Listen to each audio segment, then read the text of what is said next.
Alright, welcome back to Final Fantasy XII. Yeah, this is kind of unplanned, so to speak, because I'm tired. I'm actually very sleepy. But because it's so bright and sunny out, my brain will not tell my body to sleep. It was like, I have to be, it's telling my body I have to be awake, right? Yeah, I just didn't get enough rest last night. Because I originally planned on playing Soul Calibur 6, and I even have a thumbnail ready for it, but I am in no condition to play that online. Not at all. So I thought, you know what? How about I just boot this up and just wander around and, you know, talk to you all in chat, right? And actually, it did make me wonder, right? I do have the Zodiac Age version, and at some point I do want to play through that. I'm just not sure, should I put that into the regular Final Fantasy XII playlist, or make a different playlist? Because, say in the case of the Bard's Tale, the single character version, I put all those into one playlist, so... yeah.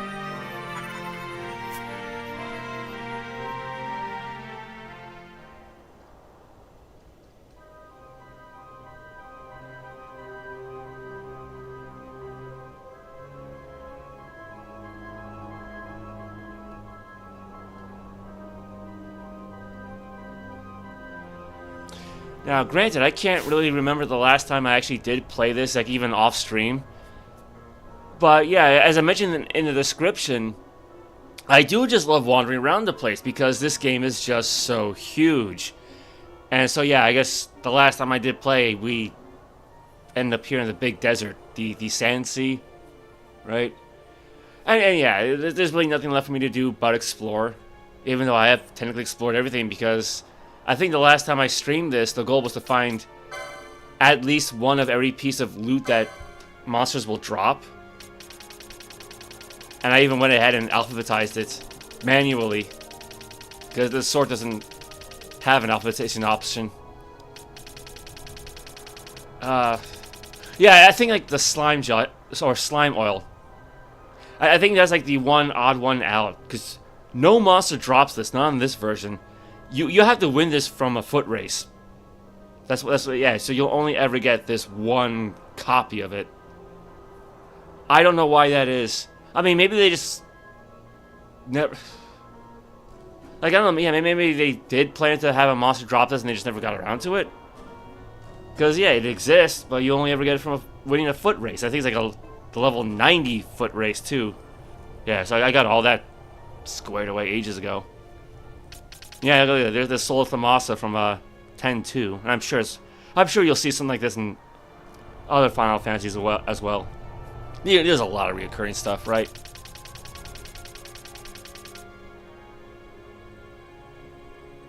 Yeah, actually, you know what? I don't want to press square, because yeah,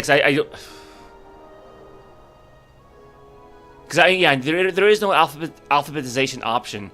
I think when you hit sort, it just arranges things based on the type of item this is. So like, you know, I guess like all the different liquids will be together, right? All the different gemstones and magicites and crystals will all be arranged. And all the halcyons will be arranged in one group. So I'm just gonna leave this here. I mean, other than that though, you know, party's all pretty well equipped, you know. And I think I probably pointed this out last time, right? Where you know, after that big fight with Ozmone, I realized giving them all the exact same equipment was a really bad idea. So I picked out equipment specifically to, you know, work with their given stats, right? Like Vaughn and Balthier basically have the same equipment because they both have high hit points and high strength scores, so I just made them like frontline fighters. So they both have dueling mask, grand armor. Well, everybody's got the Carrier Hood because that provides a big boost to vitality and speed, like a 50-point boost to speed. Again, in this version, in the Zodiac Age, it's different. And of course, you know, Vaughn's got the Zodiac Spear, and Balthier's got the Tournesol, which is like the best greatsword. And then similarly, Ash and Penelo had the highest magic power scores, so I gave them equipment to boost that even further. So she's got the Circlet, which I think provides a small boost of speed as well. Lordly Robes. Yeah, it's a boost of magic power and something else. Does it say what? No, it doesn't say. I think I would have to remove it to find out. Yeah, so okay, so it's a boost of strength. Alright. Whereas in the case of Penelo, she's got the Glistening Robes, which is magic power and vitality. And then the Golden Skull Cap is... Okay, yeah, no. Okay, so the Golden Skull Cap... Wow. Yeah, I'm tired. The Golden Skull Cap is magic power and speed, whereas the Circlet is strength and magic power. And that's because Ash is armed with a sword, which is a strength-based weapon, whereas Penelo has the Rod of Faith, where she just wields magic. I mean, she could attack with it, but the attack power is like 24. She's not going to do any damage. Not really. And, yeah, the Rod of Faith, actually, provides a small boost to the magic power score. So normally it'd be like 96, but that helps give her the 99. So yeah, with the 99 magic power, they can both cast Curaga and heal for the maximum amount, like 9,999 points. And that's not even taking into account any magic power boosts from abilities. And then similarly, you know, Fran's armed with a bow. It's a speed weapon, so I maxed out her speed. Balthier is kind of like the odd one out. Like, he doesn't really have any real purpose. And the thing is, like, he's probably like my favorite male character in the game too. So I gave him the black robes, which boost the power of darkness attacks, which includes weapons, right? Because the dark shot converts your damage to darkness. And then Crown of Laurels boosts hit points. That's basically it. Because like the guns are slow weapons, but they ignore defense and pretty much everything else. It's basically just like raw attack power damage, I think. So yeah, at least, you know, the Dark Shard is like one of the strongest ammunitions in the game, at least for guns. So with the Black Robes, he'll do even more damage. I think like 50%. So that attack power 54 is more like 70 something. That's pretty much it. And yeah, so right now I just got the ladies here, which actually makes for a really nice team. So, you know, Ash is the frontline fighter here. Like, she won't dish out as much raw damage as Vaughn or Bosch, but she makes up for that by having like a really high defense, you know, evasion score really with her shield, because she doesn't have anywhere near, well, she technically doesn't have anywhere near as many hit points. Like, it says 9,999, but that's only the limit of the display. It is technically double their hit points. Like, so Vaughn would be 14,048 and Ash would be 11,000 something. But, you know, with her evasion, with her shield, she avoids most attacks.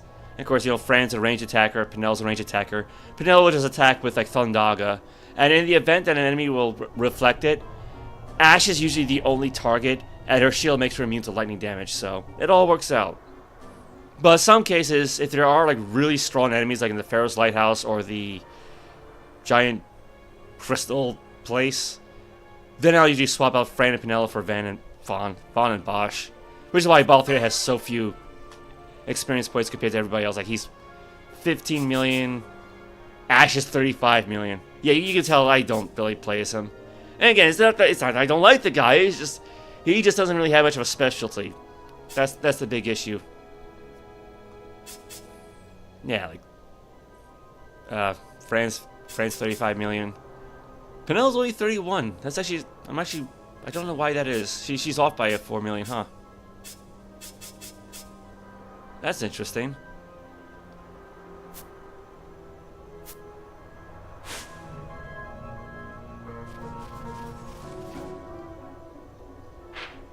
But yeah, I mean, these maps are huge.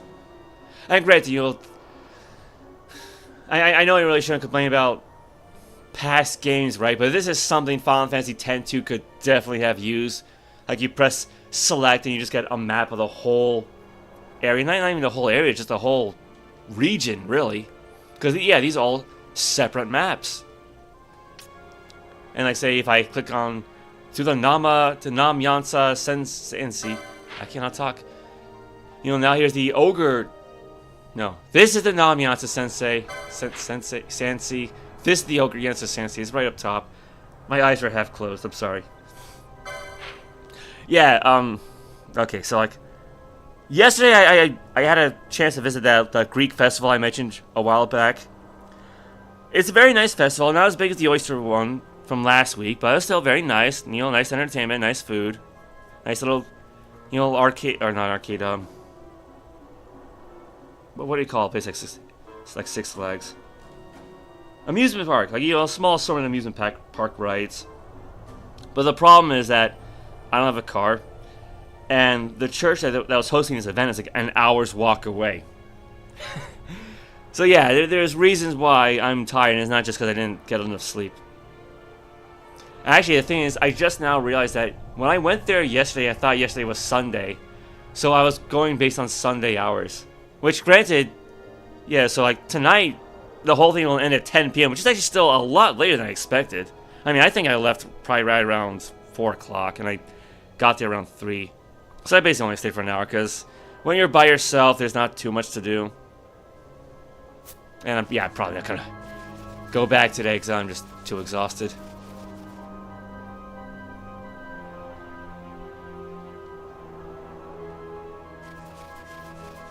But yeah, actually going back, that's a nice feature of this game where you can just go from like one map to another map to another map to another map. Like, you can actually just clearly go from like one side of Ivalice to another just by looking at the maps.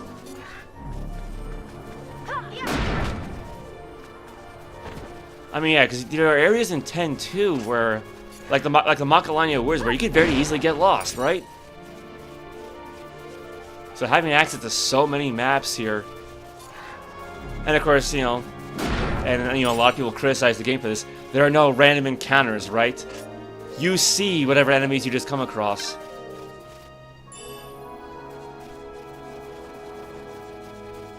Hey, Gabriel, welcome. Actually, no, you know, that was like the one probably Greek thing I really didn't eat. I had a bunch of other things whose names I can't pronounce. Like I had an ice cream sundae, but with baklava, which is basically just, they just took a baklava, crumpled it up and then just mixed it in with ice cream, so it really wasn't that special. I don't know what happened to Ash. And I had like Greek, quote-unquote, Greek fries, which I think was just like French fries, but with ricotta cheese. And I had like a bottle of Greek soda, which was made with actual sugar, you know, like Mexican soda. None of that high fructose corn syrup. No, it was basically like lemonade soda. So it was nice. It was expensive. I think I spent like $25 for like that one meal, but just for myself. But it was nice. It was nice. And I mean, granted, there's actually a restaurant in town called Dairy King that's owned by, I believe, a Greek family. So I think they actually do sell euros or gyros, or I don't know how to pronounce it. I don't. Sorry. And I mean, you know, they sell burgers and chili dogs and ice cream. So yeah, I think years ago they used to be a Dairy Queen, and I guess they probably just lost the license, and now they're a Dairy King. So, but they're still doing well.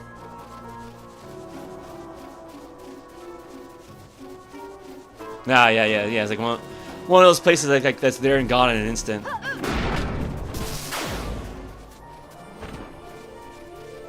Yeah, you know, I forgot all about the whole gambit system allowing you to like pre-program your character's actions. So I basically don't really have to do anything but just move the joystick. Actually, you know, I guess that is one thing I could do is like maybe just turn it off. I don't even have to do it there. Yeah, if I'm actually going to play the game, how about I actually play the game?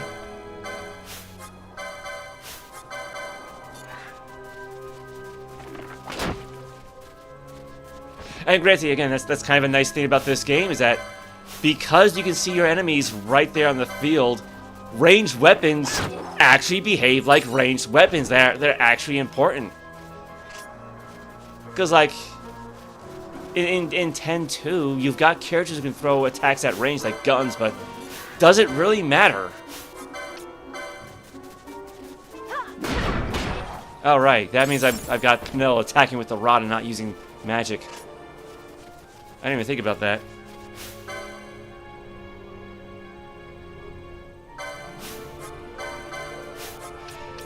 Yeah, I mean, it's, you know, I want to say I'm old enough to actually remember real sugar in soda drinks, but it's possible I don't.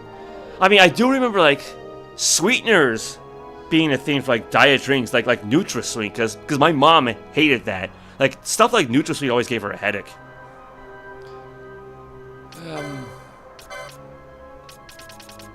Yeah, I don't think I really used Thundaga. I think I used Thundara. Did I? Which one did I use? Oh, I did use Thundaga. Alright. Yeah, because I mentioned this, I think, last time I played 10-2 the other day. There is kind of like I want to call it, say, like an action economy in this game, where if you use, like, really powerful attacks, you can't do too many at once. Like, if I can pull it up.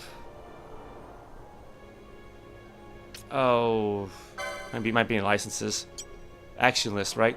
Yeah, like the Scathe spell, like the most powerful black magic in the game. This spell is so powerful, you can only have like one of it on screen at any one time. Whereas like the fire spell is so weak and it's so unimpressive, it's perfectly fine to have 3 characters cast it all at once. Yeah, so basically, like, each attack and action has like a value to it, and there's only like so many of a total score you can do at any one time. We kind of found out when doing the fight with Yasmat.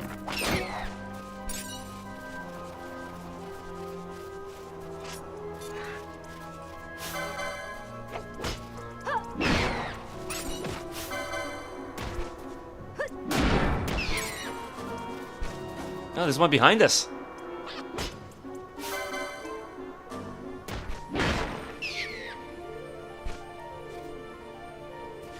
You know, I've seen Jario's brand, but I don't know if I've ever had it. I think the closest I've actually had was like either Mexican Coke or like and it's not Mexican, but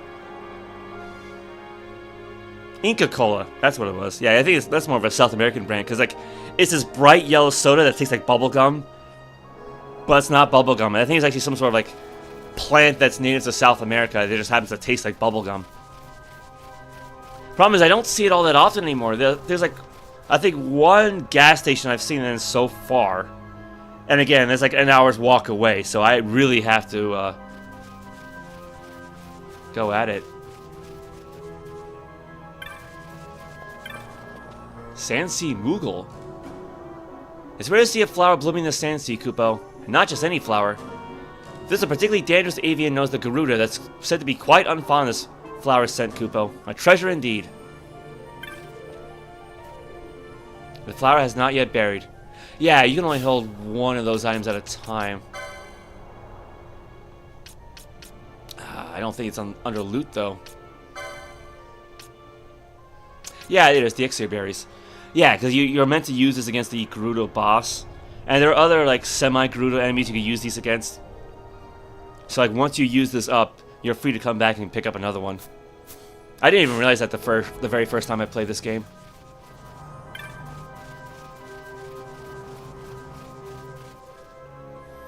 Yeah, I know there's I think it's like an Asian import store. I think I want to say outside of New York City. Like somewhere in the New Jersey area that I've been to once. Because I went there with some friends at the time.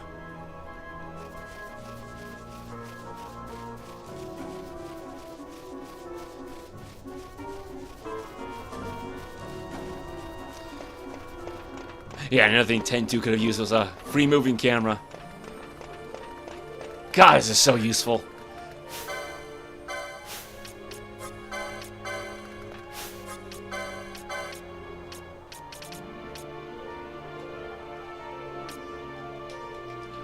Oh, but you know what? I will give this a 10-2.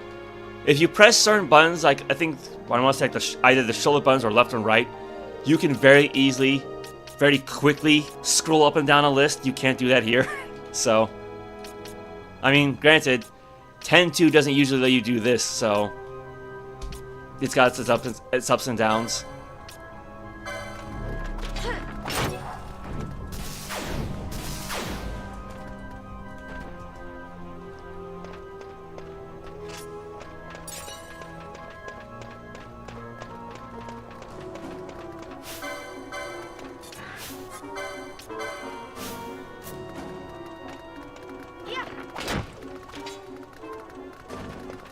Now that sounds interesting. Chinese versions of Western songs. Oh yeah, I don't think I want to hit Fran.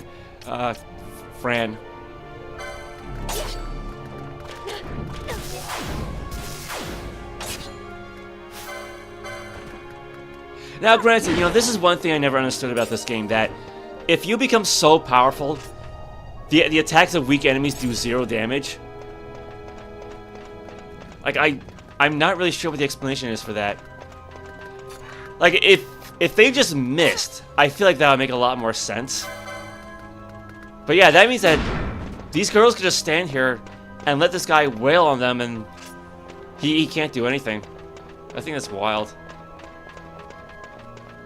Granted, if they've got attacks that have any kind of status condition, I wonder if that would still apply. I don't think I've ever actually found out.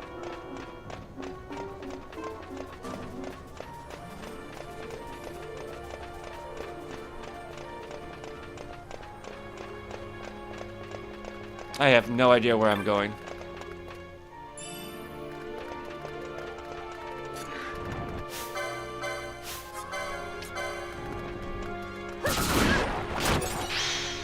Oh, she actually got hit for once. Look at that.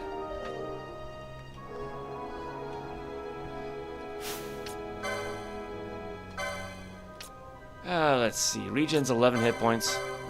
Or 11 spell points, or magic points.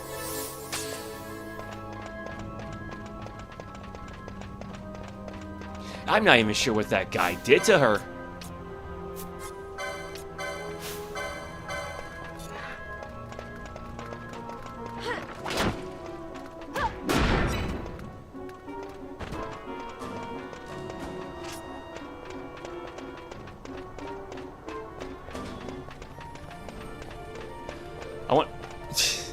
I was about to say, I wonder if I'll come across any of those entities. Oops. You know, even at level 99, these guys can be actually pretty nasty, so... Actually, no, let's have her go with Shelga. And then have Penelo cast haste, because she's got way more spell points.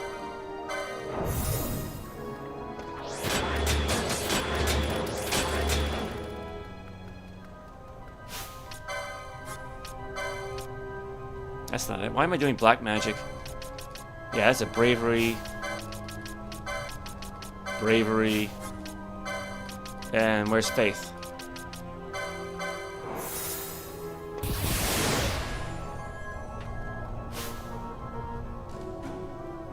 Yeah. Yeah, like for example, those soda, the Greek soda I had was like, I want to say 11 ounces. Yeah, it was actually a very small bottle. I think it was a glass bottle too, though. I think it was.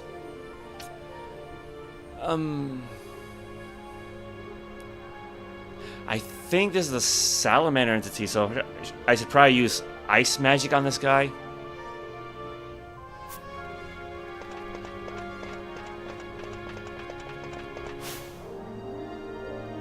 Actually, wait, wasn't there like a thief ability we could use? Yeah, steal.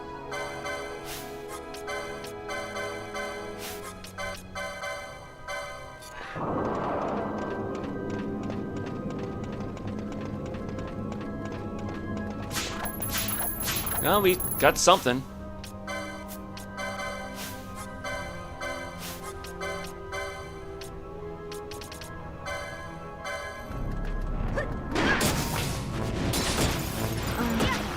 Oh!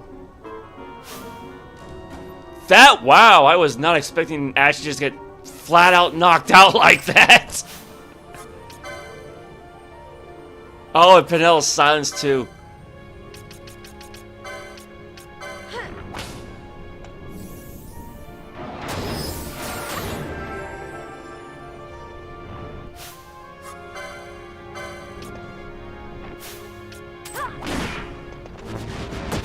Wait, immune? Immune to what?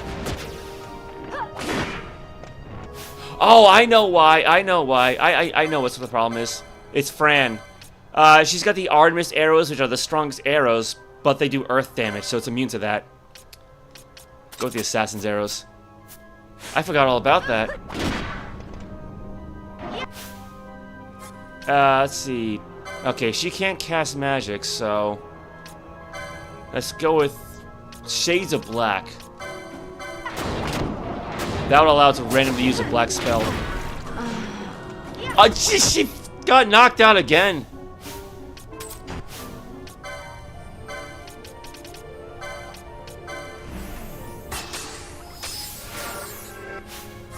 Wow, this is actually going really poorly, isn't it? Let's see. Can I Asuna away the silence effects? This might work. Well, hey, Rocky, welcome. Yeah, I'm tired. I'm actually very sleepy. How are you? Ooh, Penel got hit. Oh, I guess that didn't work, did it? Oh, no.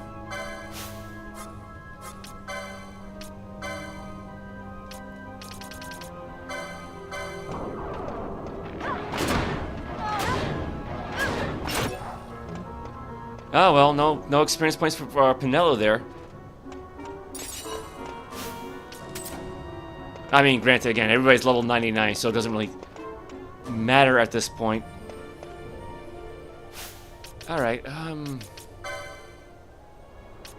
where are my Phoenix Downs at? That's not it. I mean, that is it, but this is what I want.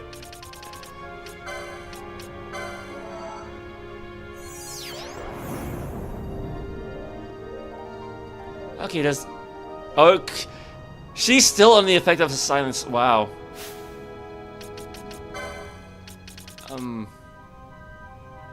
Alright, let's go with Remedy. Am I sure that as soon as it doesn't work?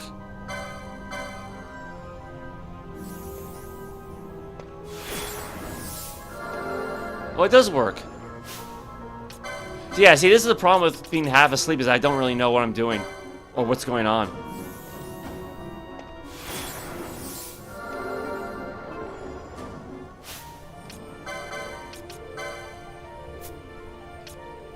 Okay, maybe when I said Kiraga, I meant Kiraja.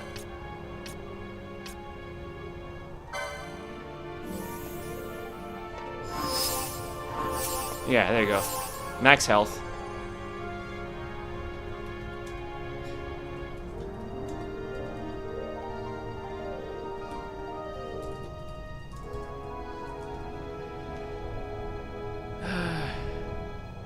Wait, what?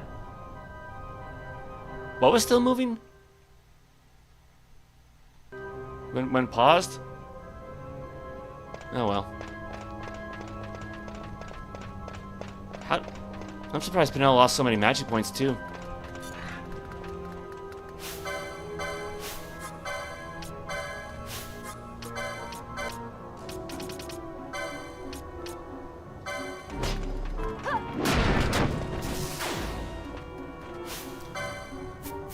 Now, I mean, thankfully, they've all got this ability where if they deal enough damage with spells, they can actually recover magic points.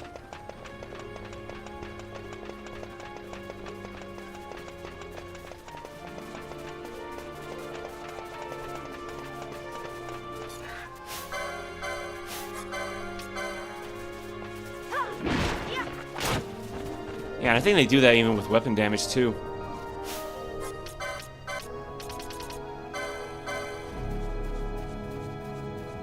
Ooh, hello there.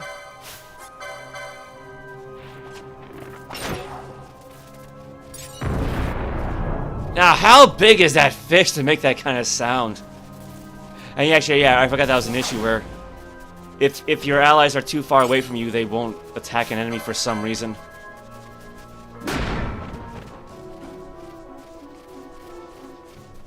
Anyway, granted, that's a nice effect too, where if you deal enough damage to such a small enemy, you'll just knock him aside.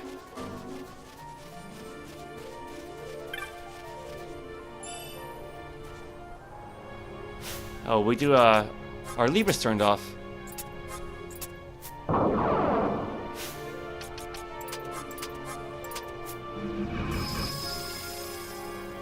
Actually, I might as well turn it off for the boys as well. Just in case I ever need to bring them in for backup.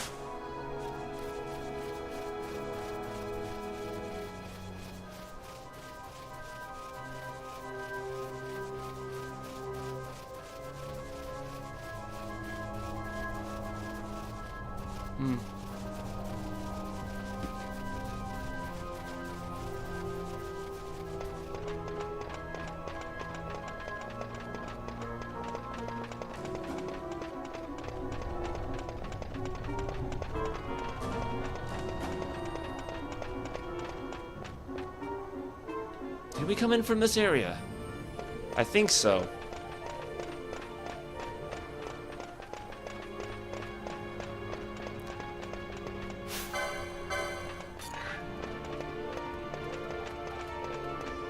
Because, like, even though I was praising the maps earlier, part of me doesn't even want to use them.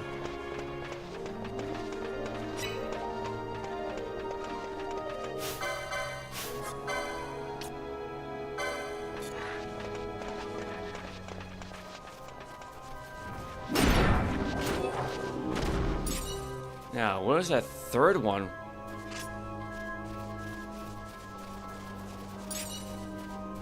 I think that might be it.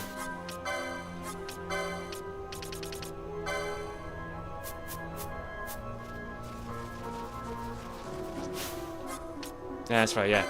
Don't attack until you see the red of their life bars.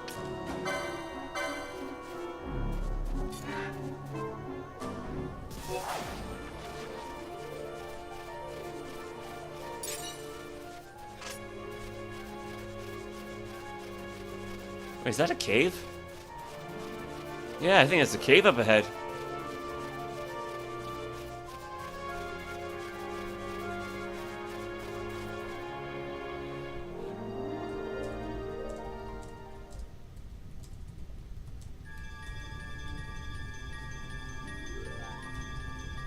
Yeah, that's right. Yeah, the Zertinan Caverns, I think they're called.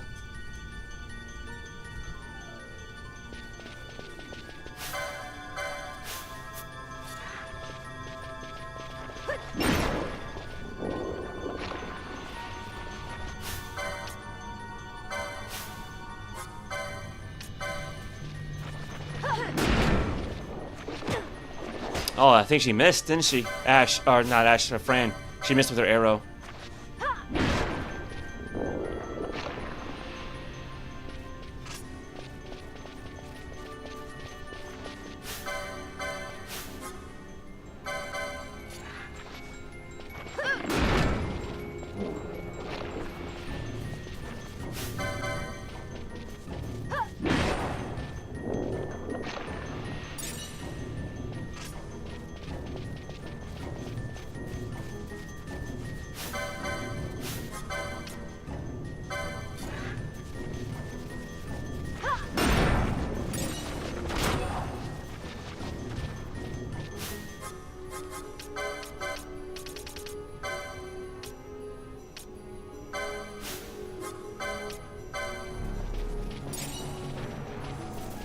Yeah, just have the party split up, right?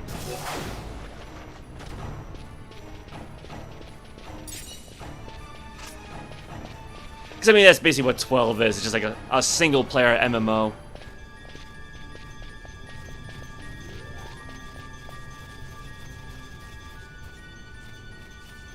Let's just see how.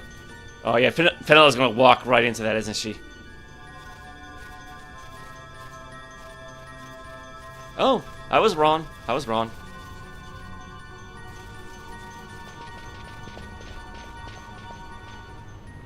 Actually, couldn't think of it. How do I? I never actually really thought about that. I was like, try to line the party up like this. I never once thought about doing this. Okay, so it doesn't quite work, but how can I get these three to walk in single file?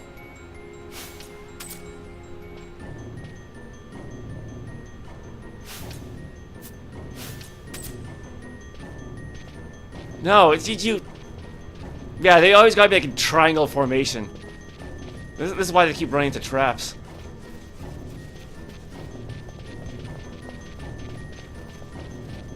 Which actually again kind of reminds me of Ultima 6: The False Prophet, where you actually have a character separate from the party.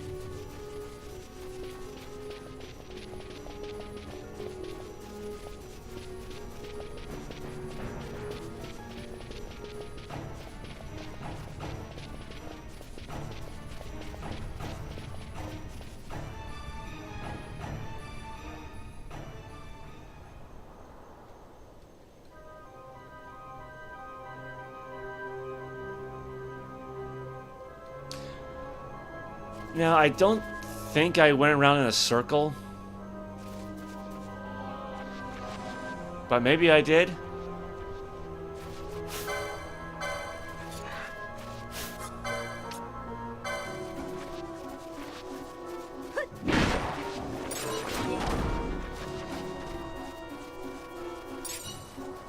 I mean, this does kind of seem like the same area we just left.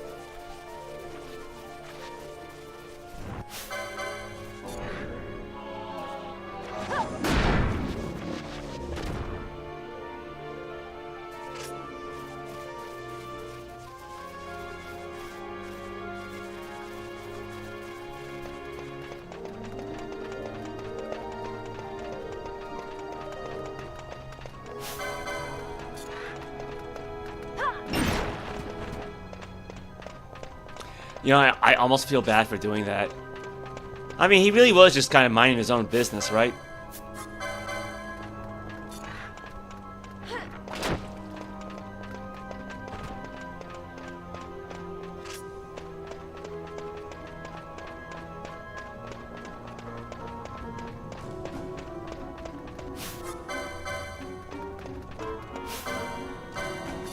Oh, no. I want to attack the guy in the back.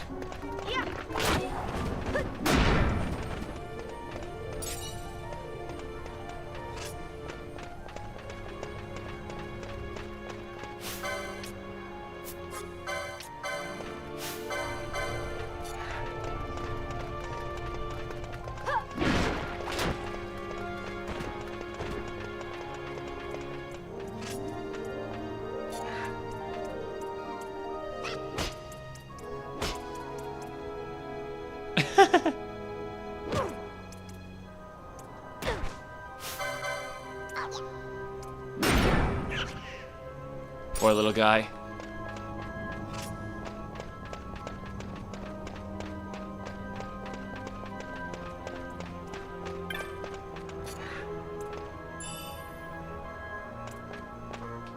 Yeah, I gotta say, a lot of these monsters do have a lot of character to them. Actually, is there like any kind of sleep spell in this game? Yeah, pretty sure there would be.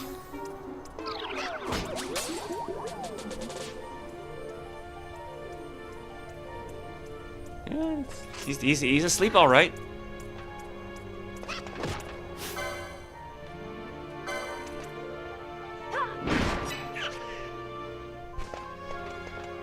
Maybe just leave that one be, right?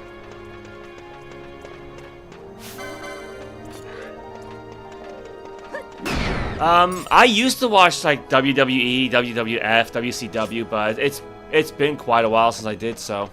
And again, it's supposed to be just because I don't have cable or satellite TV or anything like that. Yeah, I think the last time I watched WWE was like maybe a decade ago now. Oh, he woke up.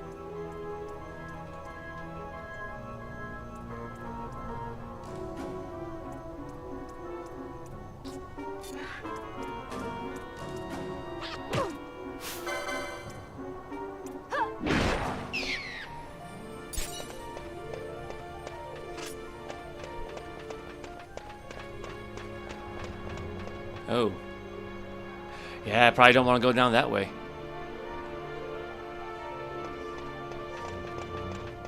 Well, yeah, I'm not suggesting that like WWE's off the air or anything.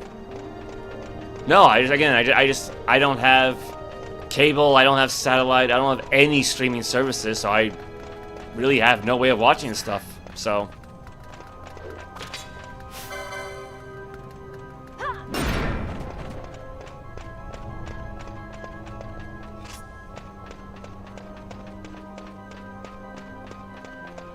and I mean, I think, you know, the issue being is that, well, wrestling is fake. I mean, and granted, I don't really like using that term, but I think scripted would be more appropriate, right?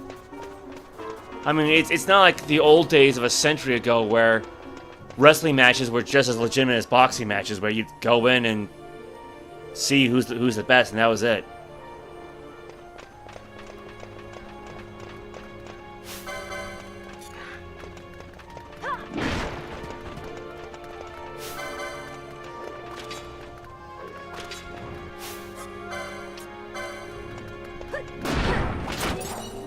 Yeah, I guess it would help to get a little bit closer if she wants to swing the sword, right?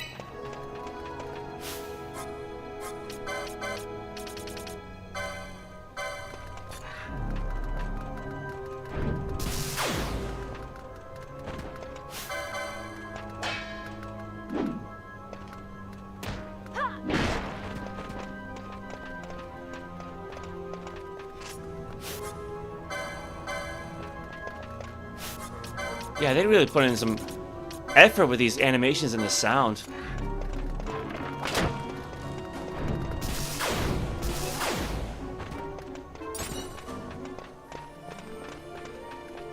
Like, you know, a thud sound she blocks with her arm and a clang sound she blocks with her shield.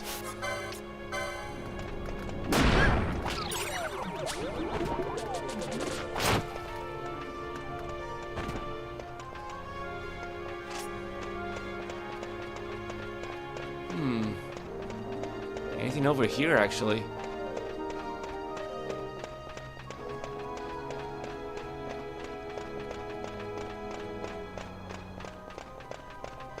Yeah, I guess now that there's really nothing left to do in this game, I can actually take the time to enjoy and appreciate, you know, everything that went into actually making the game. Like the character models, the sounds, you know, the world architecture, so to speak. Although again, without actually looking at the whole map, I have no idea where I'm going. I think this is actually where we just came out of. Like, not the Zertinan Caverns or whatever it is, but the other side of the Sandsea.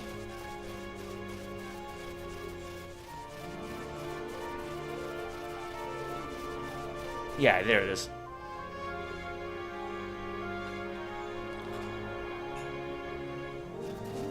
Ooh. Oh, yeah. We were here. We were here already.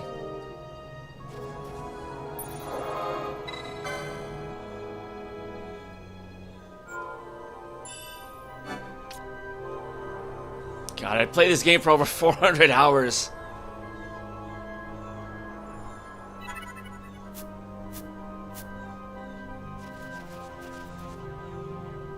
Why is there a chocobo here? Quackwa. The chocobo looks a mite peckish. Feed us some guy-style greens and may let you. Oh, that's right. Yeah, I forgot you can ride chocobos in this game and avoid monster fights. Nah, that's all right.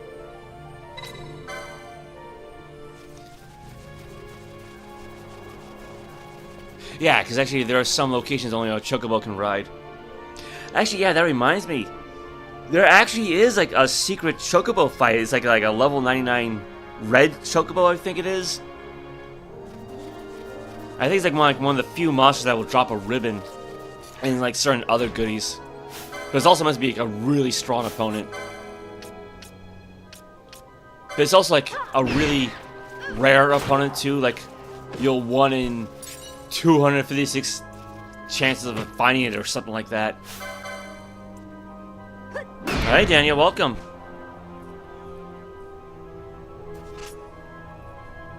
Ooh. You mean like say is like YouTube deleting your messages or something like that? You're using Q bad word? What bad situation?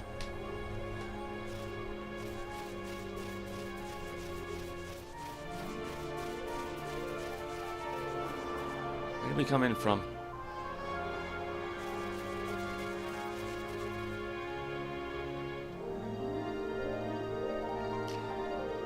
Yeah, we literally just came in from here. No, because I've noticed like for the past couple of days, sometimes I'll post in someone else's chat, and then YouTube will just flat out delete the message, or well, like it won't even delete the message. It just won't let me post it.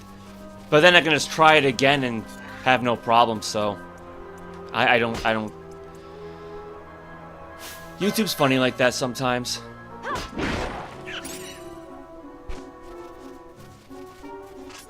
Yeah, I think this is like one of the stronger shields, but it's not the strongest.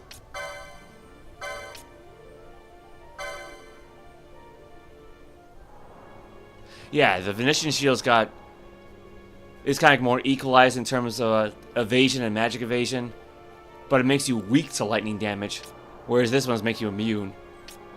And the Sanguine shield has like 95 evasion, but then you're permanently stuck with poison, sap, and slow.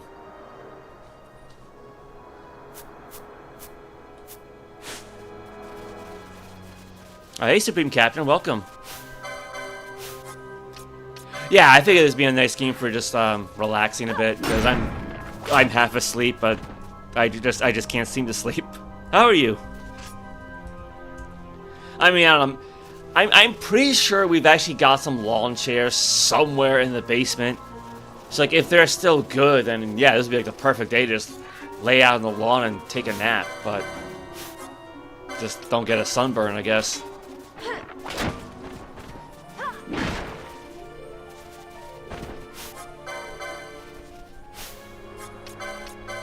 Wait. If that's then who's E? Oh, there's E.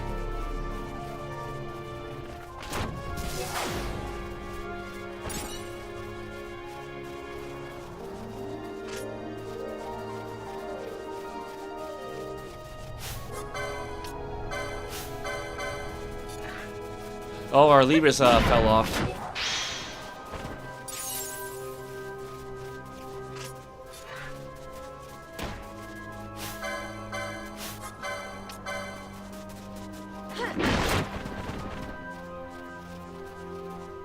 I don't know, maybe I should just put the gambits back on. I know, but 12 is kind of like the oddball Final Fantasy because it plays so unlike all the other games. Again, as I mentioned earlier, there's no random encounters. You just see the enemies, you know, right where they are on the map.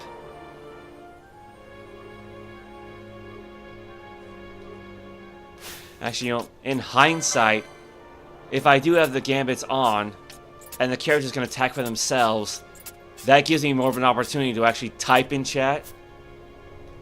Plus, I am getting tired of just having to cast Thundaga manually all the time. So, no, I don't plan on playing Final Fantasy on Wednesday. Hopefully, I'll be well rested enough to start up a new campaign. Because the only one I have left to do will be the coup d'etat one with the Kingdom of Jin.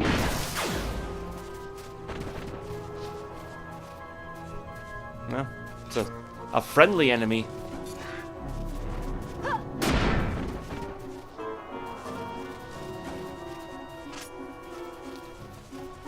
Although it's still indicated by red dots, so that's interesting.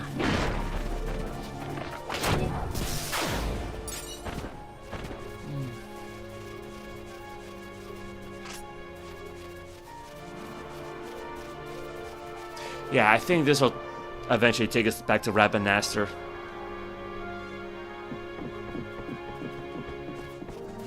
I mean, I'll be honest. I've actually been meaning to play around in this game again just because of the thumbnail. Like, I've been holding on to that image for probably the better part of a year at this point. The whole Spoony Bard reference. I really like that. Yeah, I'd imagine, like, because I've never played Phantasy Star, but I'm pretty sure Neo has.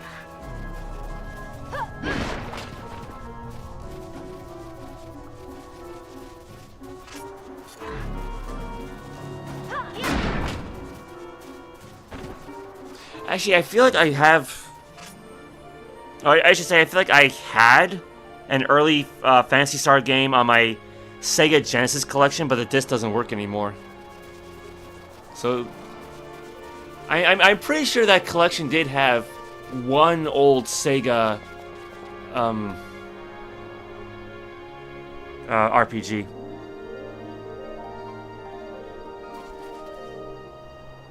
Yeah, I think if I keep going to the west of the Nam-Yensa, that's how you end up at the tomb of her ancestor. Okay, yeah, this is a new spot. I mean, it's not the one with the blue stone and the chocobo, at least. Yeah, Wraithwall's tomb, that's what it was. Because that's in the far west of the map. And if you go into, I think, like the far southeast, that's how you end up at the Shrine of Miriam.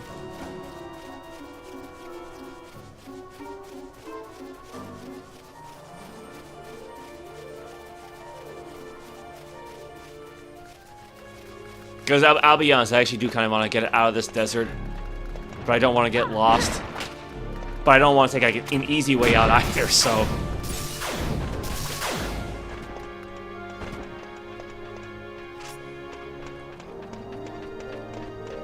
Yeah, cause I used to have Penel just like chucking bombs at enemies because bomb damage is randomized, like is really randomized. Like I can do very little or very high, but the damage calculation takes into account your vitality score, just like with hammers and axes. And Penel's vitality is huge. I think it's like, I want to say it's 90, right? No, her speed's 89. Yeah, vitality's 90. So she's actually like the best one to wield bombs and axes and hammers. Which is like funny, like, you know, for a long time I had Bosch building like a big axe or a hammer, but his vitality is garbage.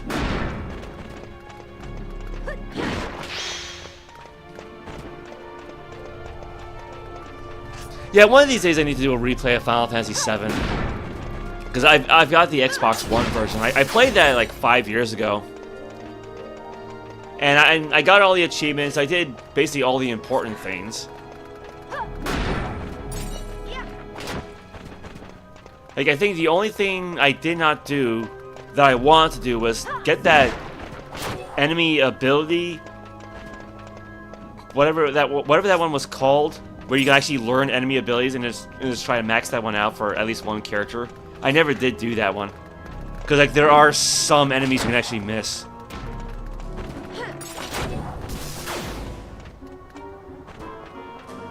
No, I'm afraid not, because I don't watch TikTok, like, at all. So.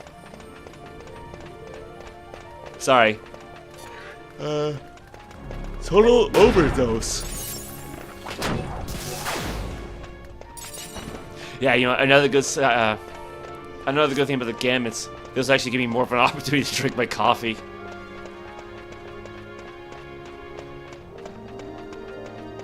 Yeah, because actually, most of their gambits are pretty much like defensive in nature, right? So like say if hit point status is critical, they'll cast Curaja. If someone's disease, use Cleanse. If someone's is doomed, you use Remedy. If they're slow, you use Haste Gov. If they're oil, use a Handkerchief. I think it's like the only cure, actually. If someone's KO'd, use a Rise. Stop, use Chronos Tear, Stone, Stona, and anything else, use Asuna. If there's a flying enemy, use one thing. If there's a nearest enemy on the ground, use something else, and then finally use Libra. So yeah, it's all pretty much defense based, because Asuna cures a lot of things, but it doesn't not cure everything.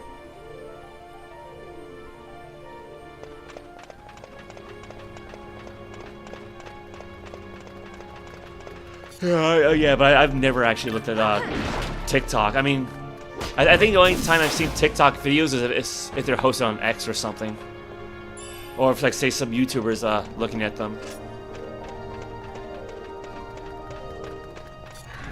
But I mean, like, X is a big enough distraction as it is.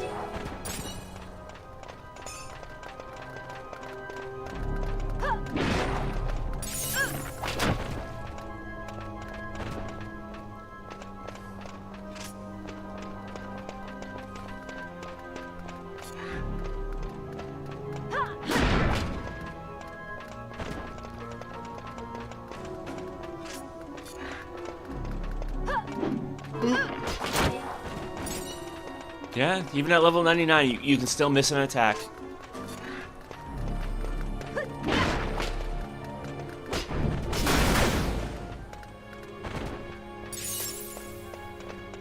And again, you know, something else, with the way enemies are set up in this game, yeah, you can actually have them sneak up on you. Which actually kind of reminds me of a bad instance I had when playing Doom, where I find like a whole bunch of pinkies using like a chainsaw. But then one of them went down like this one corridor and then stuck up on me. I think that was like the 32X version. Yeah, Instagram is Twitter for people who can't read. Yeah, I've never actually used Instagram either.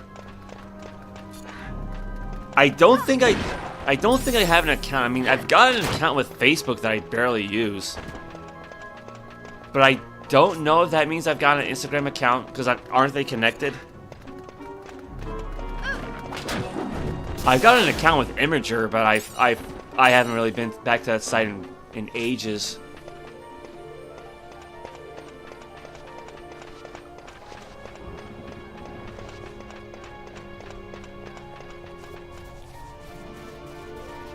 I mean, doing this whole YouTube thing eats up enough time as it is, so.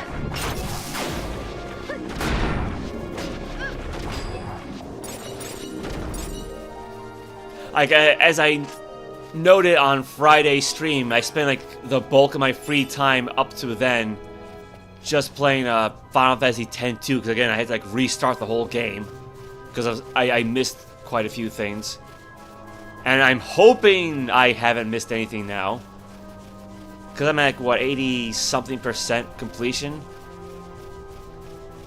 So, because like when I played through the game the first time, I did miss a good chunk of Chapter 5, so hopefully I'll be able to hit 100%.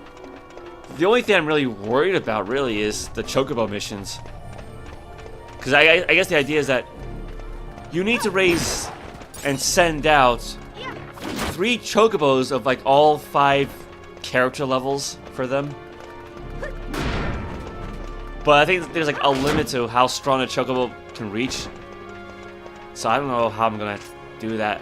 That might just be like a stream in and of itself.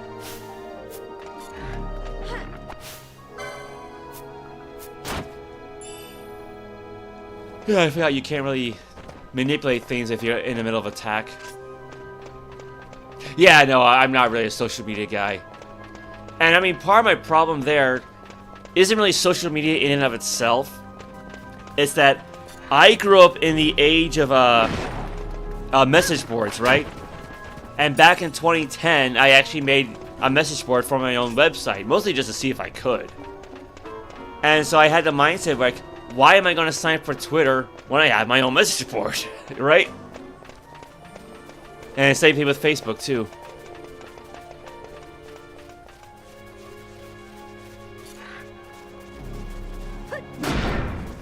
Okay, I feel like if I want to leave the Sandsea, I should probably only pick, like, options that lead me east.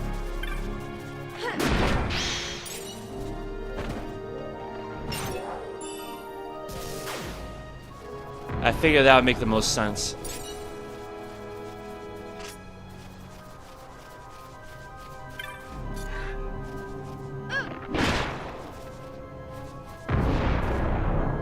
Yeah, speaking of enemies that sneak up on you.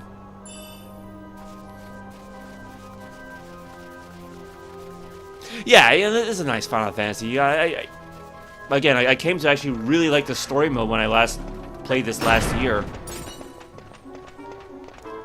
And of course you got all those Monster Hunter quests, so, you know, I've never played Monster Hunter, but that's fairly close, I'd imagine.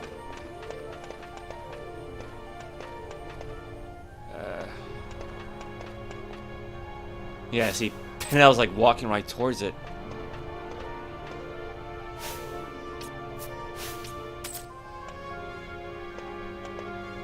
Oh, Fran got a little too close there. Yeah, see, that's because I'm just too lazy to cast the Levitate spell. Like, Levitate would make things so much easier.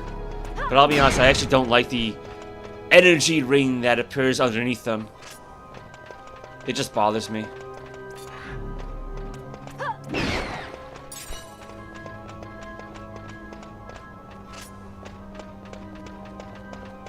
I mean, yeah, this game is just so huge.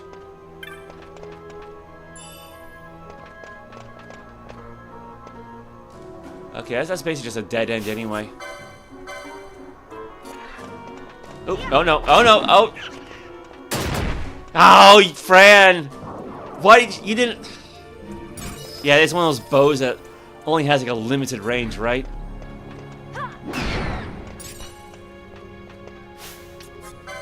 All she had to do was like stay put. I'm sure she would have had enough range.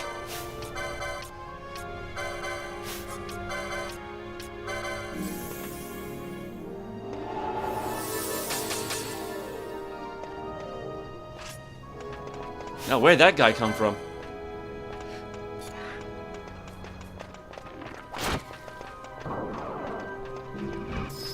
Did he just like flip upside down?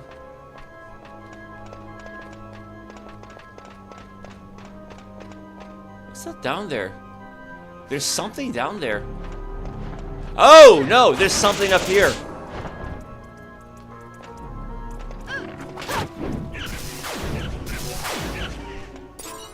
Yes, because I think there's like an area where a rare monster would just pop up. I think that's what this location is.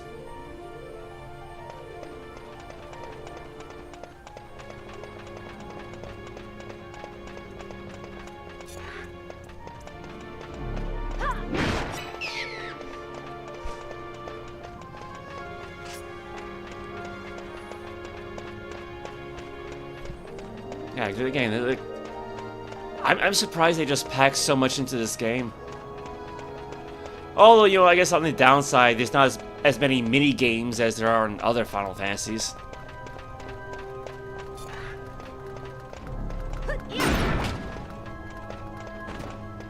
I mean, you know, there's the foot race, which is not much. You just race a bunch of characters from one end of an area to another.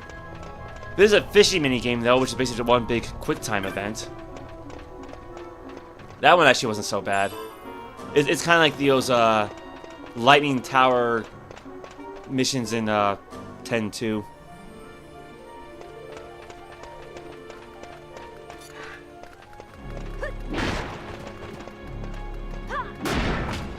I mean, aside from the Monster Hunter, there's really... I can't really think of anything else for mini games.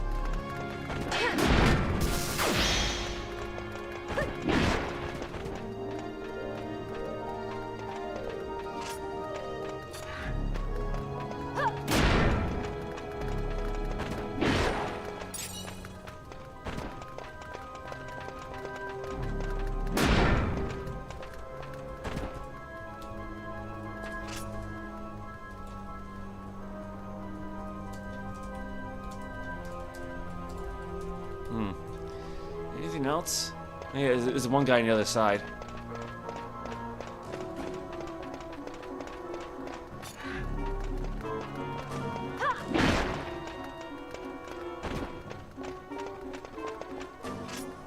Oh, hey, Ricora, welcome. Yeah. I meant to play Soul Calibur, and I got a thumbnail ready for it, but I'm half asleep. Yeah, because I mentioned earlier that I went to the Greek festival the other day, right? But the Greek church is like an hour's walk away. And combine that with going to bed rather late and waking up rather early, I'm not all that well rested. How are you?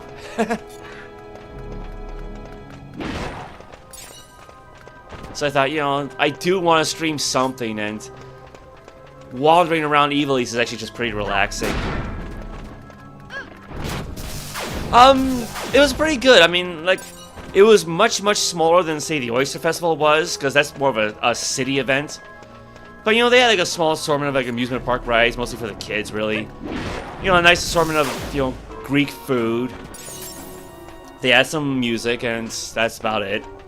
Because, I mean, granted, again, this entire festival is, like, is inside, like, one big parking lot, so that's about it.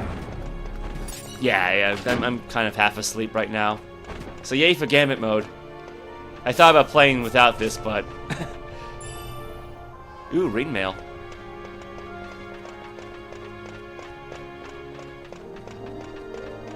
Actually, ooh! Yeah, let's retreat for a moment. One of those things again. Yeah, that thing actually messed us up last time.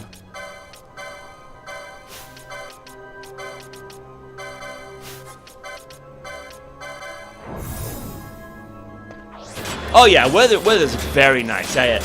Like, that's actually part of the reason why I can't sleep right now, because it's so bright and sunny outside. It's like my brain is telling me I need to be awake. I don't want to be, but I...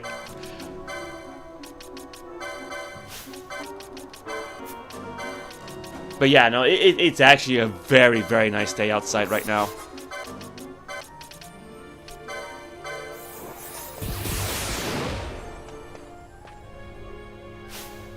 Oh, I can't remember if there's any kind of detrimental spells that really work on entities.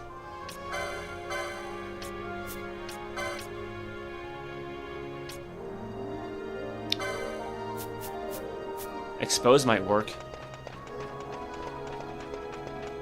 Oh, and that's on the other side.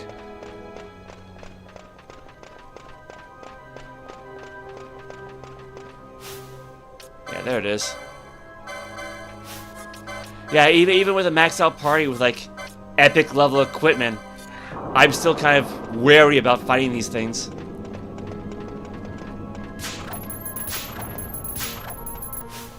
Well, got a fire crystal. Actually, yeah, Dispel.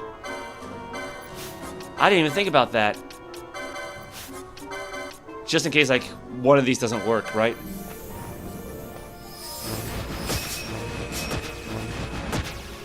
Well, Frank got silenced, but... Oh, hey, Felix, welcome. Yeah, let's go with Blazag. I don't think Thundaga's gonna work.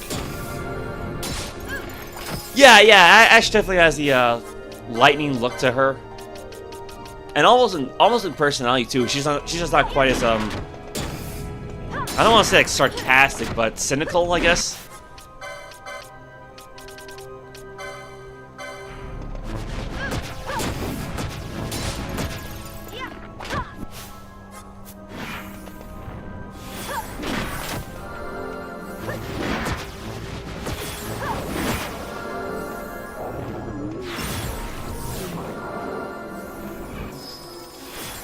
Alright, well, better than last time. Oh yes. Quintessa is absolutely evil. Like, right on her character sheet for Dungeons & Dragons, she's chaotic evil. And I wrote that she treats others as tools to be used, pawns to be manipulated, or toys to be played with.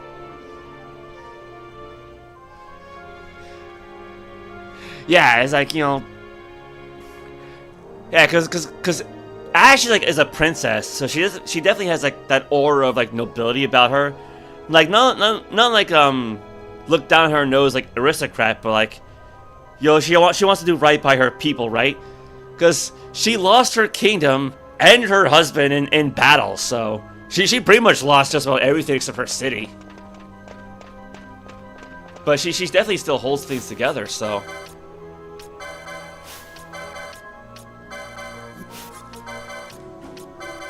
Like, she's not the kind of just gonna punch people out just because they make her mad, like Snow, right?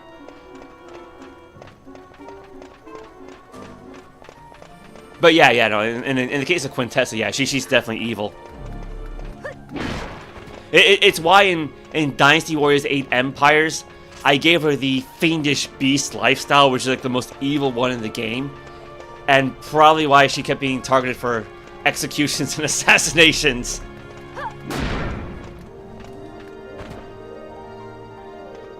Yeah, it's kind of funny referring to Ash as being like refined and reserved, and yet again she's wearing a micro skirt. Like, that thing leaves nothing to the imagination.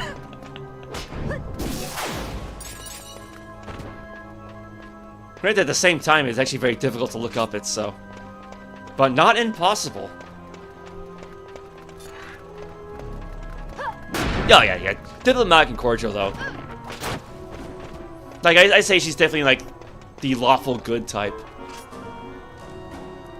Oh, jeez. How do we go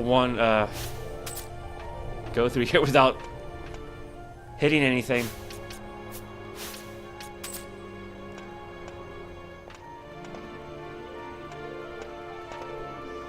Again, all because I'm just too lazy to cast the levitate spell.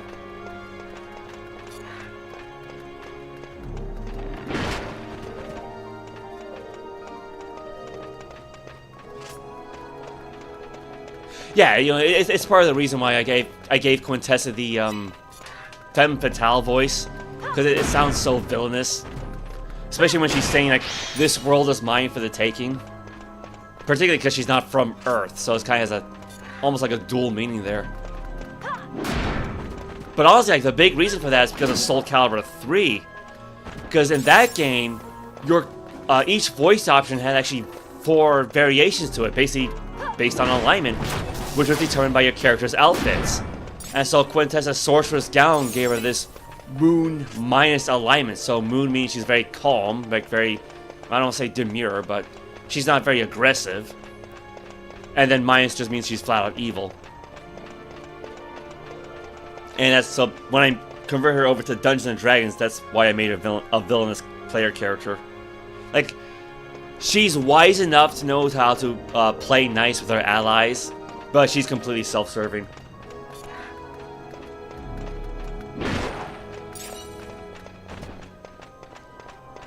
I think we might actually be in the far eastern portion of the Sandsea now. Maybe. Yeah, I do like medieval stuff. Although usually more, I think, early medieval than later medieval. Like, for example, I'm fascinated by the Anglo-Saxon Heptarchy, where England was actually a number of different Anglo-Saxon kingdoms. Like, for example, Monty Python and the Holy Grail actually references this. With, like, Wessex, Essex, Sussex, Kent, East Anglia, Mercia, and Northumbria. So, you know, when King Arthur, who, again, refers to himself as King of the Britons, says he traveled through the kingdom of Mercia, because at the time, it was its own separate kingdom. And, you know, for a while, they kind of warred against each other, up until the Viking invasions kind of made them band together. Well, sort of. Because basically, like, the Vikings conquered, like, north and eastern England. So like basically Northumbria was gone. Like Mercia used to be like a powerhouse up until like the Viking invasions. And so eventually, like, I think Wessex was really like the only strong kingdom left. And that's how you get Alfred the Great joining everybody together and establishing a kingdom of England, a kingdom of the Angles. And then, of course, you know, a couple hundred years later, the Normans invade, and they just take over everything. Like Henry II, the father of Richard and Prince John, his power base was actually in France, not in England. That was back in the time where they still saw themselves as being largely Norman French. It's like he would have spoken French rather than English. Richard and John largely spoke French. I think he really didn't have another English-speaking king until like Henry V. And his son, the sixth, like the first one, is to write in English since the Norman conquest. Yeah. The ending is kind of odd, where everybody just kind of gets arrested by actual police. Oopsies. And granted, I think a big reason for that was because they really didn't have any budget, like at all. I mean, I'll have to like rewatch the commentary, but there's a good chance that they may have just like run out of money to finish the film. So it's like, okay, just have everybody arrested. But I mean, granted, it does kind of tie in with that, you know, that old historian getting killed by a knight on horseback. And, you know, there is like a later scene where you see police trying to investigate the body, and so it does all kind of tie together. But I mean, that was their whole shtick, was like absurdist humor.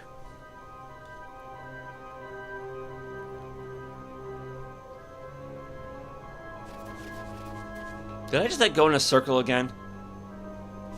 Because I know there's like a way out of the caverns. Actually, yeah, yo, that's a, yeah, the 3-question test. Actually, yeah, on my message board, if you actually forget your password, and you click like the password reset option, I think it'll ask you, what is your username, what is your email, and then it'll be like one of the questions from Monty Python and the Holy Grail, which doesn't do anything.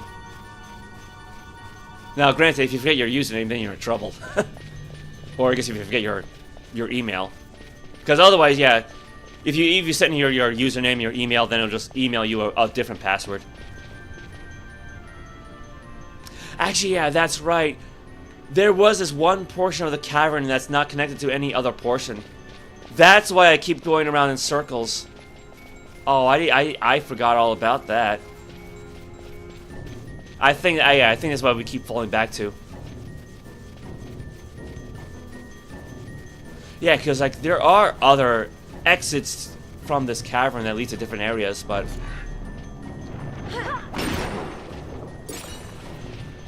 actually, you know, the thing is, like, I made my message board back in 2010, but I never actually technically finished it. So, like, for example, I have no real way of moving threads or posts. Like, I can lock them, but I can't move them from like subform to subform. I also cannot ban anybody. I never wrote the code for that. I think it's just because I couldn't really decide on how I was going to just ban people. Like, am I going to ban their username? Am I going to ban emails? Am I going to ban IP address?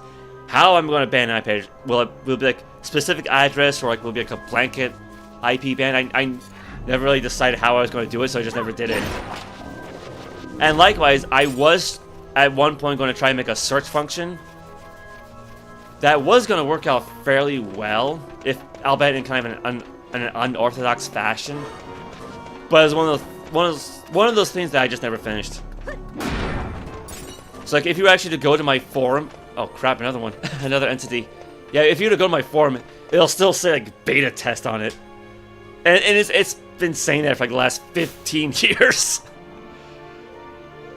And I really should try to rebuild that forum from scratch using like HTML5, because it's using some hodgepodge of like HTML4. It's actually a miracle that still works, because like the code is so outdated.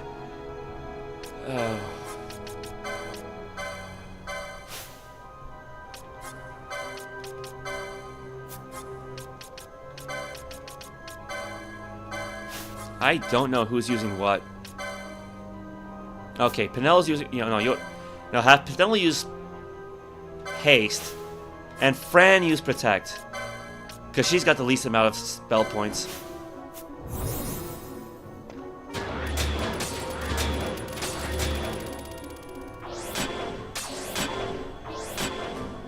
Yeah, a bit of a late one there.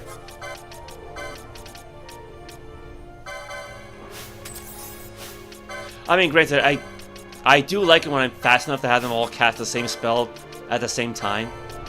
When I'm fast enough to do this.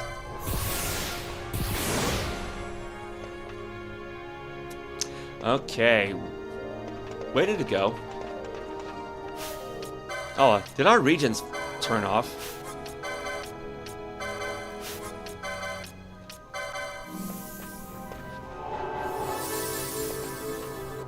Actually, you know what?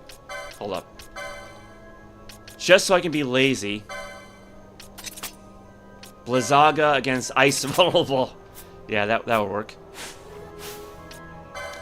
I think Arcana... Yeah, Bubble Spell for double hit points.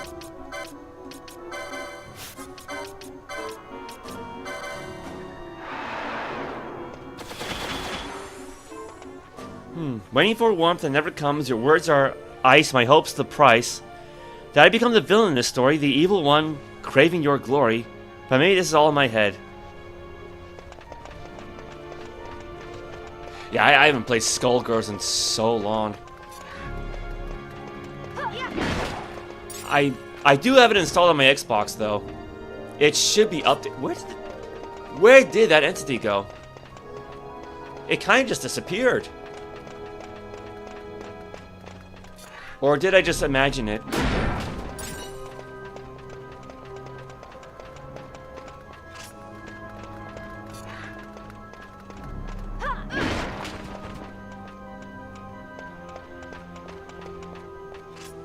Oh, there it is.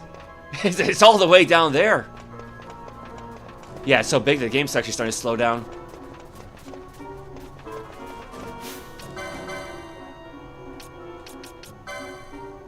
Yeah, protect shell. Yeah, you know, it might be a... Actually, can we target these guys with... Okay, no Dispelga then.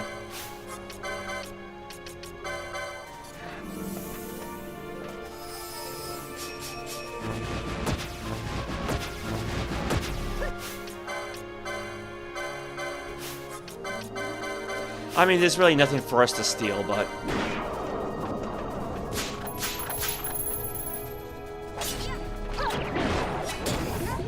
Uh-oh. Oh, Ash is asleep.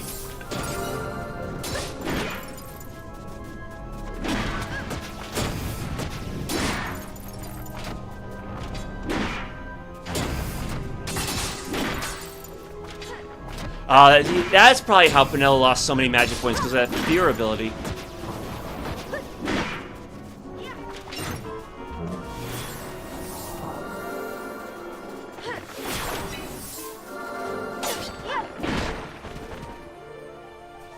Man, that was quite the fight.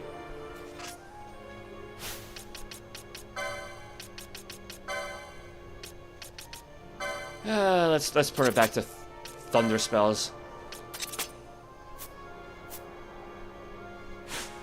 You spent 25 hours on YouTube, 20 on Instagram, and 50 on Skullgirls. Oh, so you got like a mobile version of that game. Wait, oh, Felix, are you asking, am I English? No, I'm an American. I mean, I've got some English ancestry somewhere. Like, I know I'm a quarter Hungarian, and then Eruyt Village is some mixture of English, Irish, German, and a little bit of Native American. And that's actually because the German ancestor married a Native woman.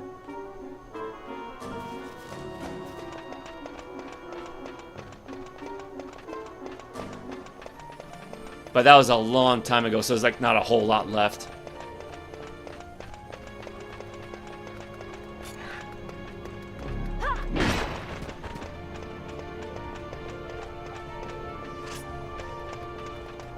Man, we are really lost, aren't we? I didn't even realize it's already like 1:30. And we're still in the Sandsea.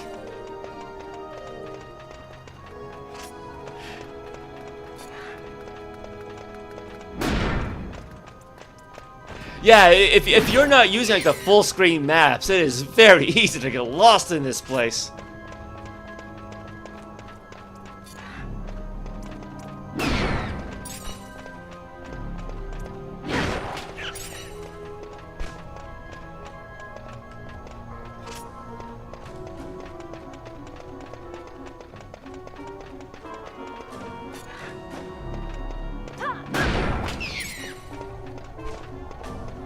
You know, I just realized one of these days I need to head up to the local deli and pick up a barbecue bacon cheeseburger.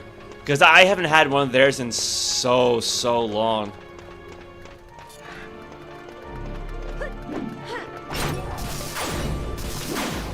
I mean, it's a little bit pricey. Like, you know, I think the last time I picked one up was like 10 bucks or so. But, you know, that comes with fries, so. So I guess it's only really... Well, I want to say it would be pricey compared to fast food, but even fast food's gotten really expensive, so.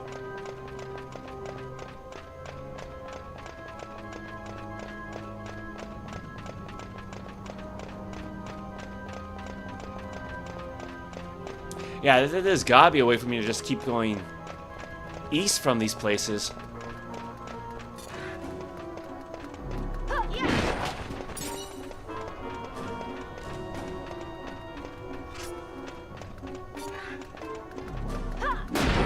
Yeah, so you just go up there to get, like, sandwiches or...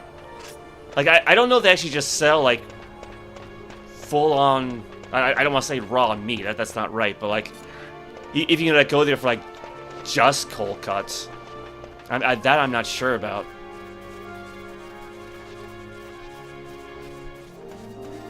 But, yeah, I'll usually go up there every once in a while to get like, a burger or, like a large snack wrap of some kind, or even just like, usually just like soda and a snack. Okay, so we're back at the cave entrance again.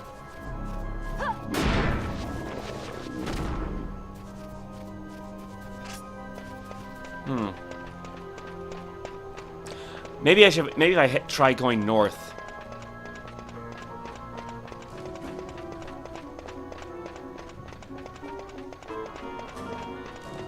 Yeah, because like most areas in this game are actually pretty straightforward, but yeah, the Sandsea is such a maze.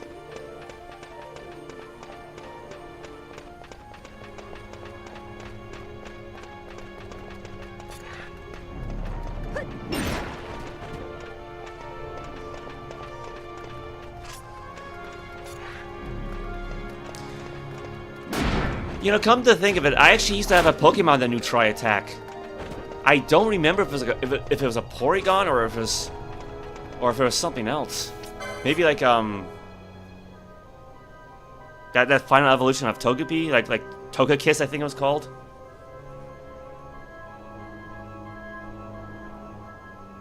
Wait. So you, all right, Daniel. You won yesterday, and then you had to rush to my. Okay. You had to rush to your cousin's birthday.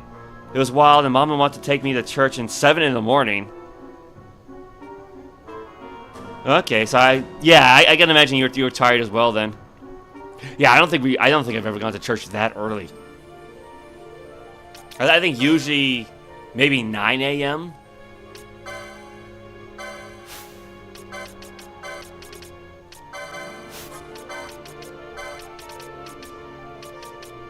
Oh, right. There's a Paces of Time magic.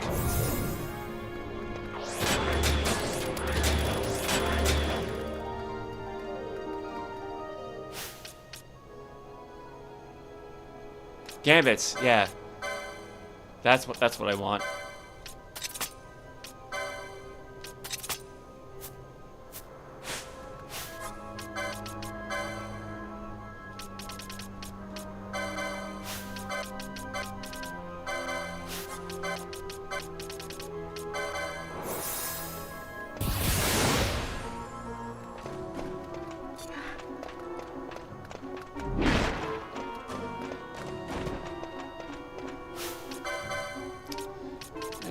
spell.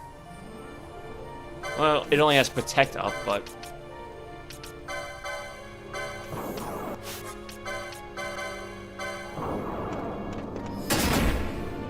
Well, that hurt.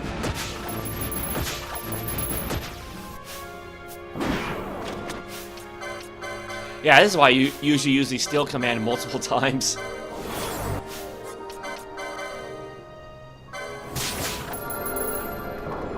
Got a face stone this time.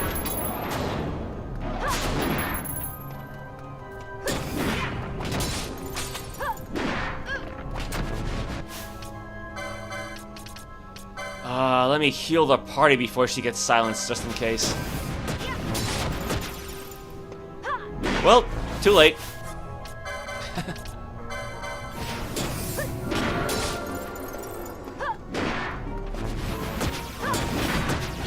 Oh crap, now France... Oh, now they're all silenced.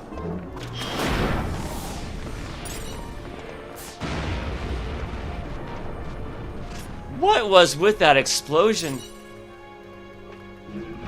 Oh dear. Yeah, that's right. Yeah, you had a competition on Friday.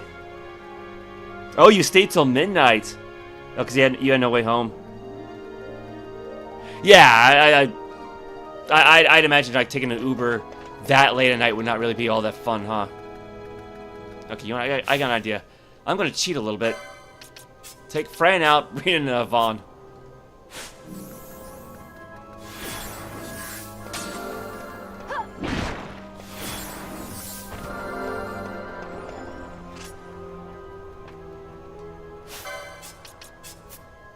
Why didn't I think of that before?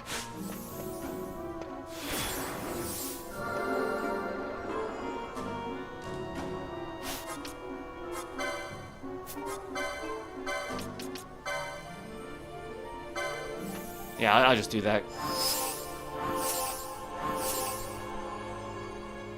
Yeah, so like, if the character's health is full, or if their health is critically low, their magic becomes more powerful. So as soon as Fran healed herself, then her healing spell got a boost for Ash and Pinello. But in the case of Ash and Pinello, their magic is already so strong, they can cure for max without the boost.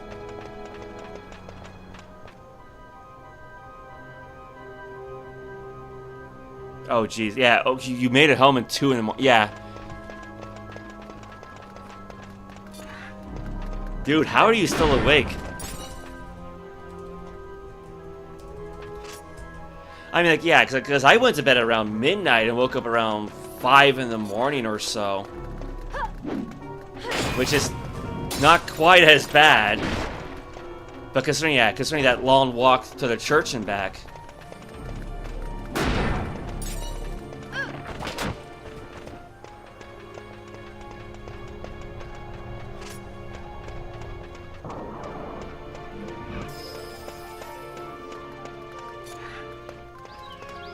Oh, yeah, that reminds me. You know, Pinello using her lever at that moment.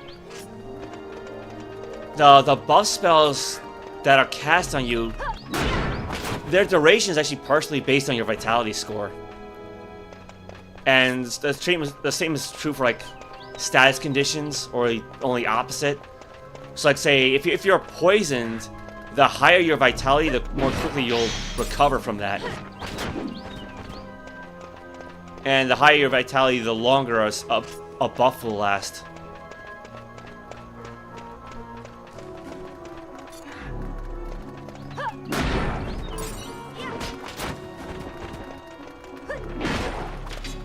Okay, yeah, so yeah, you basically like say Sunday school before church. Yeah, see, where I grew up, we had Sunday school, but I think it was usually after church.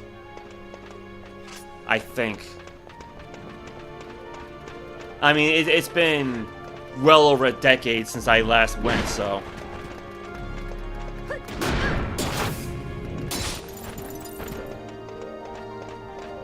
Well, I mean, yeah, I hope you don't get sick for staying up so late.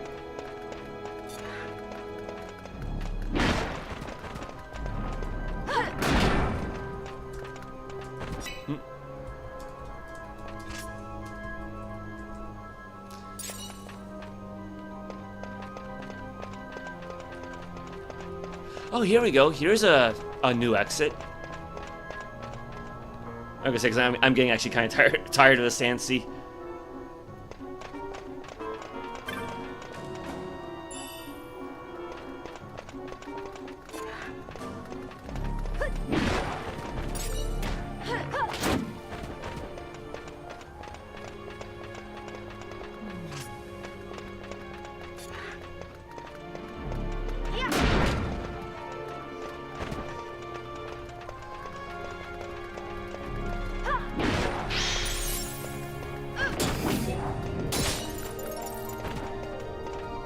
Now, do I want to go south or do I want to keep going east?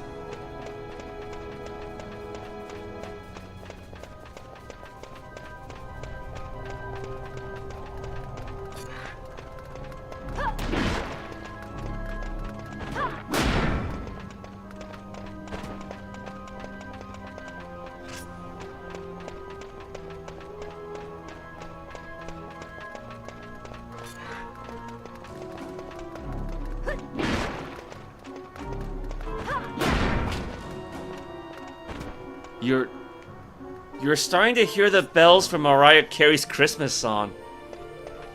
I mean, that's still a few months away, so yeah, you probably should try to relax, man. Try to get some rest.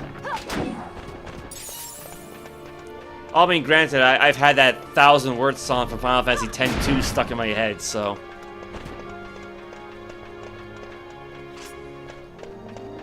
And here's another exit.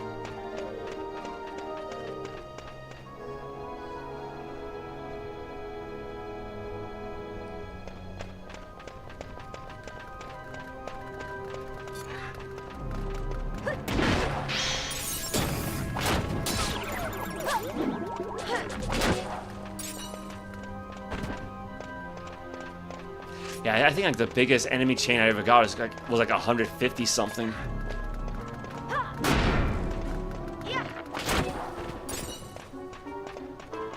You know, I almost thought the edge of that railing was like another life bar.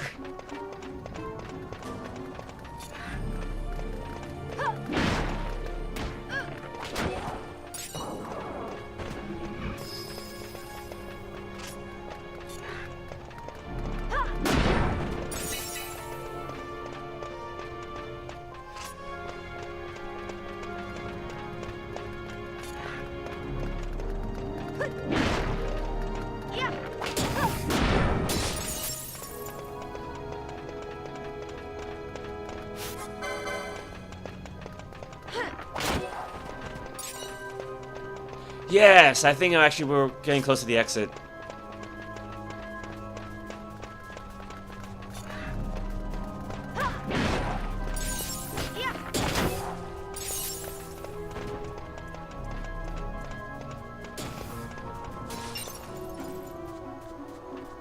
What did they just hit? I think it was probably one of those tomato guys, right?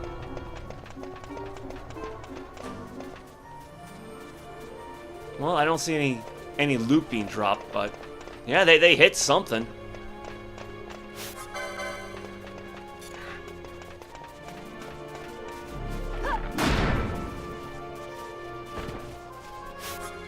I guess that is kind of the downside of having combat set up like this. Your allies might hit something without you realizing it.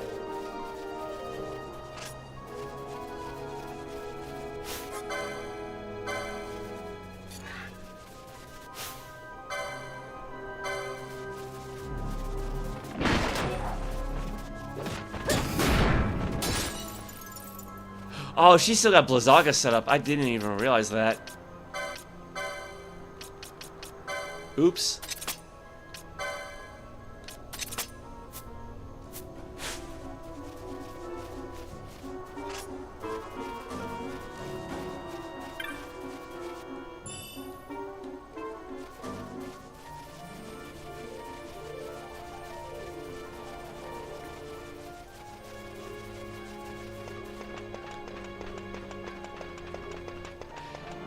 Yeah.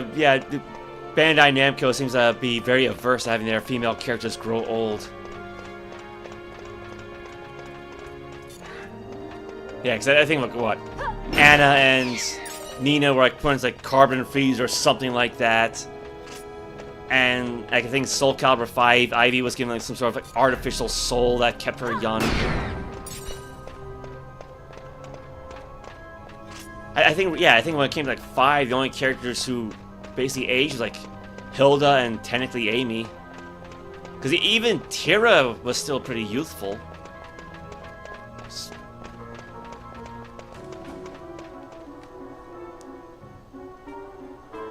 Wait.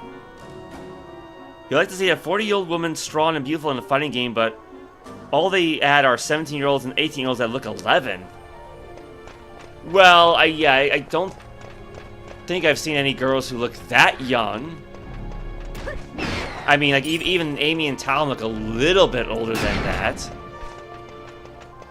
But then again, they're not 18 yet either, so...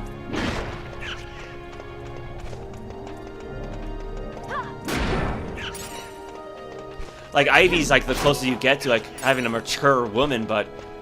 Even then, I think she's still in her mid to late 20s, technically. She's actually not that old.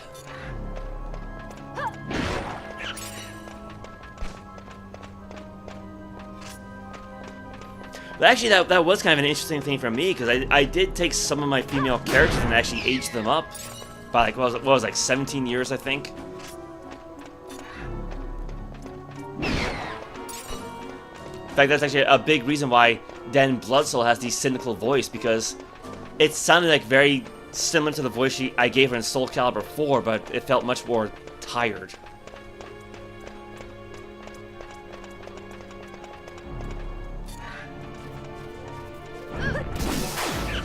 And the reason that Morgan Powis has the voice she does is because I thought I made her sound like a cougar.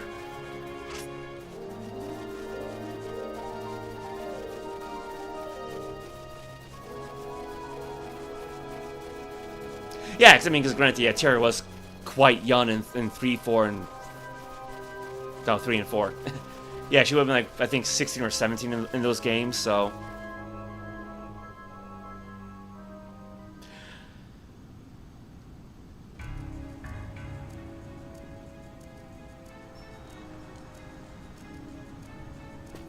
Yeah, I think we're finally out of the Sandsea.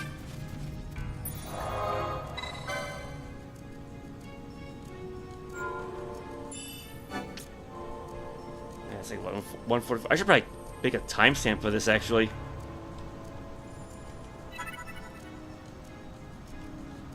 Let's see, 144.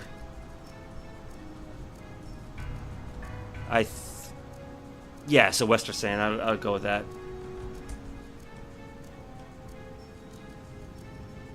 No, Dead or Alive isn't Bandai Namco. I believe they're Tecmo.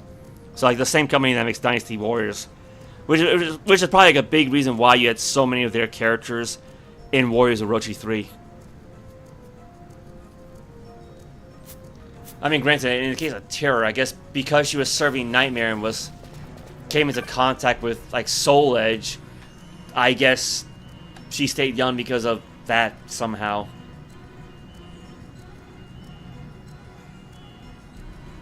Well, I mean, yeah, I hear and see that Marie Rose is quite petite and youthful looking, but doesn't Honaka have like a very, very large bust on her, like even more so than the other women? But granted, yeah, there have been some comments made regarding how they make faces in Dynasty Warriors, in Dead or Alive. Although actually, that reminds me though. The big reason why Lianxi of Wu has such a large bust is because they specifically want to make a woman who look more mature. Because yeah, even they know that a lot of the female characters like Diao Chan or the Kiao sisters look very young. Oh, let's see. Nearly lost my tail to a trap once. Ever since, I've been sure to use Libra to spot any traps good and early. Told that to my pal here, but he says, "Oh, you can float right over traps without setting them off." Never thought of that. You're going to take you far, friend. Maybe I have something you'll be able to use along the way. Let's see. What has he got for items? Oh, nothing. Accessories. Yeah, a bunch of stuff I don't have and don't really need. Bright sunny days are the deadliest out on the Sandsea. That's when the elementals come out. You watch yourself around those. Yeah. Well, we already fought like 3 or 4 of those guys, so.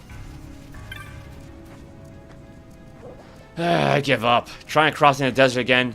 End up right back here. I'm thinking maybe my sense of direction ain't so good. Maybe I'll talk to that fellow over there, see about taking me on as an apprentice trader.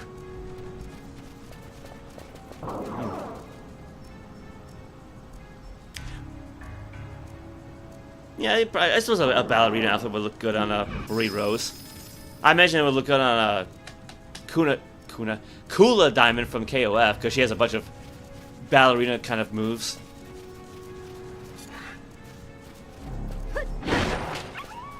Suppose I could always try and make a ballerina outfit for Amy.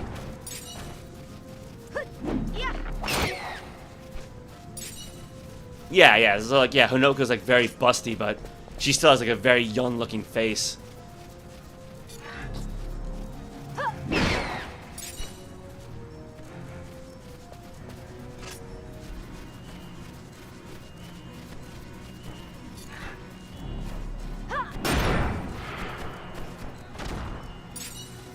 So yeah, that's like a nice thing about like Dynasty Warriors 8 is that, yeah, you can like modify characters' faces, so you can make them look young or old or like really, really old if you want to.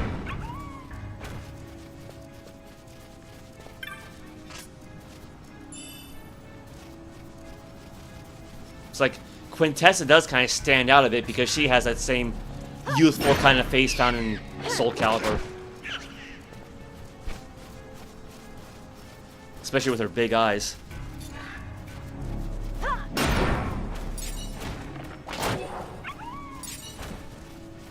Although, at least with the screenshot I used for, like, say, the members page, she strikes a pose that looks much more mature, so that kind of offsets it.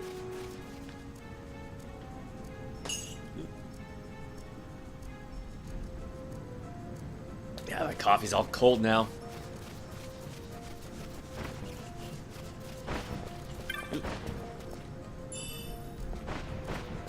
Yeah, that's actually a nice feature, having enemies that aren't necessarily hostile towards you.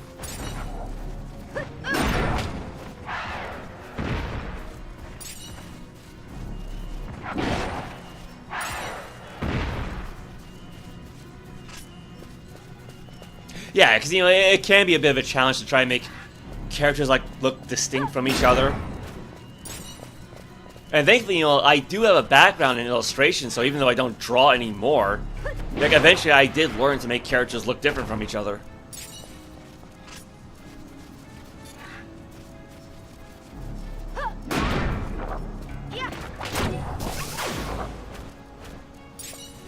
Of course, you know, in my case, it also helps that most of my characters are just like recreations at this point. Again, at least for Dynasty Warriors. So, like, for example, like, say, with Tang Shen, I tried to make her resemble how she did in Dynasty Warriors 5. And like I said, Quintessa's appearance is based on how she looks in Soul Calibur 6. And Xiao Mei is based on her appearance in 5. Like, really, the only hard ones so far were my Dark Elves, like, trying to make them look like elves and not just humans with pointy ears, but also make them look distinct from each other.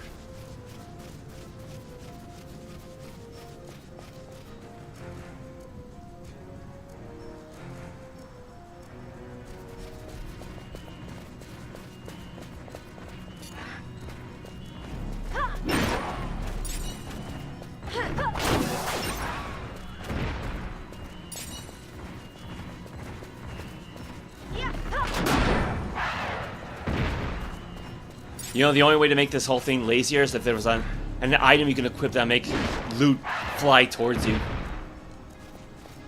Because, like, yeah, Warriors Orochi 3 had that. That was very useful.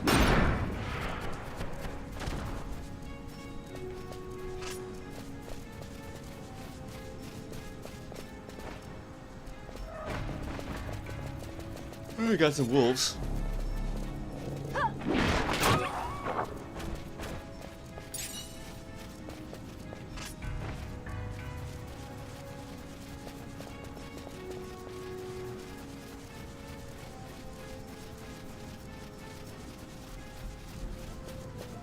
Let's see. Yesterday, while you were in the Uber, you had a dream, a female fighting game with all the pop rap, R&B, K-pop girls I like, with all the most iconic looks.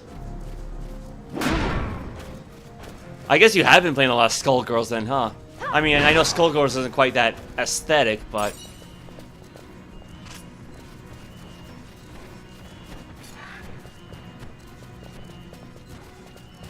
I mean, it is why I like games that have character and costume creation, so...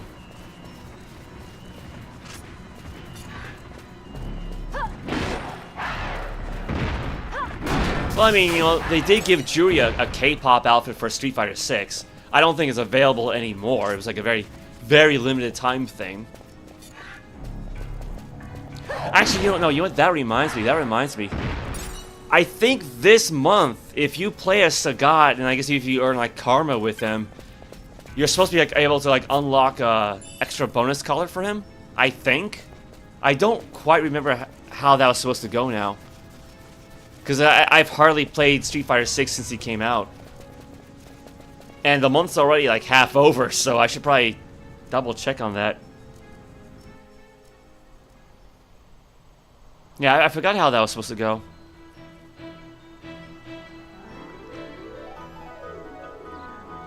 Okay, we're in the dry.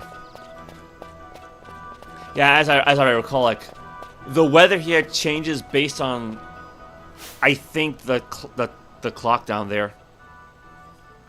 So like, you know, right now, like say at 439 hours, it's the dry season, but maybe at like 442 or something, it'll be raining. It works something like that. Like it is like a regular cycle. It's not random. Because there are certain monsters that will show up depending on the weather. And I remember that was like a real pain when trying to complete the monster bestiary.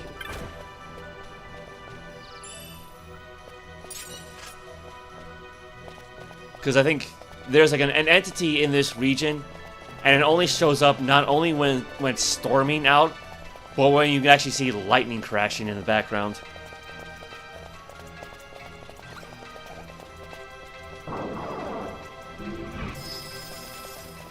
Yeah. Soul Calibur could definitely use like a more hair variations. Like,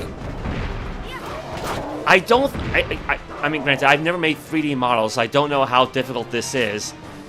But I can't imagine it would be that difficult to have an option where you just, like, flip something around. I mean, maybe it is, right? Because I'd imagine they are all just, like, individual assets. Because that's kind of an issue with Dynasty Warriors 8 Empires, where some of the hairstyles in the game are just reversed of another hairstyle. Yeah, we had rain earlier in the week, mostly with regards to the Oyster Festival. I think I'm in the Ozmone Plains now. But for the most part, you know, the weather's just been very nice. It actually really has been a very dry summer, so we got a lot of brown grass in the yard.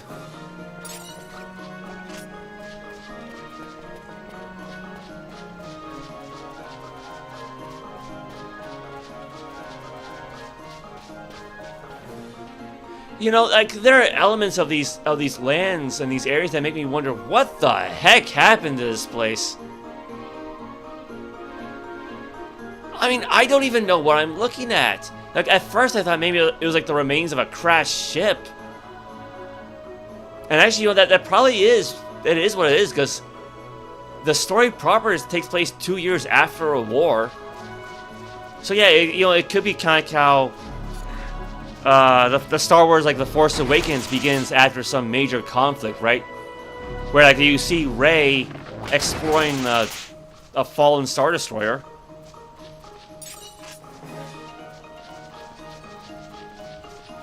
Actually, yeah, you know, Dynasty Warriors 8 Empires does have, like, some hair extensions, I guess you could call them, that you could apply to certain hairstyles. But then again, on the other hand, there are certain pieces of, like, head equipment that forcibly change your character's hairstyle, so... Like that's the big... And I pointed this out, that's the big problem with the Elf Fears, where all women have one hairstyle and all men have one hairstyle, and you're stuck with it.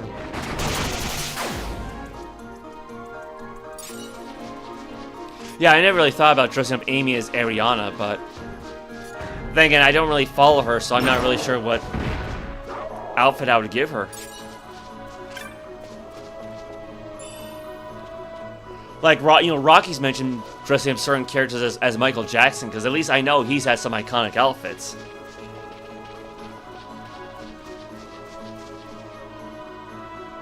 And I'm not saying that Ariana hasn't had them, but I'm just not as familiar with her.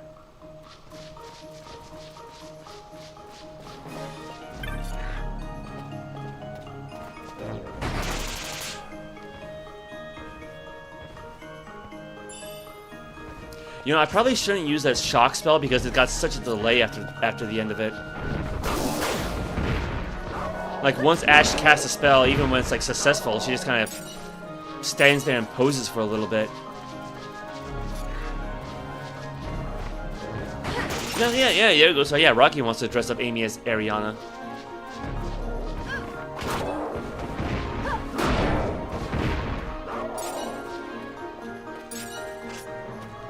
Yeah, see, I can't really think of like too many other cosplays I want to use in Soul Calibur. And of course, like, you know, my big problem, and again, I'll emphasize it's my problems, that when you go to select the character to play as, they're all arranged in groups of 3. So, like, say I got, like, say, 1 row for Ivy, 1 row for Stone Mina, 1 row for Cassandra, like 2 for Amy, 2 for Talum, 2 for Quintessa. And it's like, I don't want to move things around too much, because otherwise, you know, eventually I get accustomed to having certain outfits and characters in certain spots.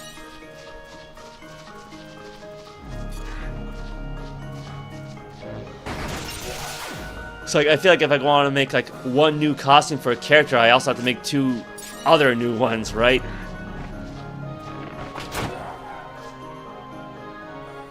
Thank you, next to her outfit, and don't worry, I think I have watched and talked to you enough to know you don't follow Copper. Yeah, no.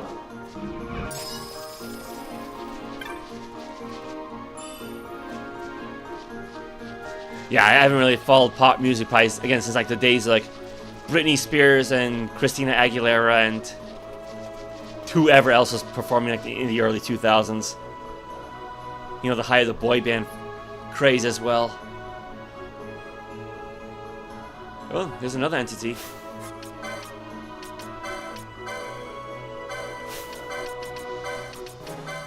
We don't really have that many boy bands around anymore, do we? Like, there was One Direction. I remember they were popular for a while, right? But again, I feel like that was also a long time ago.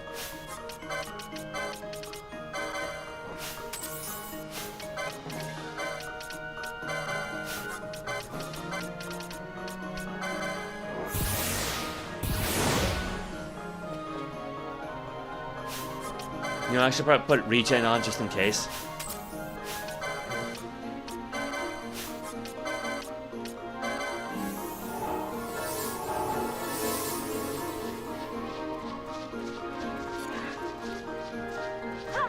Yeah, because I remember, like, Burger King had some sort of, like, One Direction promo for a while.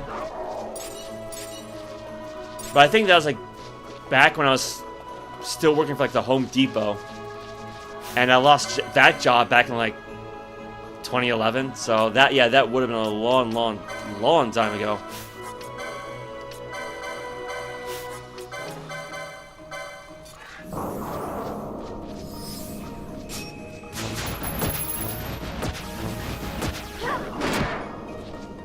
Oh, it's got nothing to steal? Or...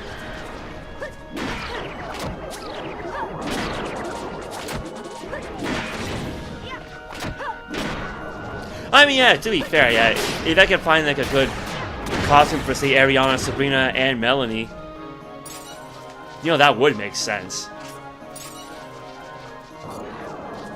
But again, my issue is that I just don't really care enough about pop music to do something like that. I mean, like, for a little while, I thought about dressing up, as well as, like, either Rob Zombie or Frank Zappa.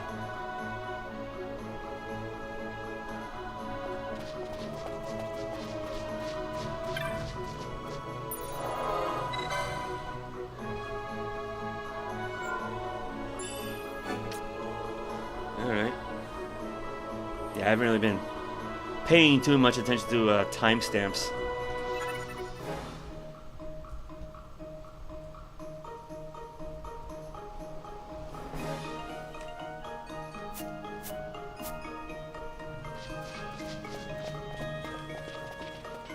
Yeah, the Golmore Jungle.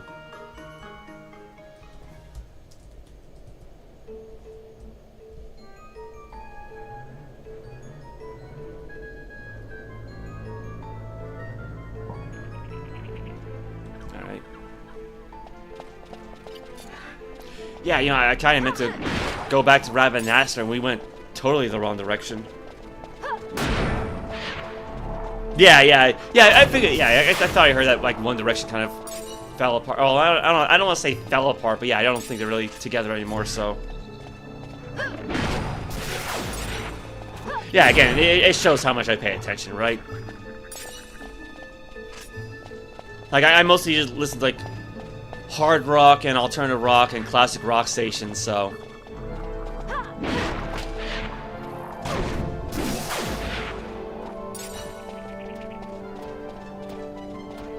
Although, to be fair, I'm not really all that familiar with too many modern rock bands.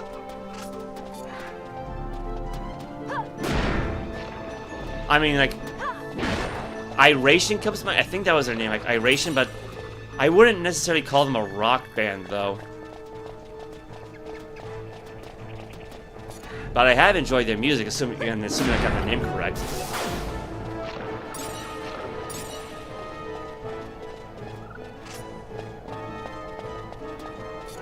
Yeah, there's actually really not a whole lot of new music I listen to.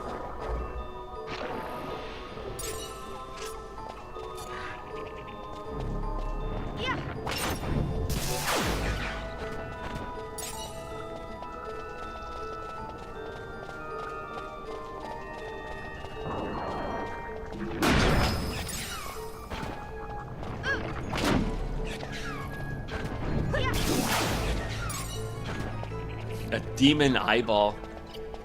Where are they storing all this stuff anyway? We actually should be pretty close to Fran's home.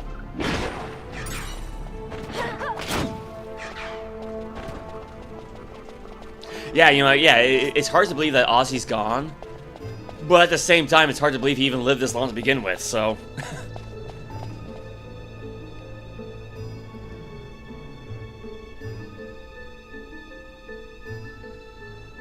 I imagine like when it comes to music, it always comes in like, I don't want to say it comes in tides, but you know, like one genre will be popular for a while, then another genre will be popular for a while. Like I don't expect to see any kind of like disco resurgence or anything, but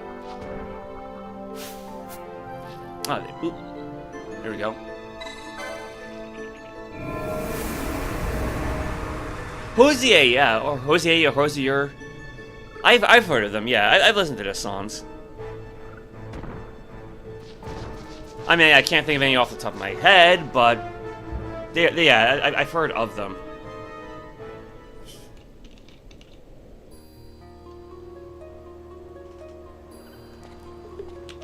Actually, that's the thing.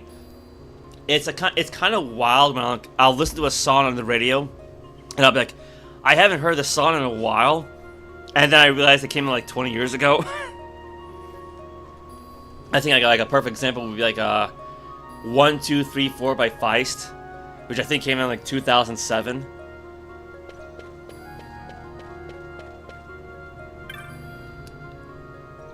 If you ever left the village not long ago, you would not believe how many things she brought before going.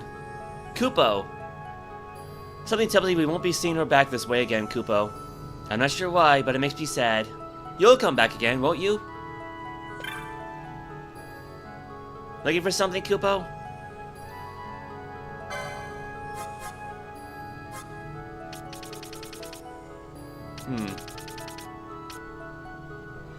I could have sworn there's like some location that sold remedies. It feels as though time stands still here. But when I go into town to restock my wares, how much has happened while I've been away, Kupo? Want to hear something scary, Kupo?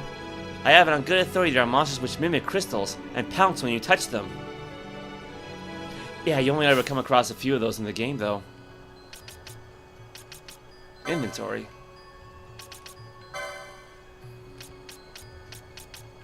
Yeah, I'm still down 1 remedy. I think maybe I can buy them at the special Clan Centurial shop. Take me to church. Yeah, that sounds familiar. Yeah, I think it's kind of an aggressive love song, I guess you could call it, almost. If it is the one I'm thinking of. Oh, you got a debate today, Daniel. Oh no. Oh, I hope you do well enough considering how little sleep you've gotten.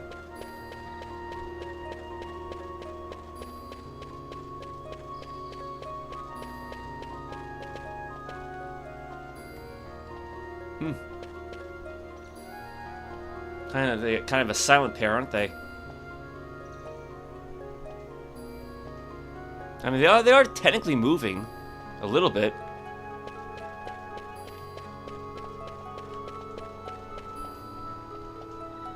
Ooh, a lot of silent individuals. Visitors are not welcome in this place. Leave the wood. Your way shall not be barred. Oh yeah. One thing I kind of learned the other day. Apparently, despite basically being bunny girls, I guess the Viera don't actually have tails. Like, everything you see there is just an ornament. I don't know why. I mean, like, if you're gonna give them, like, ears and claws and whatnot, then why not just give them tails as well? Like, they don't have to be, like, poofy cottontails or anything, but... why just give them, like, these weird ornaments, then? If in our reclusion we are forgotten, then that too is as it must be. Is reclusion a word? Well, I mean, I've heard of recluse, so... As countless spirits and uncountable visions before, the rare will fade to eldritch shadow and echo the wood's voice on the wind.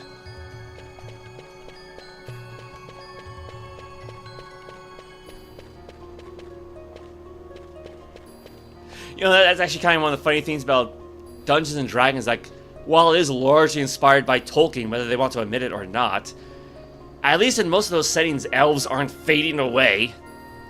Like, yeah, you got the Viera who think they may fade. You've got the Guado and Ten who are about to fade away.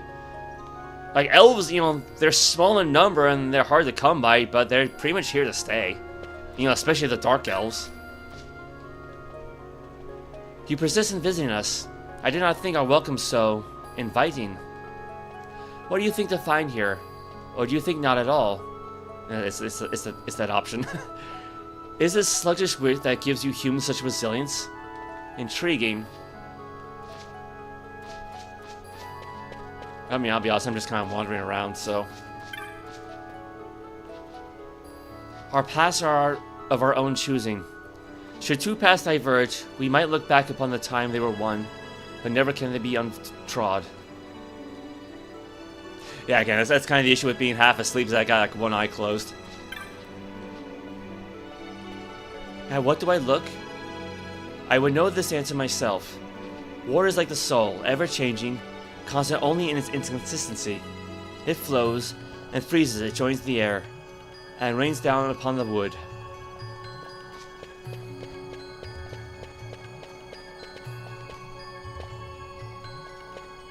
Oh, hello. Each Viera takes an apprentice to guide and instruct. The bond they share is strong, and not always untroubled. Vexing, is it not? In my solitude, I am free of such burdens. I sometimes count myself lucky. Thank you for coming to my aid.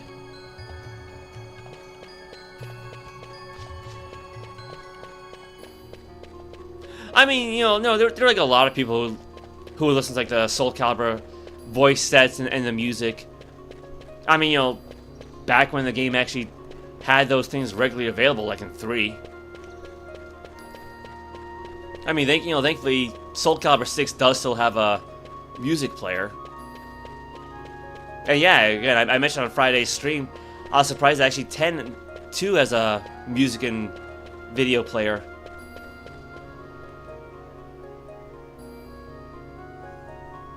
Yeah, Take Me to Church. Yeah, I thought that sounded familiar. Yeah, because it's like, I guess you could say technically a love song. It's time to give me Vieira's lawn. Carefully must consider her choice. For herself decide whether she will remain. She may choose the same path Yode walks, but it's her choice to make.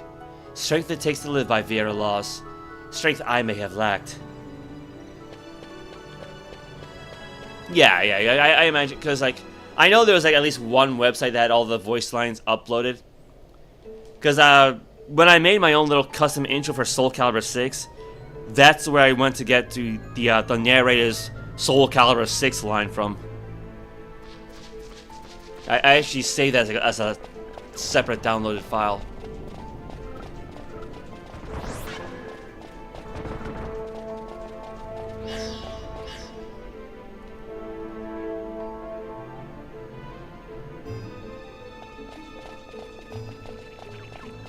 Man, I actually probably take a little break soon and get some food.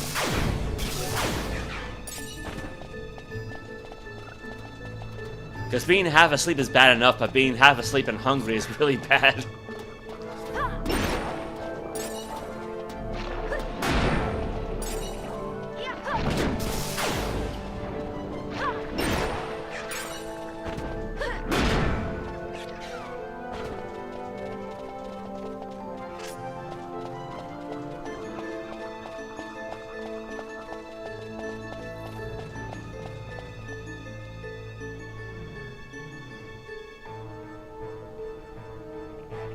Yeah. Going back to what Rocky said a little while ago.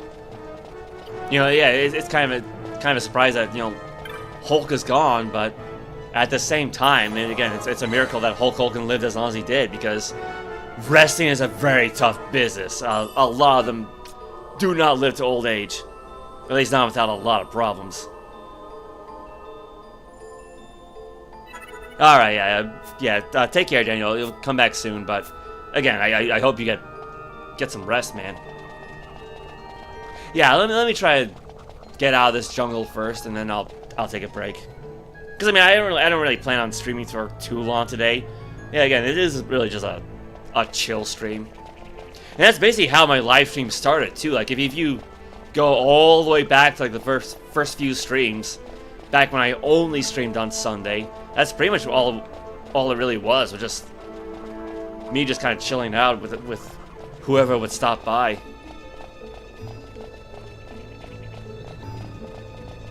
I wasn't really playing games for purpose at the time. I think Warriors of Orochi 3 Ultimate was like the first one where I really focused like on a game's story mode.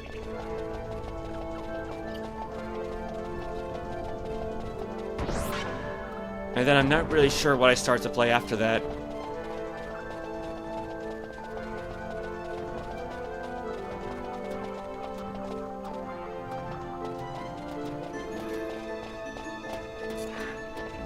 I know, guys, because I started doing regular live streams in 2022, and I think it was like towards the end of the year is when I started playing Final Fantasy XIII 2 for the first time.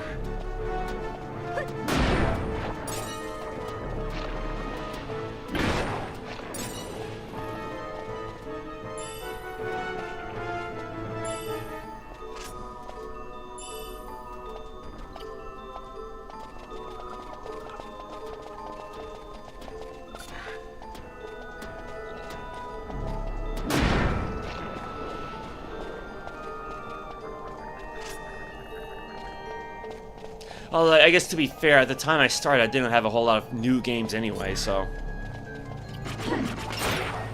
Do I want to get Tekken 8? No, not really.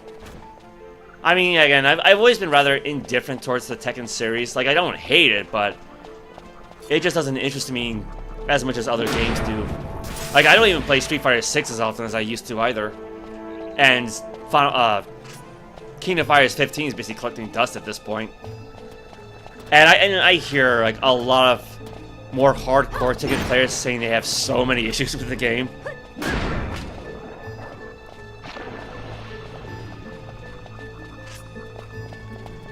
You know, not only based on like how characters play or like certain mechanics like heat drive or heat rush or whatever they call it, but also like how the character models have been looking lately.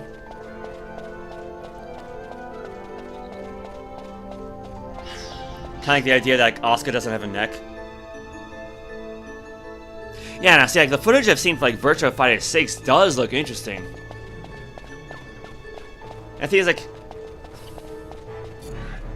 I want to say, yeah, I am interested in that, even though the only Virtua Fighter game I have was like a demo for Virtua Fighter 2 on Windows 95. Like, I have more Tekken games than I do Virtua Fighter.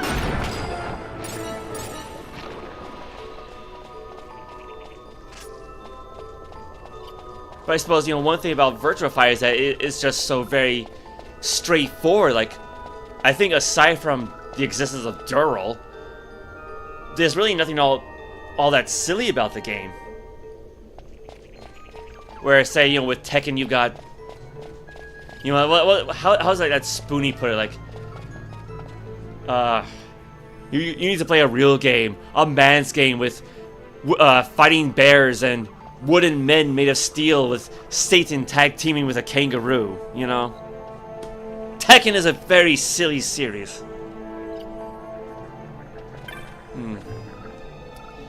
I have sensed a strong mist in the south these past days. It is as though it calls for someone. Now, actually, you know, I've heard that if you have Fran as your lead character and you come across like a Vieira under these conditions, apparently the dialogue will be different.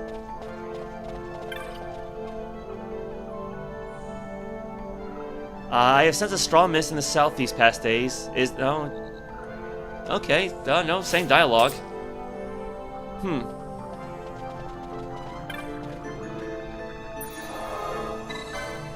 Oh well.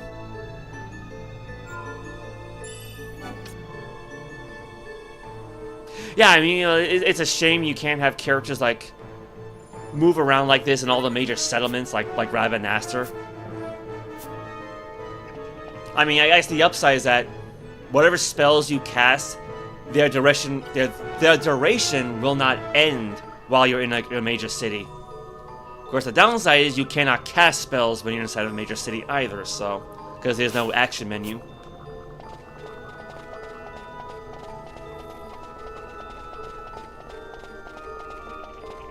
Where am I going? Yeah, I was checking OBS. You know, it feels like the one day where I'm just kind of goofing off, and so far the internet connection's been great. You know, figures, right? I mean, at least I didn't have any connection problems during the Unipalooza number in 10-2 last Friday.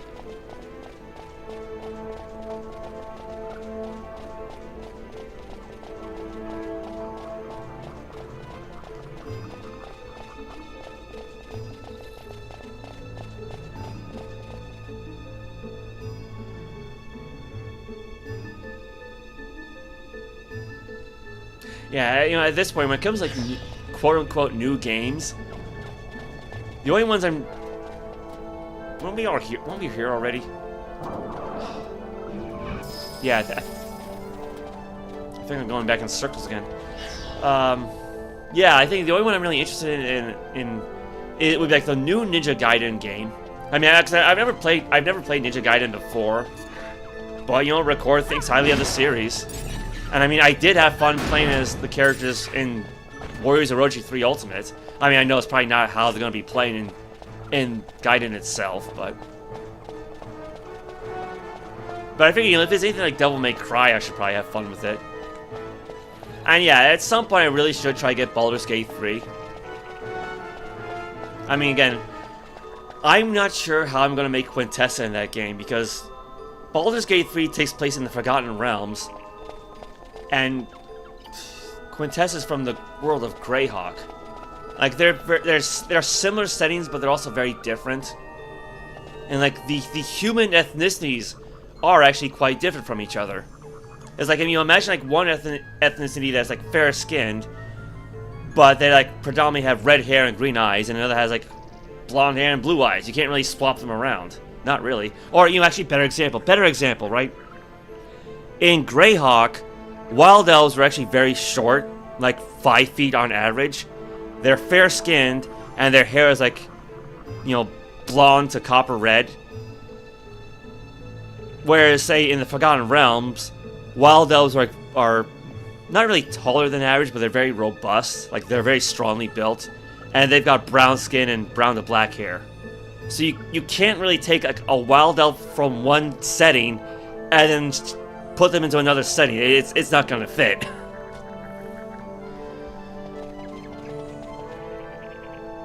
No, I'm pretty sure this would be the right path. You know, going south.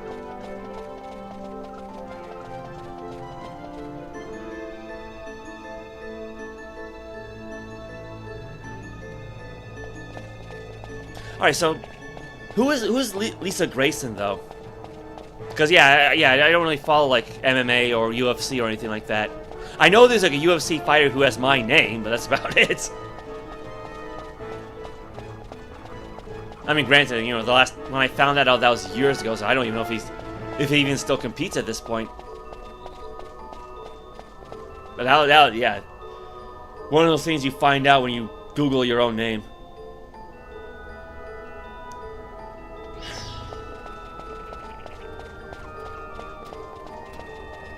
Yeah, you know, I think the portion, like, there's portions. The problem is there's portions of the Golmore Jungle that looks similar to one another. Wait, did I just get another remedy?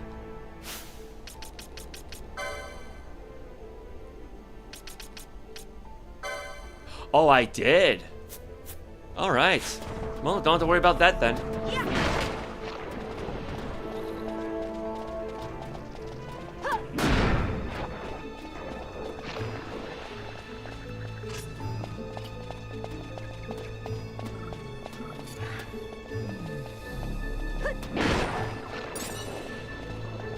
I think what I want to do is go down here.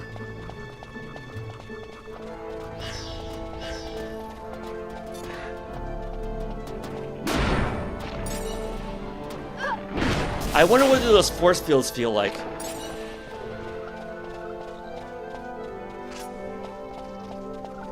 Like, going through them doesn't hurt, obviously, but I'd imagine you'd feel something. Oh yeah, these glowy guys. I remember these guys used to be such a pain when we first came here. Like, they were ridiculously strong compared to everything else. Let's see. You and her wear black leather jackets with our last names on the top, back of the jacket, and then Rock and Fist on the bottom.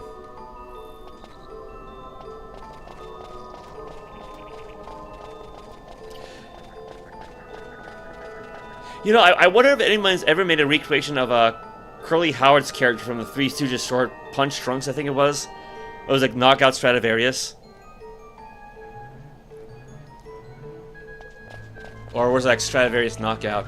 I forget which one now. Okay. Oh, okay. So she's your own unique character. All right, that's fine. Yeah, I wasn't sure if she was like a custom character or like a recreation of an actual person.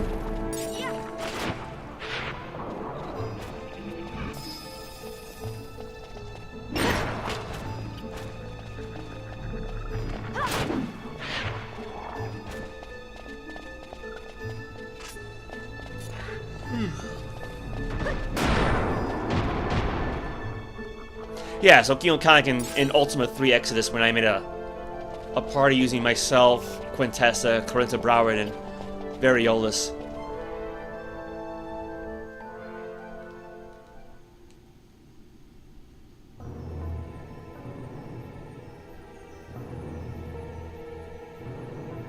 Oop. Well, I guess now would be a good time to take a little bit of break and get maybe microwave something. I'll be right back.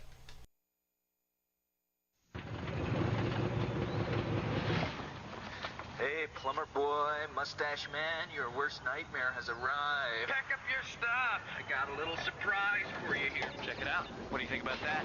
We got real-time, 3D, lush organic environments. How's that make you feel, buddy? Feel a little like your days are numbered? I'm gonna have to ask you to leave. You're hurting my elbow. Is that Italian? No, Bandicoot. It's an Australian name.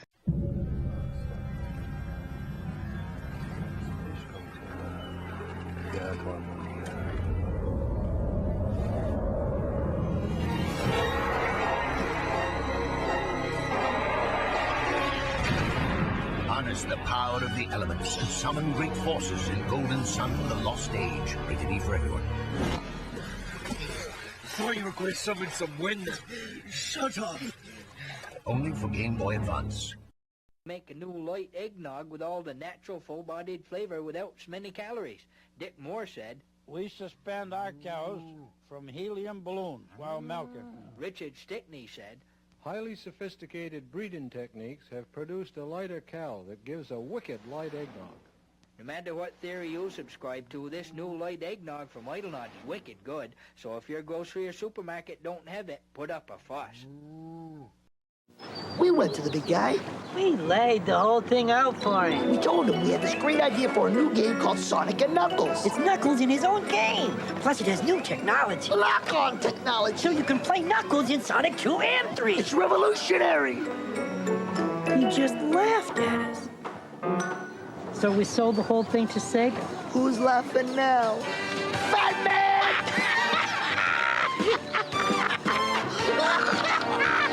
Sega. Not everyone can be a samurai warrior. Not everyone can live by the power of the sword. Not everyone can die with honor. I, for example, make kazoos. PlayStation. 遊びの道に魂込めた一人の男が今日も行く真面目に遊ばぬ奴らには体で覚えさせるぞ背がたさんしろ背がたさんしろ背がさんたんしろとや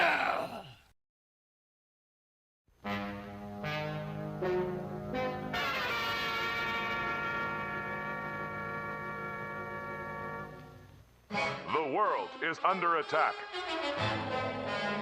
Terror reigns from above. A madman is on the loose.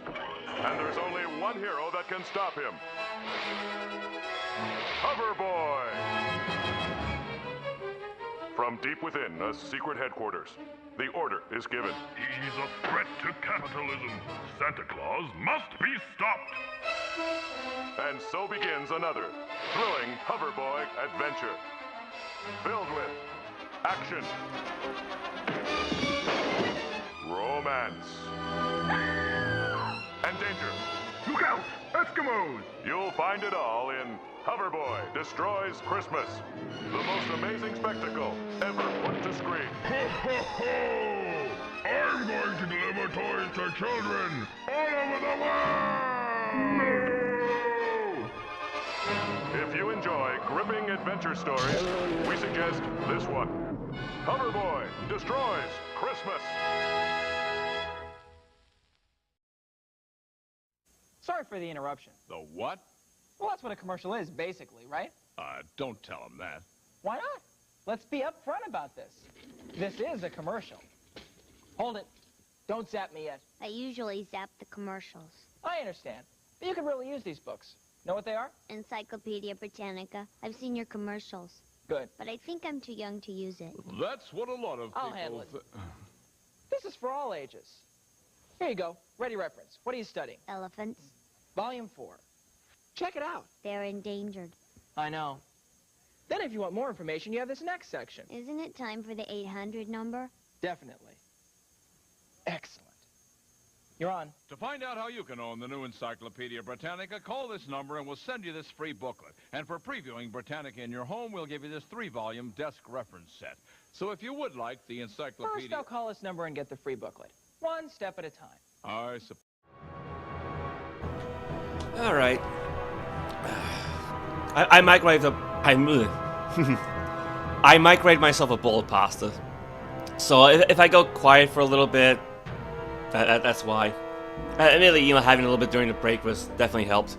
I've gotten to the point where, like, I'm tired enough that I don't want to relax too much because I'm afraid I would fall asleep.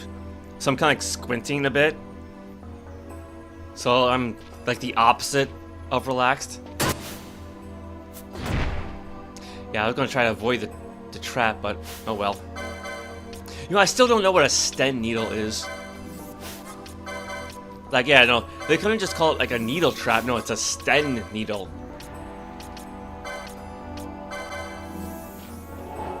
Oh well. Actually, yeah, that thing hit the nail hard.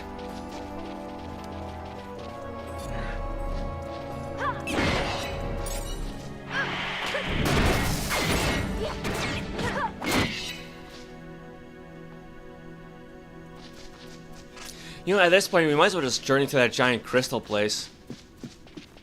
Because there actually is like a rare monster there that also has like a very rare weapon that drops. I mean, the odds of getting it is extremely small, but... And the enemies can be very strong, so...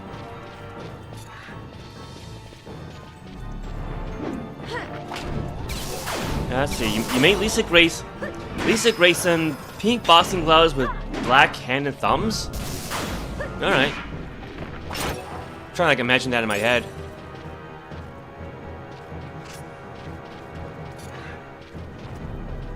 It seems like an interesting concept.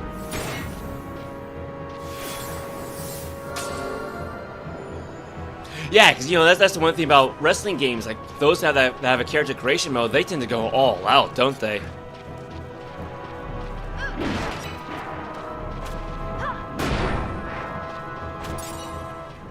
And I mean, like, I'm not really expecting that level of detail for, like, say, Soul Calibur 7, but, you know, as I noted here and on X, you know, I'd be perfectly fine if like a Dynasty Warriors 8 Empires level of facial adjustments. Because, I mean, again, I was able to recreate Shomei and Tang Shen fairly accurately.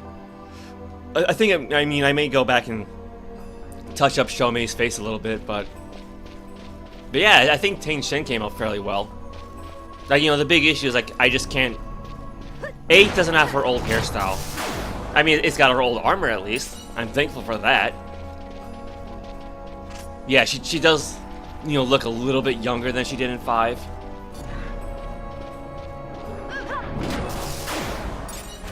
And, you know, of course, it also helps that in 5 she had a very mature sounding voice.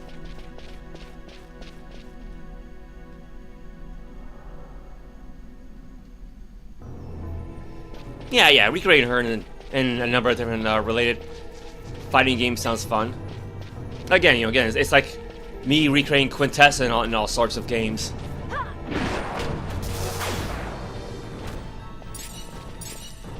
Which is like, you know, why for the Bard's Tale, I'm thankful that there was an artwork of a female spellcaster with long white hair wearing a blue outfit.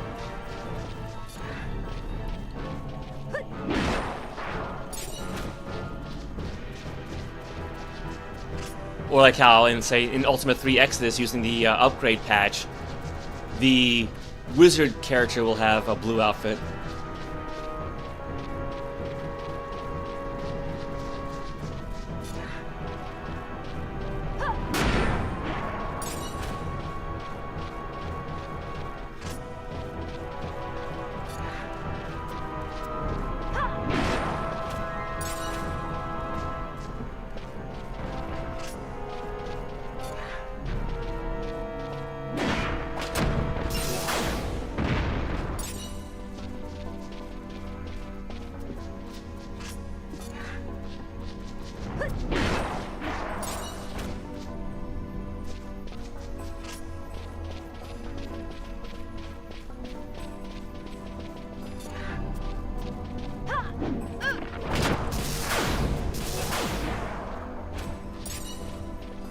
so there should be like an exit somewhere in the south.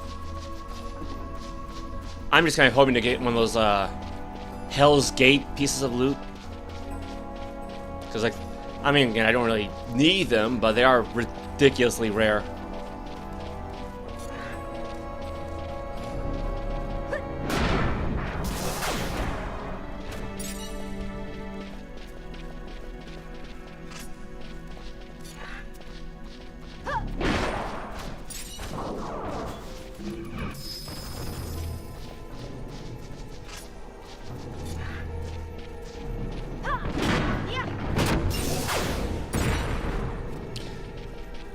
But I mean, yeah, you know, I actually have had a lot of fun playing as Quintessa and Dynasty Warriors, just because like it's so easy to build her to be like a spell casting type of character,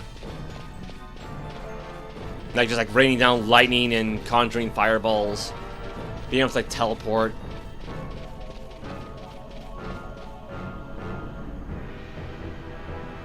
You know, I just wish I could make her skin like Snow White and give her a big booty. That's all. I mean, if Zhuron can have some junk in the trunk, then why can't Quinn?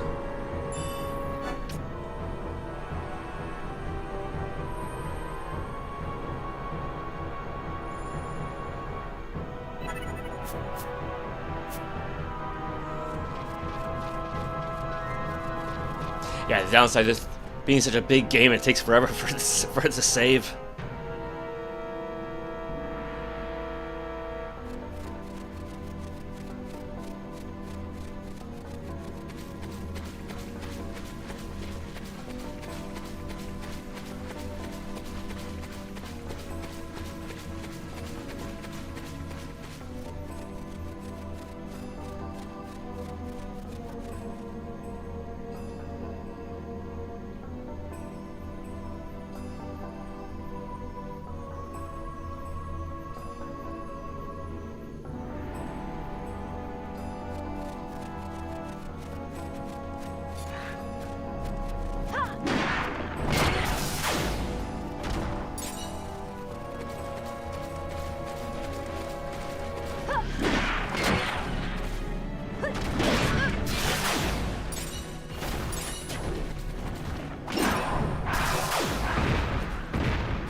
Yeah, see, I kind of referenced this earlier.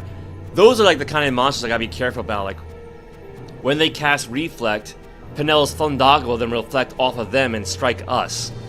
But because Ash is usually much closer than Fran and Penelo, she's typically the only target, and thankfully her shield makes her immune to lightning damage, so...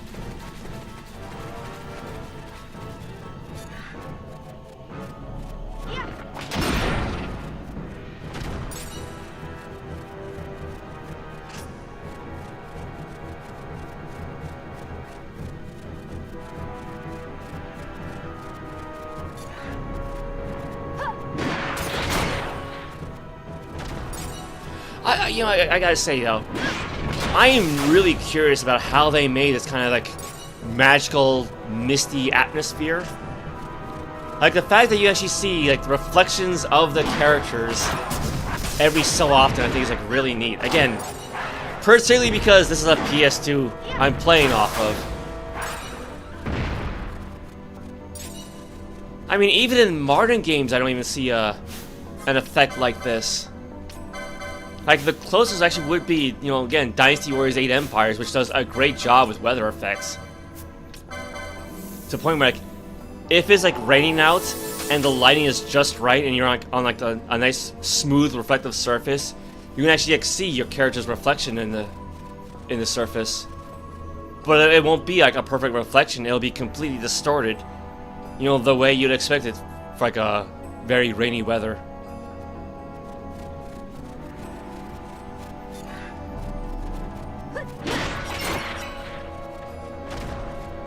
Watermelon Sugar High?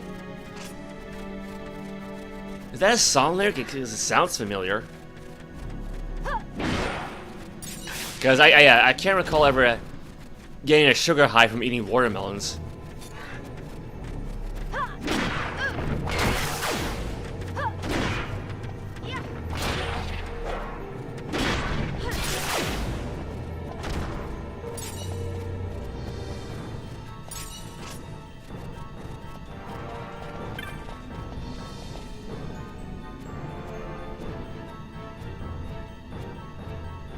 Here we go. I mean, granted, I could just head to the exit just by hugging the wall, so... hugging the southern wall of the map.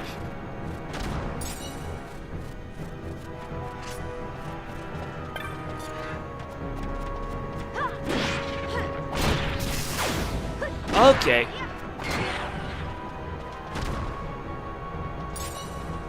Yeah, I thought I remember hearing about hairstyle being a part of One Direction. Because I know he's, like, done his own thing lately. And went there, like, a series of brothers who were, like, pop stars recently? Because, I mean, you know, when I grew up, there was Hanson.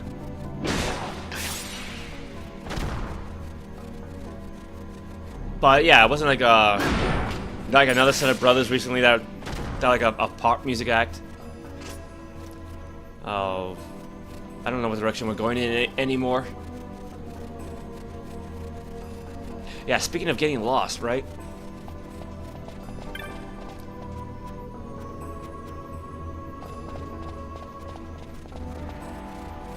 Jonas Brothers, yes, thank you, thank you. Wait, one of the One Direction cast passed away? Oh, I'm sorry to hear that. Actually, didn't that happen like another pop music band too? Like I don't think it was like 98 Degrees, but like didn't like one of the members die? But again, I'm trying to think back to something from like, you know, 20 some odd years ago.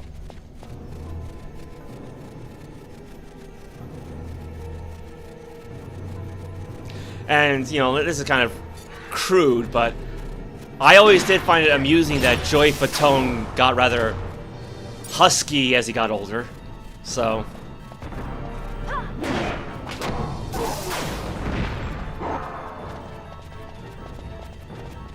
which, you know, I'm sure like the irony is not lost on him. Well, yeah, I mean, yeah, not cast. Like they want like a, I don't want to say a make-believe band like the Monkees, because I mean, two of the members actually did play legitimate music. Actually, yeah, that comes to think of it. My family and I are like, my family's coming down to visit, and we're actually supposed to go see one of the Monkees like at the end of the month. I want to say be Mickey Dolenz. I mean, granted, I think he's the only one who's still alive, so.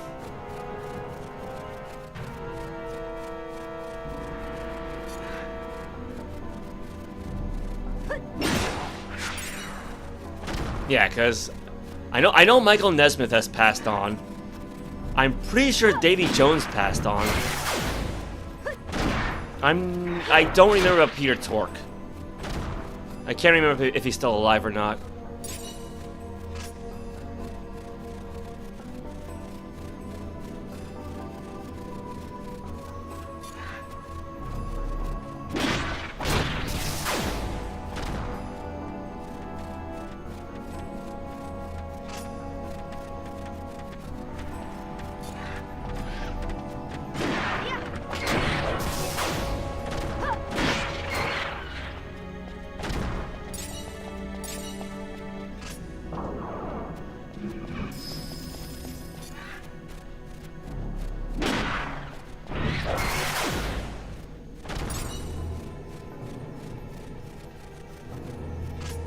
But yeah, it kind of shows how much I keep track of modern music.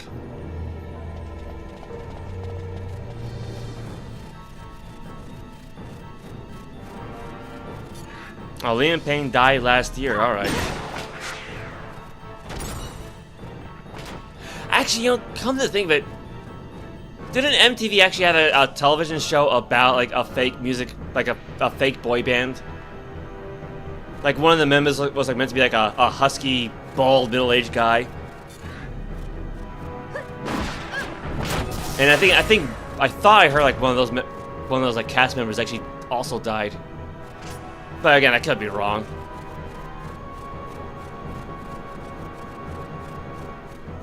I think we gotta be close to the exit by now.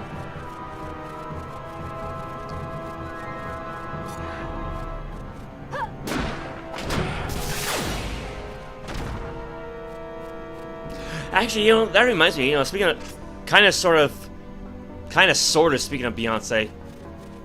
Not, I mean, it's somewhat related. Whatever happened to Salt and Pepper? Like, you know, I recall that when, you know, one of the members of TLC was killed, actually. So I don't say she just died. I'm pretty sure she was like flat out murdered. But no, yeah, whatever happened to Salt and Pepper though? Because I remember they were pretty popular for a while. Oh, this is not one of those hologram. Oh, there's the exit. All right.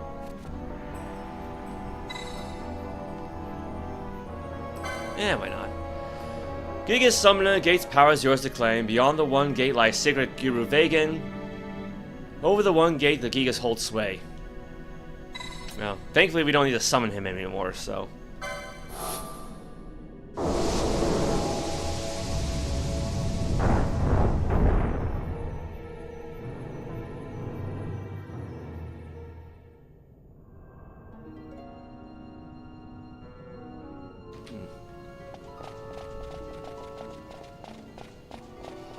I mean, actually, yeah, because speaking of Hanson, as far as I'm aware, they are still making music. Like,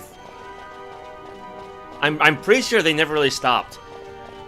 Like, yeah, they're nowhere near as popular as they used to be, but no, I guess they've just kept at it.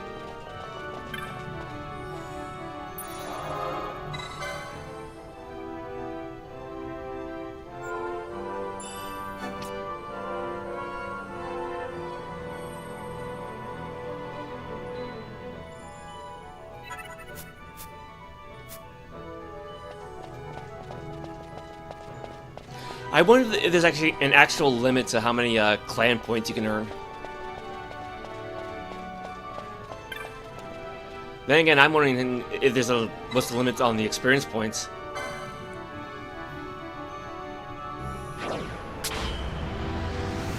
Like I could have sworn I heard somebody actually did reach like the limit, and then the experience points kind of looped back around and they fell back to being like a first level character. Because that's kind of what happens in Ultima 2 Revenge of the Enchantress. Like, if you had like 9,999 gold and you get one more gold piece, it loops back around to 0.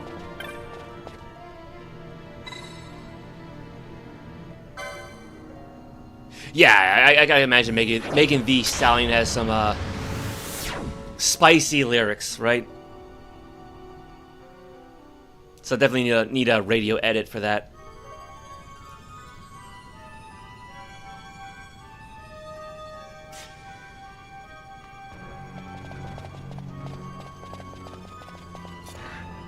Kind of reminds me of hearing, I want to say Insane in the Membrane by Cypress Hill.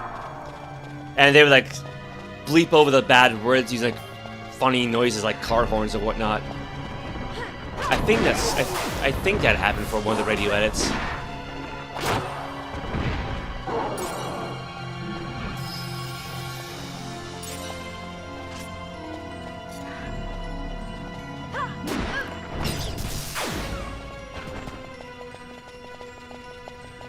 Actually, yeah, speaking of music, I'm reminded how, like, one person who reviewed Final Fantasy XII said, like, none of the songs were, like, really all that memorable, but they were definitely very atmospheric.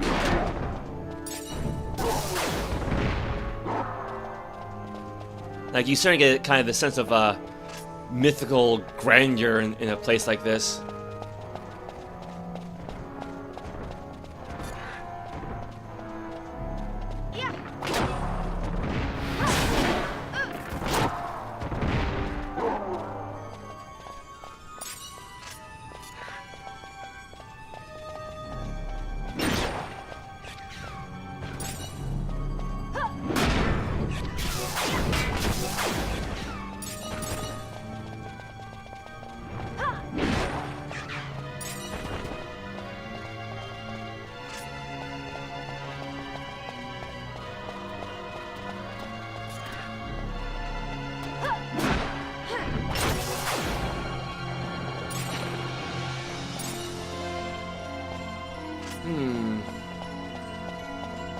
I think I went the wrong way.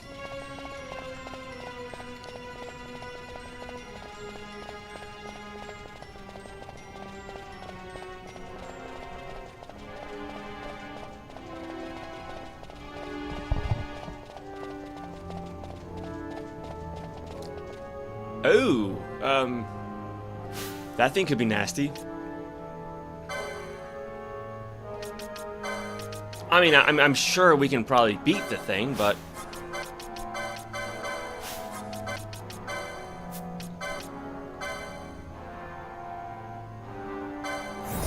Granted, I'm not... I want to say that's the light version of the entities. I think. Or I guess I should say like the holy versions. Let's see. Let's try something.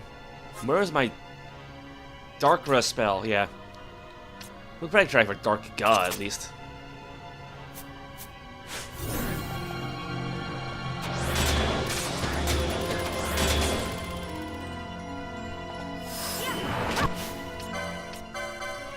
Well, can we steal anything from this guy first?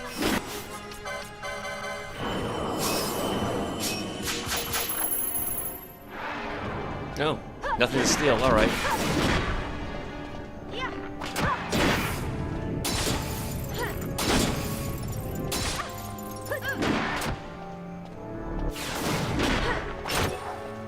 Oh!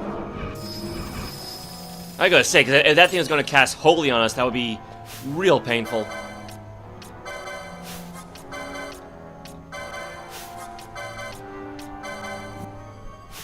Alright, well, might as well reset Penelo's Gambit then.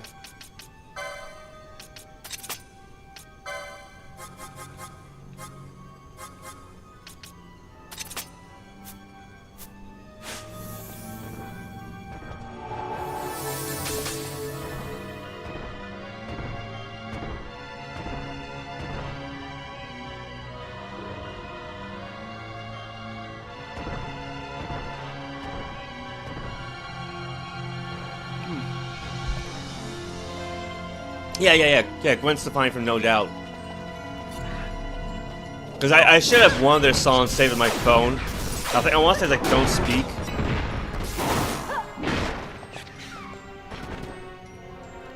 Granted, I don't think I've heard too much of her solo work, though.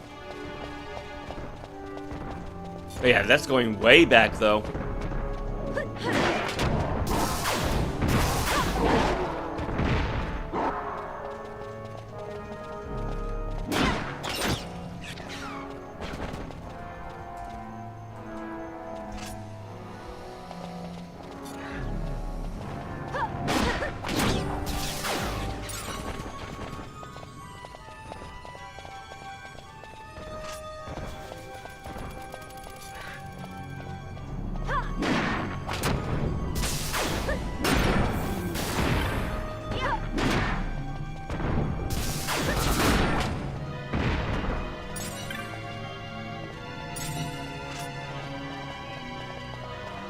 Yeah, that regen spell actually works pretty quickly, doesn't it?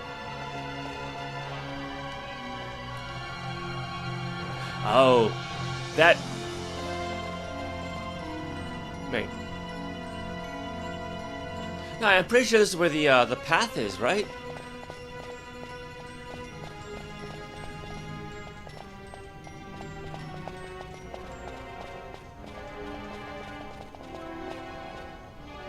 Or is it that one down there?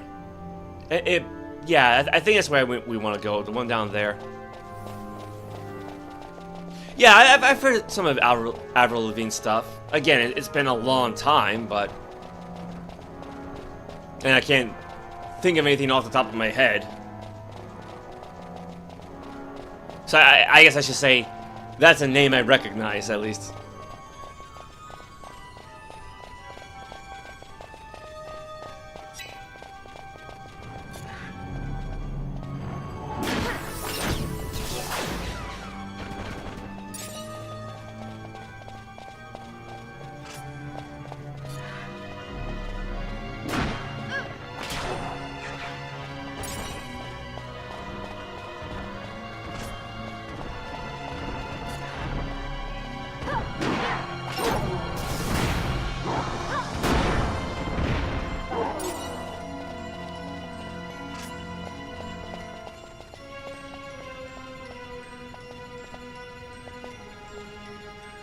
I think I was wrong again, wasn't I?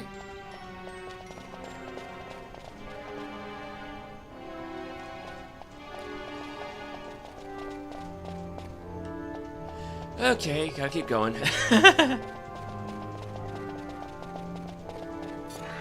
Yeah, hey, I don't want your girl. Yeah, that sounds familiar.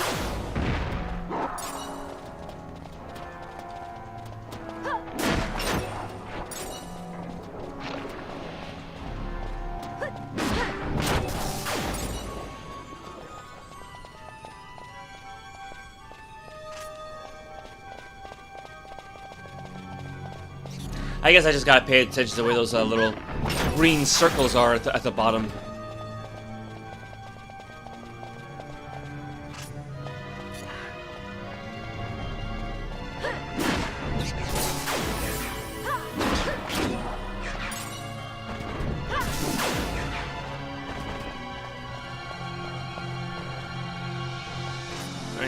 I guess that's all of them. Yes, I know who Justin Bieber is.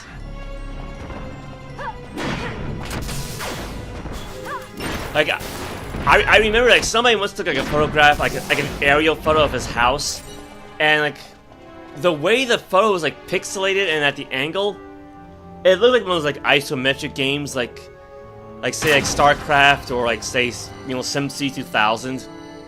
So I remember, actually, I took that photograph and then I just added the monster from SimCity 2000 to it. I'm pretty sure I've still got that thing saved somewhere.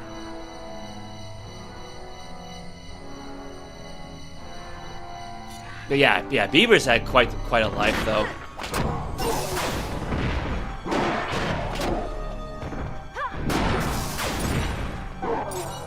Again, it's more a case where, like, I know him less for his songs and more for, like, everything else.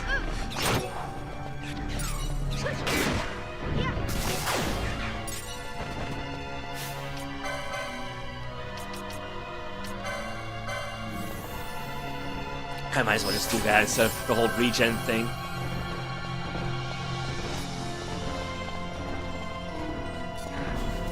Honestly, like, if the cat ear hood did not exist, I'd have it whatever. Ugh. I would have everybody equipped with that item that gives them constant regen. Although then again, there's also an accessory that I think cuts spell point cost in half, which is also very nice.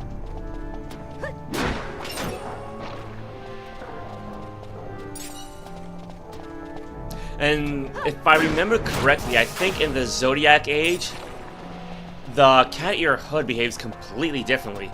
Instead of boosting vitality and speed, it'll take whatever license points you earn and then convert that to gil.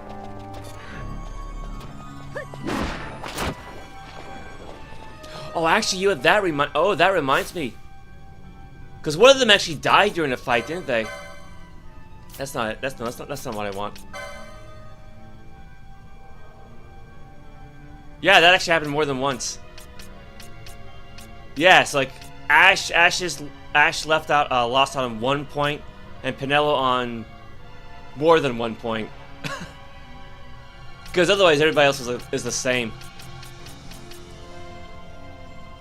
Yeah, it's kind of the issue with these games where if you die, you don't earn anything.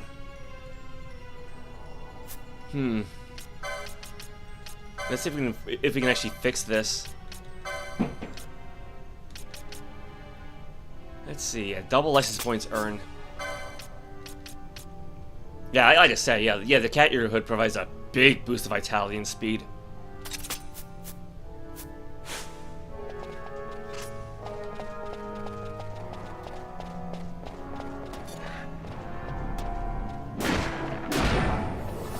Two hits. Okay, so Ash is now evened out.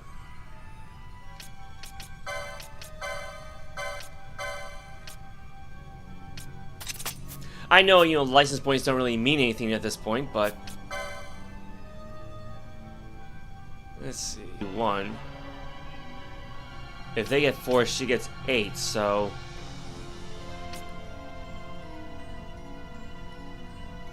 I want to say it'd be 5 fights they'll be evened out. No. No, I think it might actually be 6. Well, we can just go at this like a little bit at a time. Oh, now YouTube's giving me connection issues.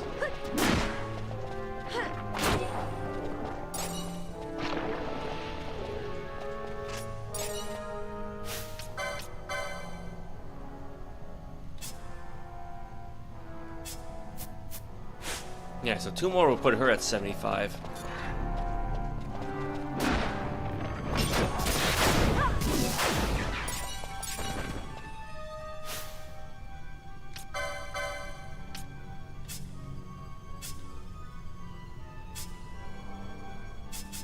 I think she needs 2 more fights.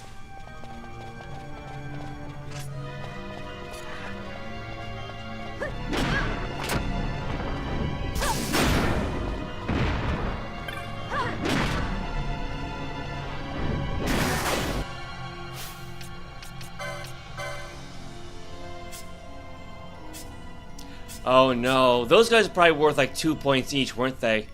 Oh, that overshot it. Oh, it figures.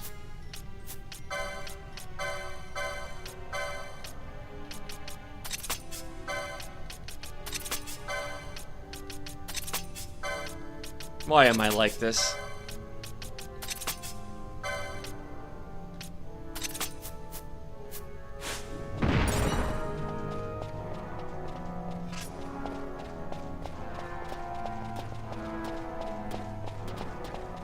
I mean, granted, you know, at this stage in the game, I didn't expect anybody to die either, so.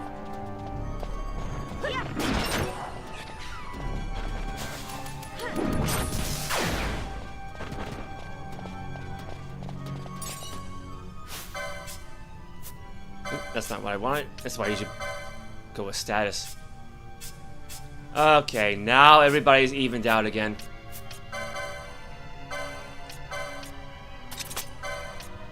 That's not it. I mean, granted, the ribbon is a very nice accessory, but...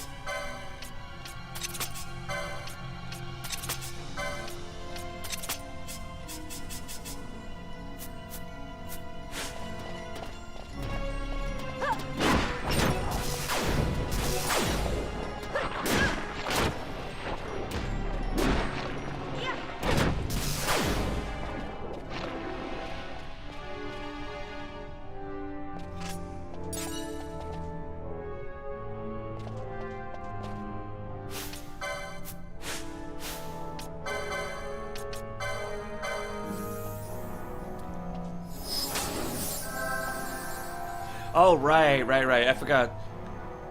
There is some cure spells that only target one individual, and then others that target multiple. It's not like Final Fantasy X-2 where you just like split one spell into different targets.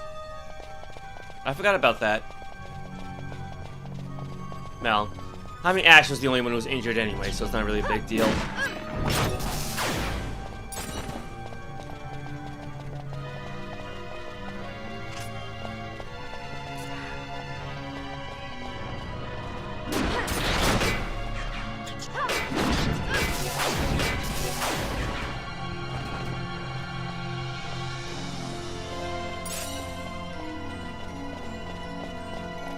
I'm starting to think I should have got myself just a bag of chips earlier.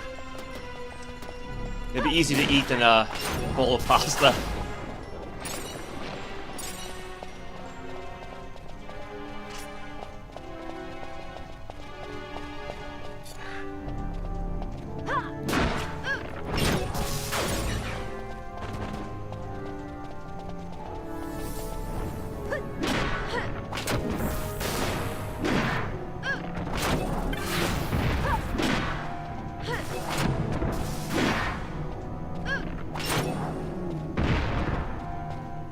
Yep, they were worth 2 license points each. That's what offset things earlier. Granted, again, I do like how Ash was targeting those guys, and Fran and Penelo were targeting enemies further away.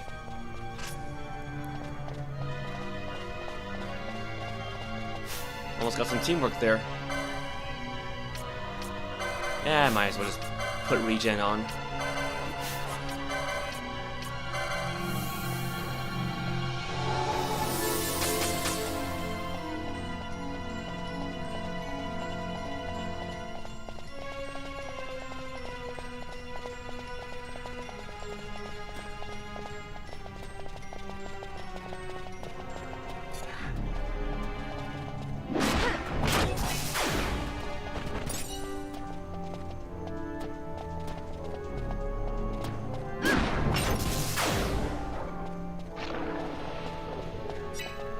You know, yeah, I almost feel sorry for Penelo. Like, by the time she gets that Thundaga spell out, usually the enemies already have been beaten.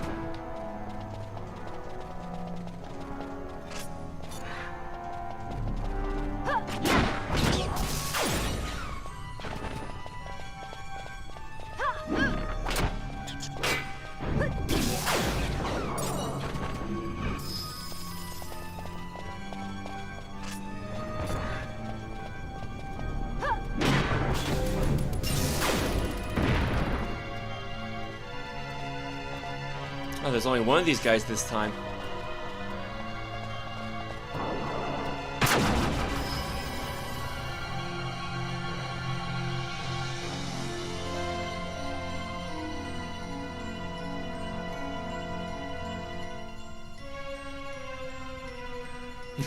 You want to learn French? I mean, you don't want to, but you have to. All right.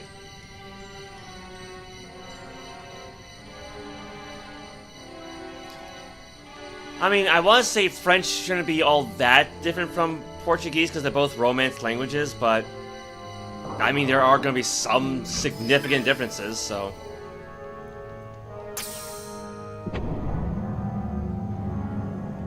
Because, like, German's not that different from English, but there are, again, still enough differences.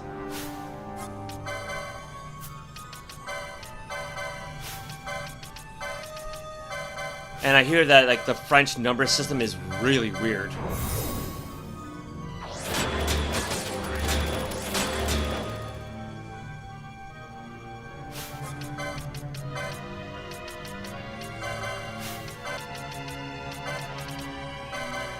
Yeah, might as well just cast a bunch of buff spells before you save.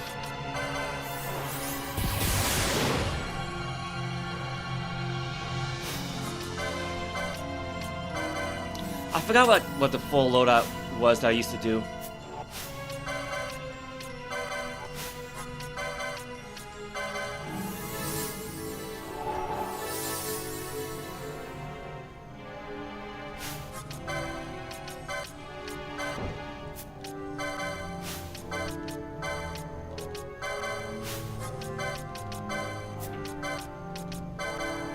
I think that's it. Yeah, it looks about right.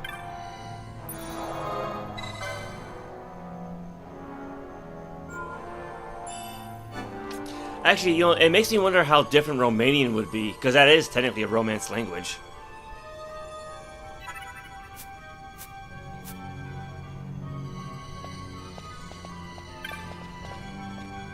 And I've always kind of wondered, how did Latin turn into Italian?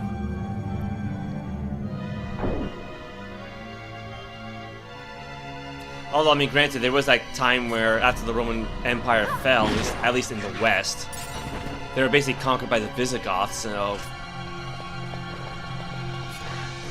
I suppose that they could have left a bit of an influence on the language, maybe.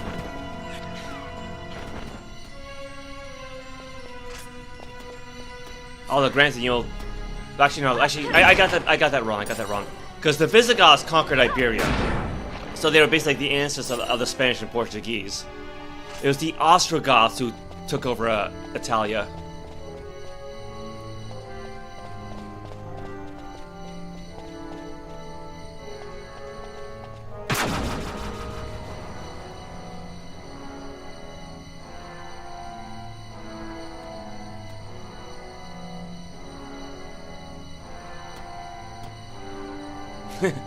Yeah, Italian is weird. You just have to put a lot of expression and enunciation to Spanish, and there you are.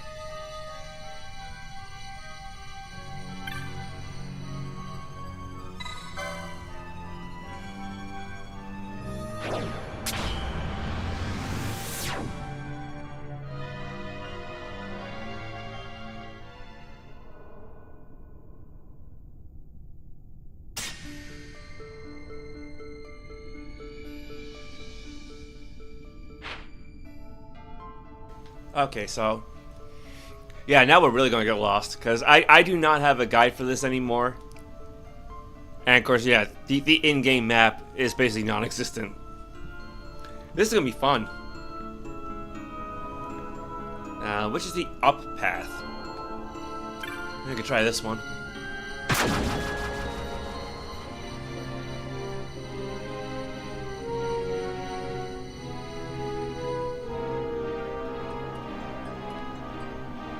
I guess when it comes to the Great Crystal, the general rule is go down.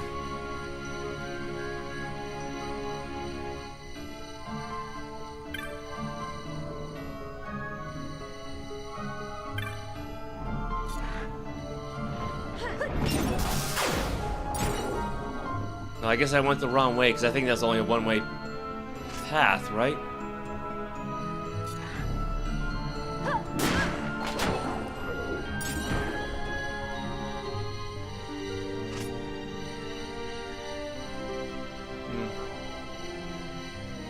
I was thinking of having friends switch back to those earth arrows, but I recall there are some like monsters in this area that'll actually absorb earth damage, so probably not a good idea.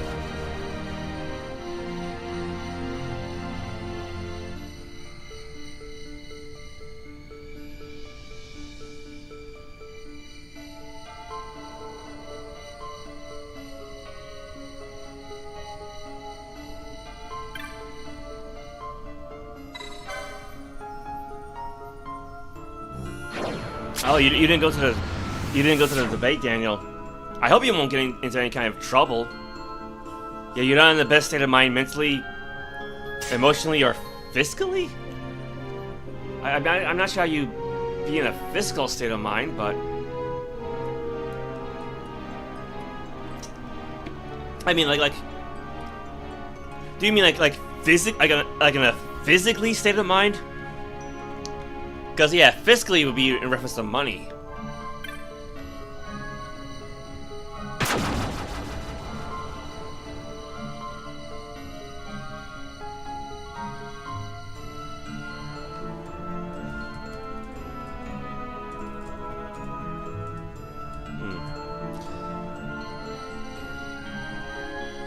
Yeah, I don't really want to bother or like mess around with these gates.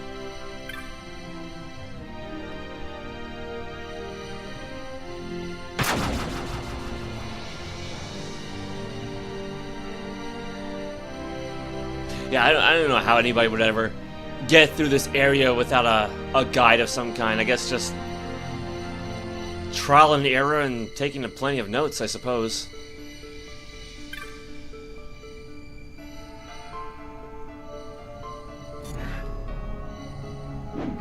Your arms refuse to obey you. I mean, I hope you're not sick. I just assume you're probably just very tired, that's all.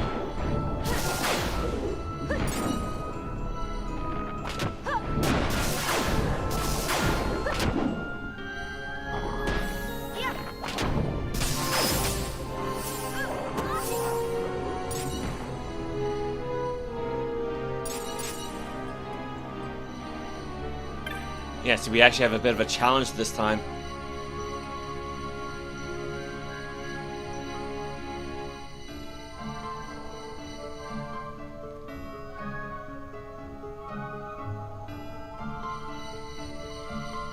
I mean, we could try this new waystone and see where it goes.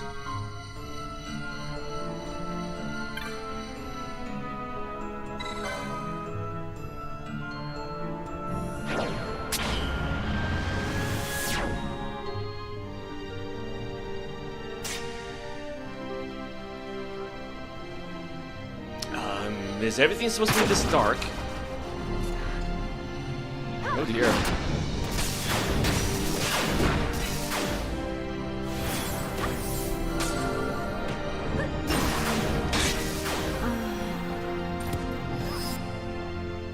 Oh, this is not going well.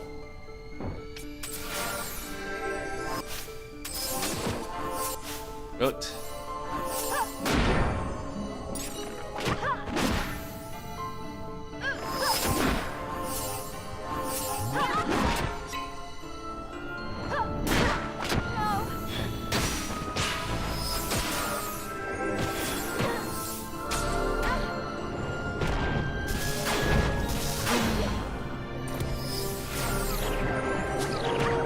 Oh, wow, we are not doing well, are we?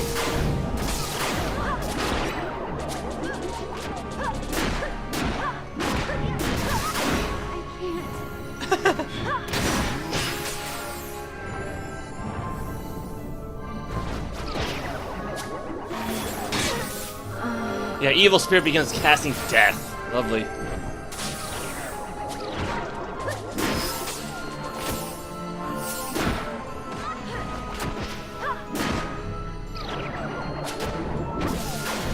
Man, you know, I'm actually glad I put those gambits back on.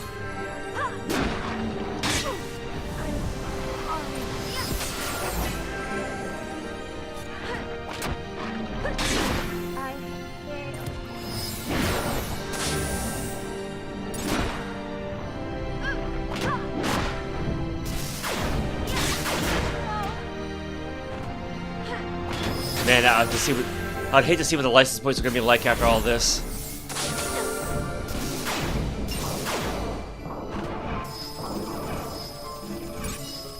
Not all of them. Man, well, that was one heck of a fight.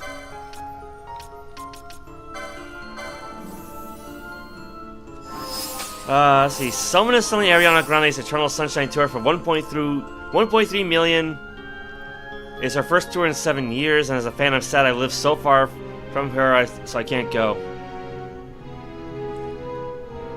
Ooh.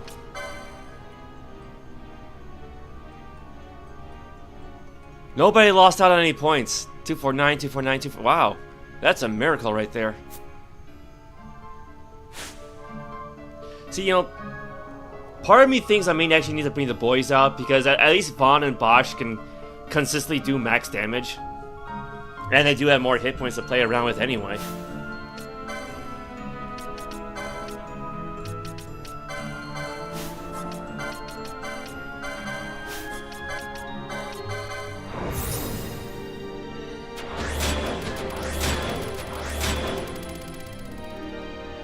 Yeah, I'm starting to think coming to this place was actually a bad idea. Cause like the whole point of the stream is that I was supposed to be relaxing a bit. And like chilling out, not getting ravaged by all sorts of undead.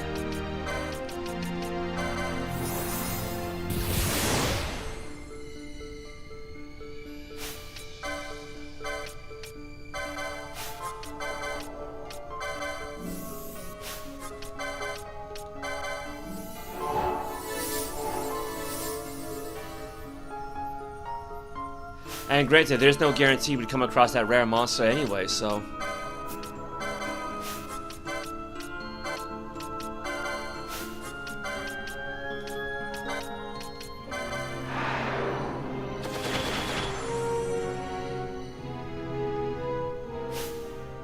Okay, but like, well, yeah, okay, but Daniel, what do you mean by like 1.3 million? I assume you mean like in your local currency? Because I know there are like some places in the world where like their base currency is like say very, very low compared to like the American dollar. Like say, I know like in Japan, traditionally it's been about like 100 yen per dollar, you know, give or take. At least again it was like 30 years ago, 20 years ago. And I think in Indonesia is kind of like that too. I think they use like rupiah or something like that. Because yeah, I mean, if it's like 1.3 million for like American dollars for a ticket, I can't really imagine anybody shelling out the money for that. Like I can't even imagine rich people doing that. Yeah, I should probably just try to. Oh no. Oh, here we go again. I was gonna say, let's probably try to find a way out of this place.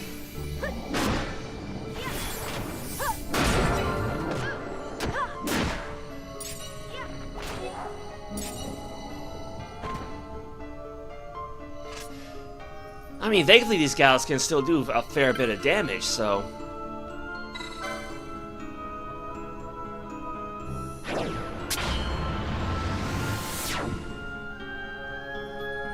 I mean, yeah, because then again, I don't really know what the currency in Mozambique is, so... Or it's like, you know, again, how it compares to the American dollar. Actually, you know what, I could probably look that up, though, right?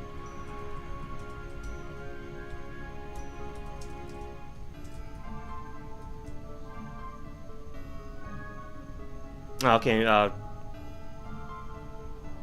Oh yeah, here you go. Convert Mozambican. I don't know how to pronounce it, like Menakais.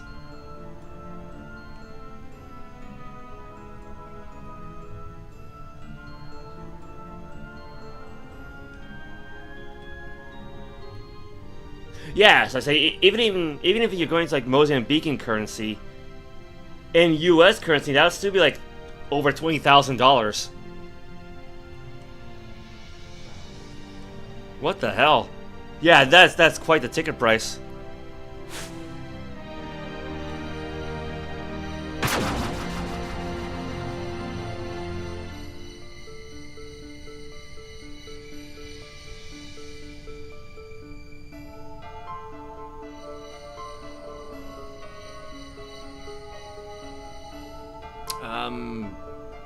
I'm pretty sure we went the wrong way again. Yeah, coming here was a mistake.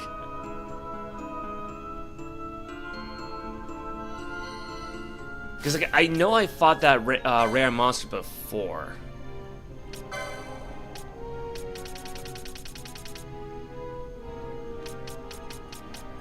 I mean, I don't remember what the name was. But it would be here somewhere. Yeah, because I think there's like a small percentile chance of it dropping a very, very rare dagger. Which, granted, we don't really need anyway, so it's more of like a get it just because sort of thing.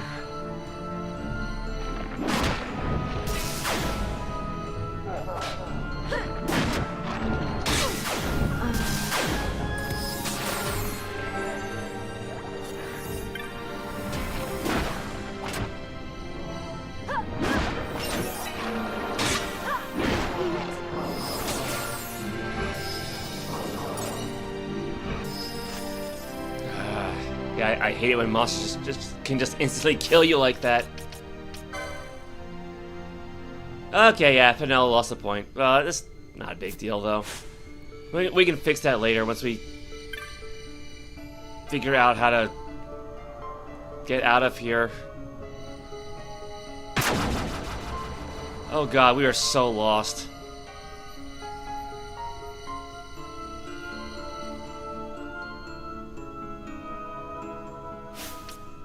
Well, we could probably try this, maybe.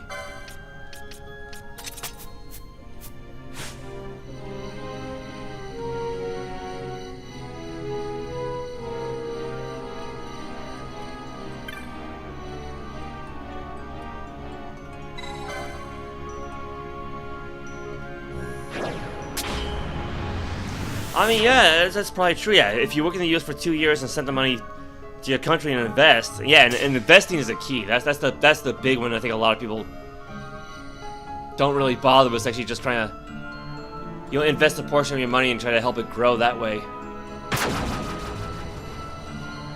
Now, see, I think I want to take a path down, don't I?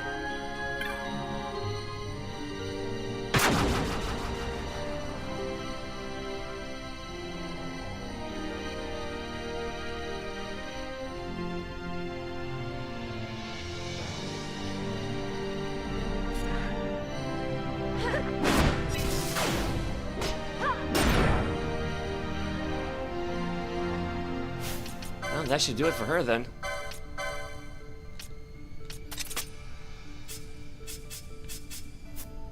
I don't know why I still obsess over license points like that.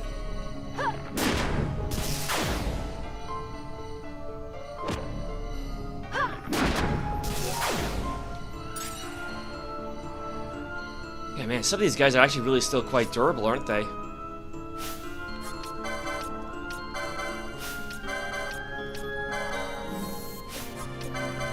I mean, Chris, granted, I suppose it is nice that there are still monsters that can be a challenge for even a high-level party.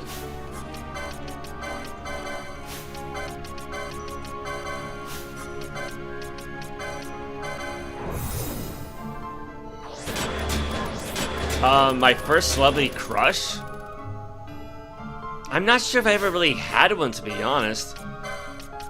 I mean, because granted, I gotta think back like 30 plus years, so I suppose, like, the actress who played Kimberly... Was it Kimberly or was it Kelly? In, Saved by the Bell. Actually, yeah, now I don't even remember the name of the character. I don't think it was Kelly, I don't know. Because you had Kelly Bundy in Married with Children.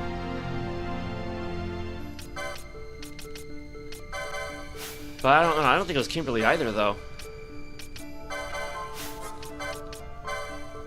Yeah, because I believe the actress was named Tiffany Amber Thiessen, so... So I do remember the actress's name.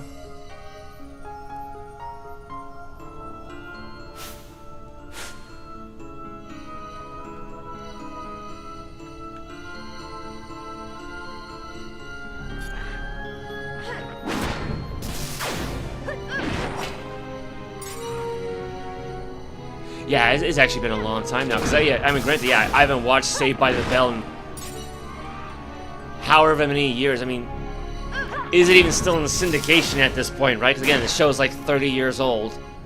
More than that, really.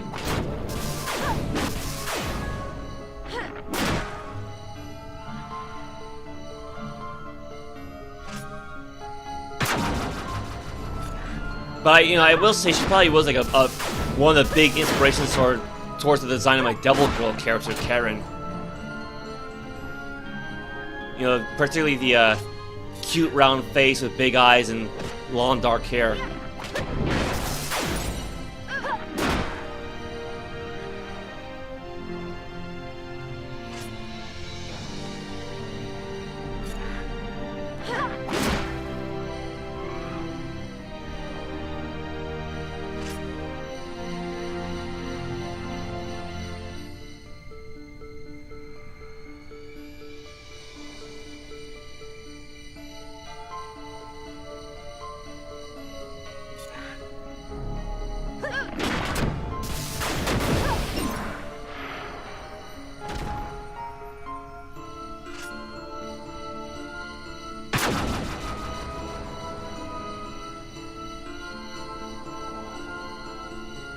Man, I thought getting lost in the Sandsea was going to be a problem.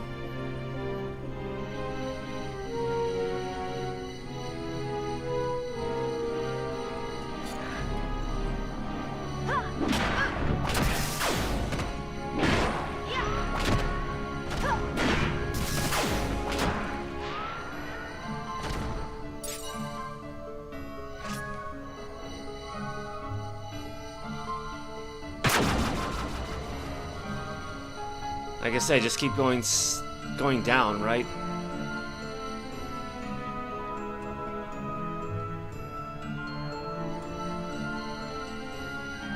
Like, I think at some point I have to come across another teleporter, so...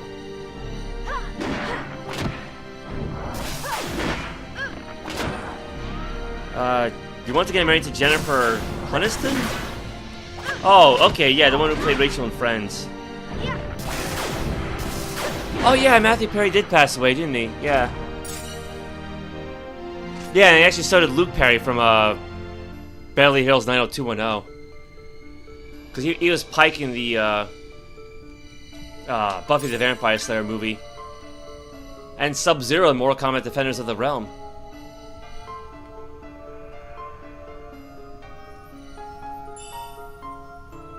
Ooh, only one gill.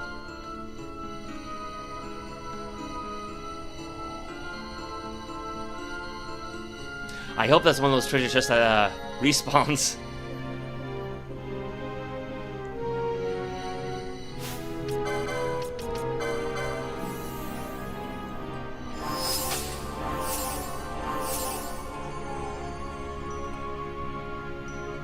And if not, then, well...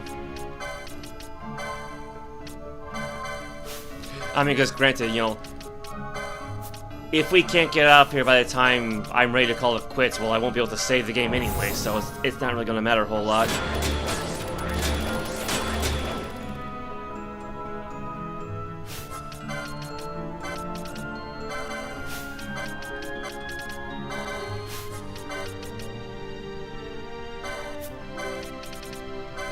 But yeah, I gotta say, yeah, if this one, I say one fault this game has, and you know this is true for probably plenty of other role-playing games, it's very easy to lose out on one-of-a-kind items. You have to be very careful about that. Like, I've got every piece of ammunition in the game except for the fiery arrows, because I must have sold them off at one point. Not realizing there's only one set in the entire game.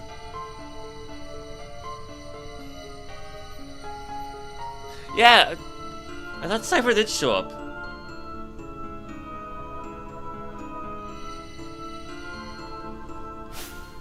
But then again, I could just be thinking back to Friday.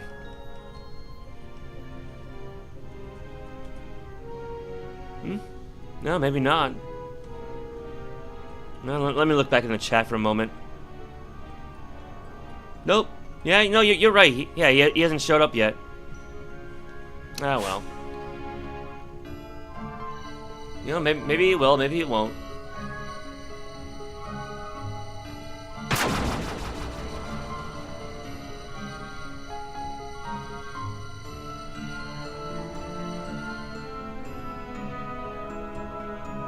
Shit, what time is it anyway? No, it's already 3:30.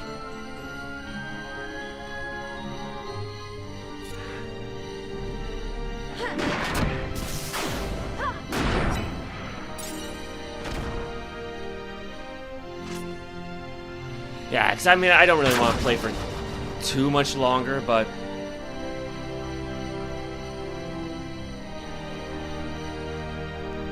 at the very least, I would like to actually legitimately get out of here, not just by not by just like turning the game off or anything like that, but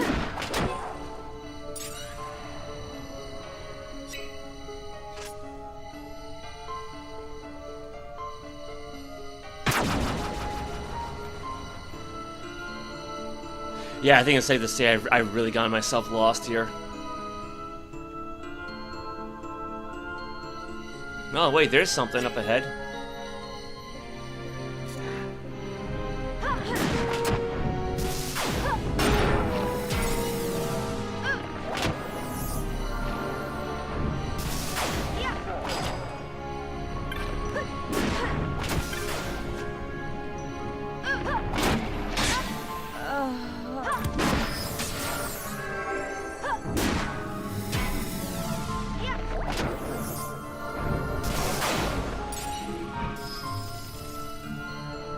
Okay, did anybody lose out on any points?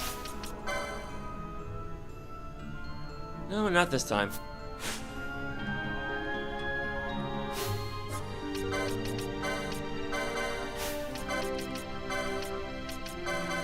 I mean, yeah, again, that's kind of a nice thing about the combat in this game is that because it's not just like, you know, enemies on one side and, you know, heroes on the other. No, you actually have to pay attention to character position. Especially when you got enemies that are just teleporting all over the place.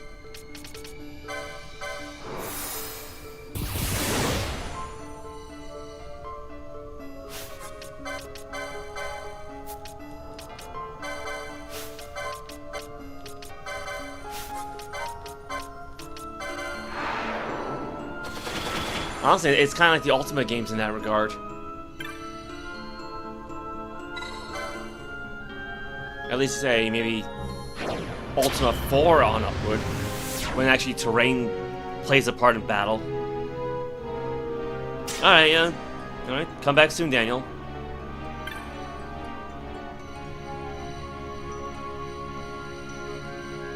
Yeah, see, that one goes up. That's the only other way out, so... Oh well.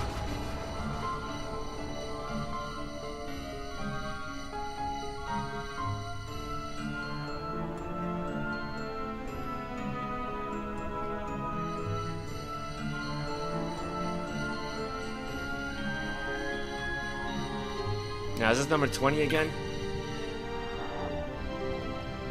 Uh-oh.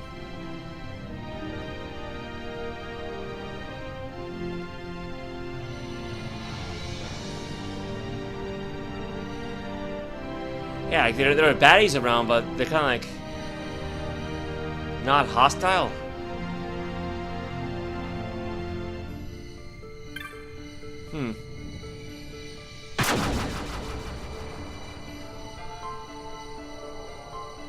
Yeah, 'cause I can't remember which one I used to get to this point.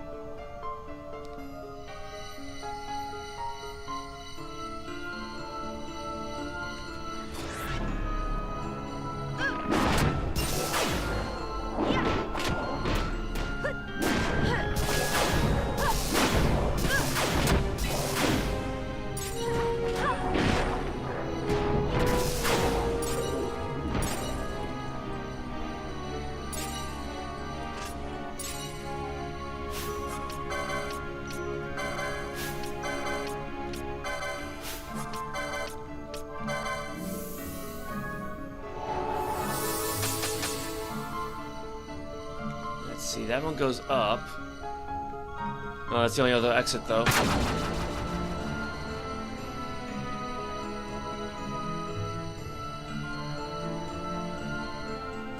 I mean, I got a text file open. The least I could have done was actually keep track of where the teleporters all go.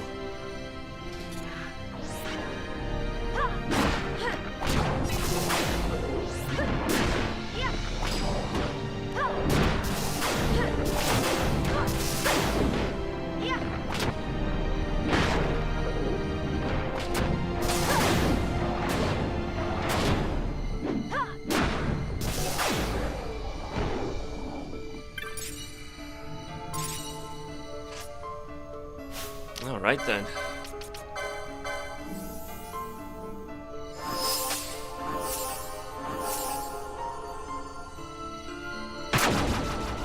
Yeah, because that's a gate mechanism right there.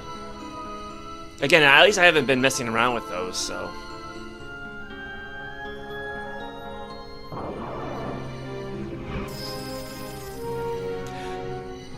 Oh, that actually, you know, that's the thing. I actually might have this all backwards?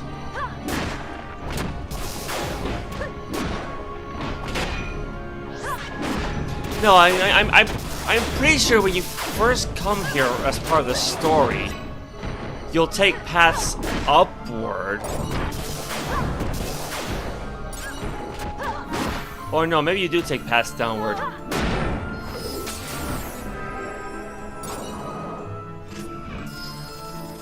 I don't remember now.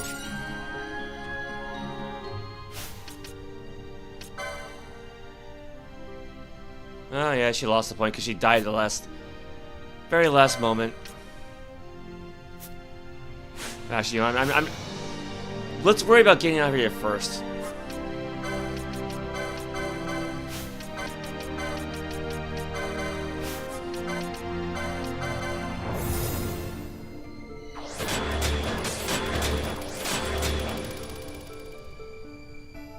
I mean, because granted, this party dies so rarely, I never really have to worry about keeping the license points even.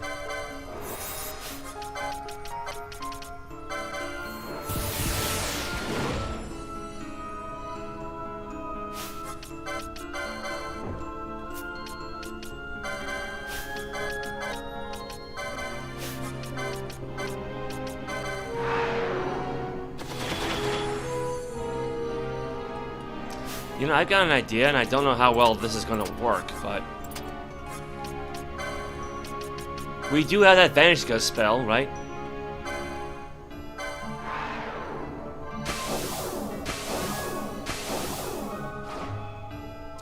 Now, I think just like in Dungeons & Dragons, this will end if anybody attacks anybody, so that's why I turned the gambits off.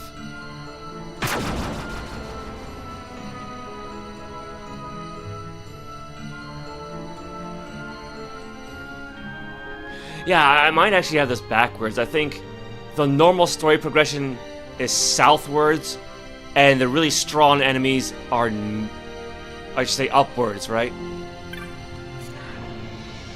Wait, no, did we just like go in a circle? Oh, I don't know where I'm going.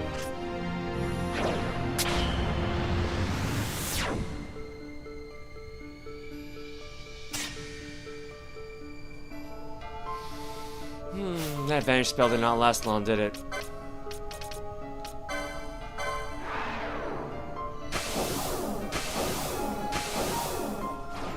Yeah, but safe to say we went the wrong way.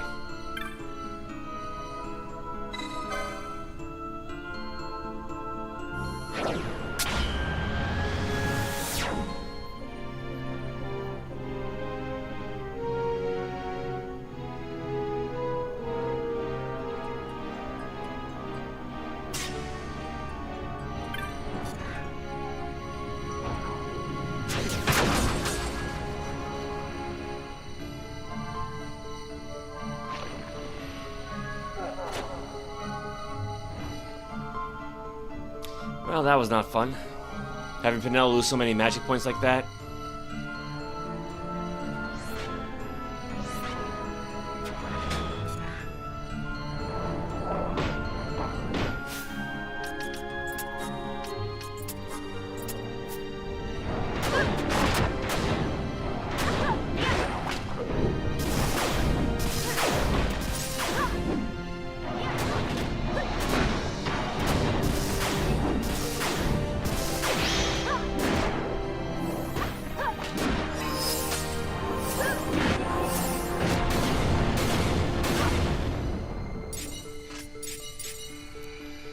Okay.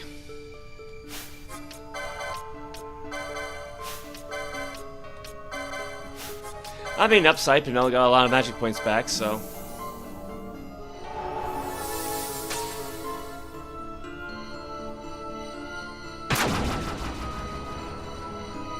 Yeah, I'm pretty sure there's another teleporter around here.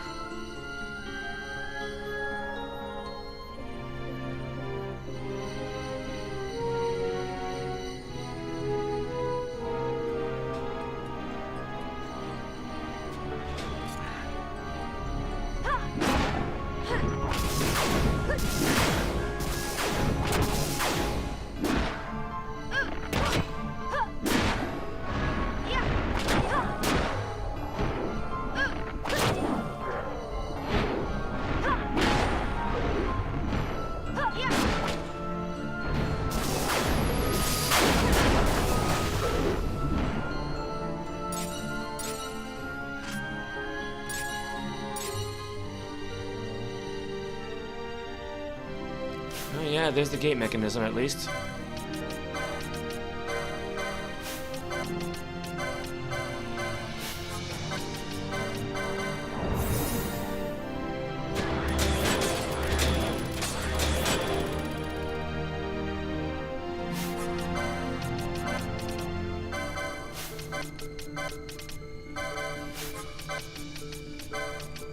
It's a shame there's no, like, Bravega or Faithga spells in this game. I guess that would make things a little too easy.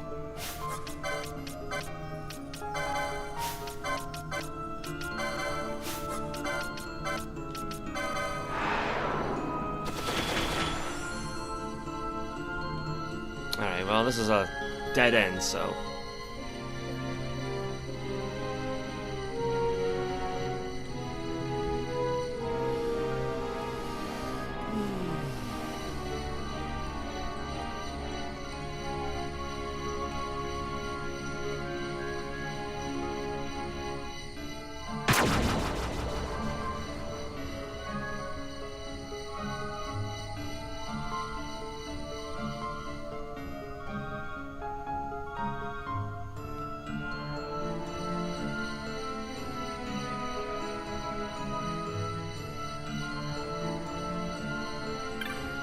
Right, so I don't want that one.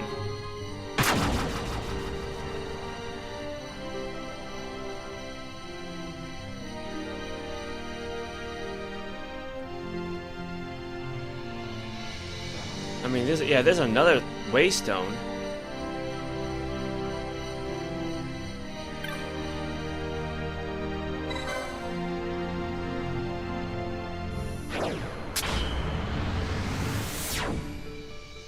And we didn't touch all that many either.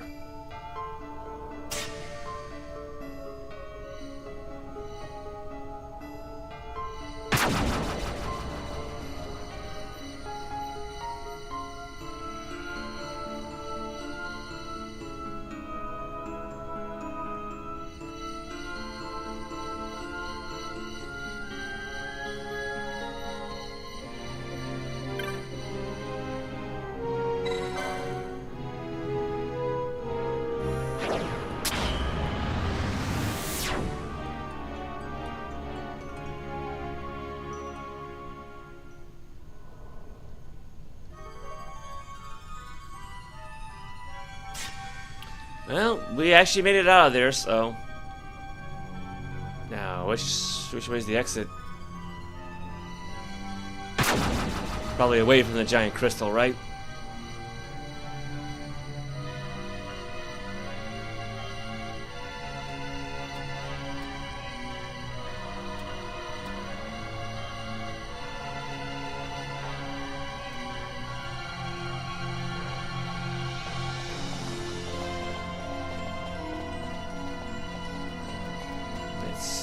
Where was the exit?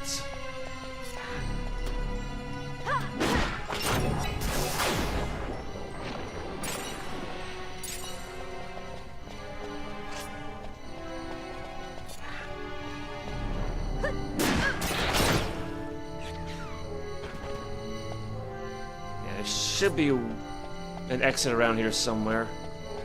Somewhere like in the eastern portion.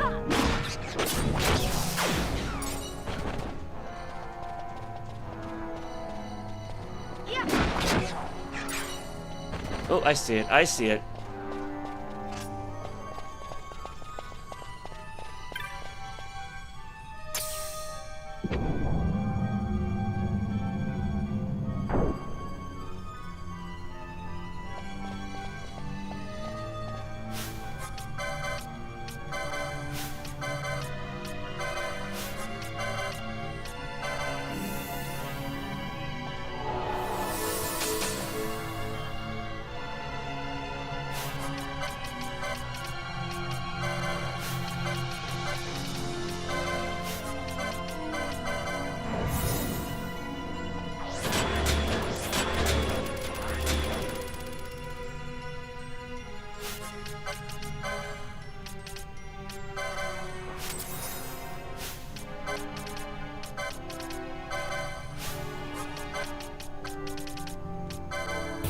Yeah, sometimes I can pull the menu up quickly, and sometimes I can't.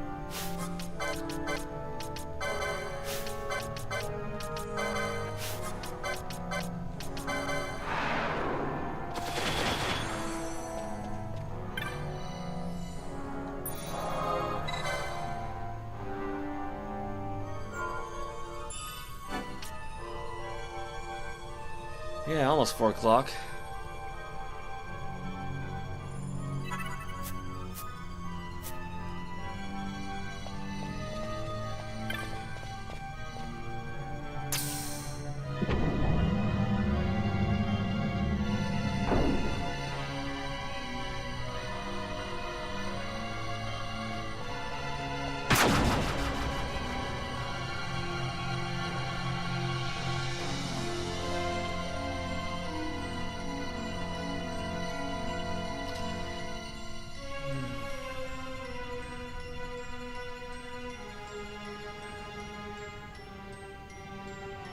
Yeah, let's see if we can actually make our way back to Rabanastre.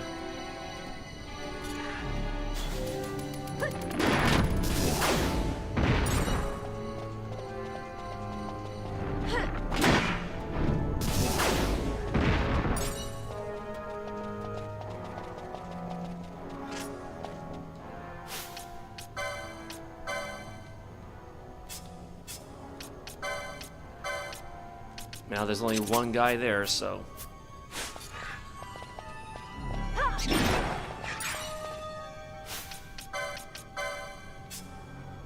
Okay, she's back to normal. Actually, what was the item that boosted experience points anyway? I think it's the embroidered tippet. Yeah, that's what it was. I guess I might as well sell those then, huh? Don't really need them anymore.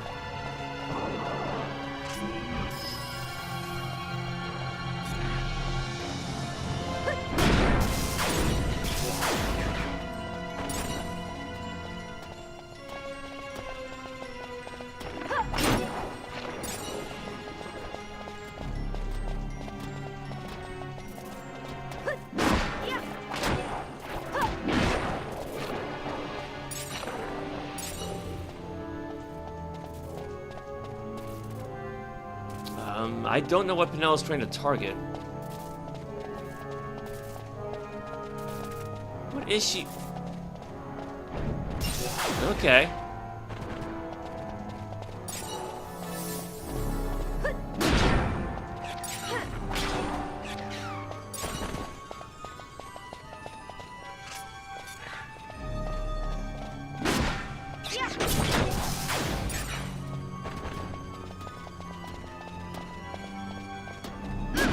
I'm starting to think I might have to rename the stream like Road to Rabanastre or something like that.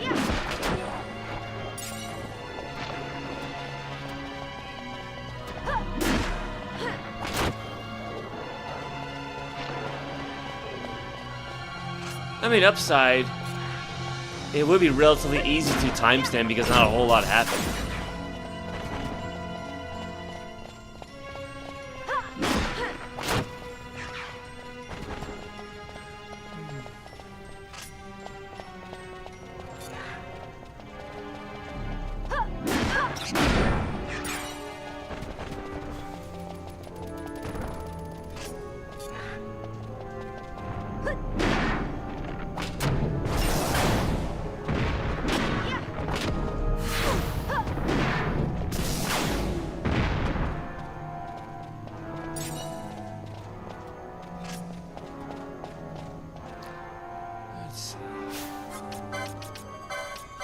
Yeah, we came up one path, so we go up another path.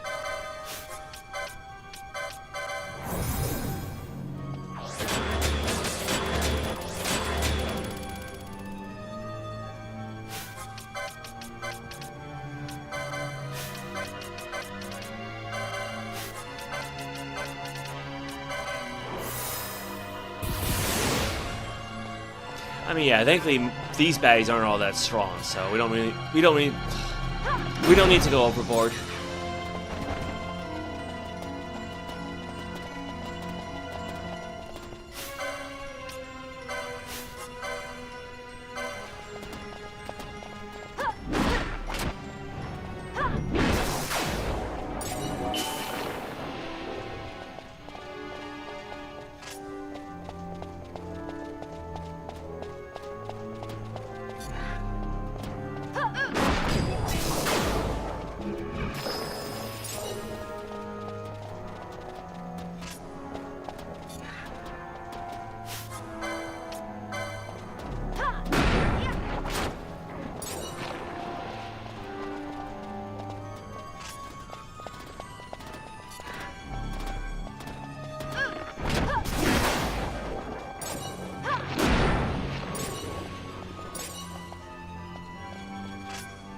I mean, you know, honestly, I probably should just keep praying with the assassin arrows because there's always a small chance she'll insta-kill an enemy.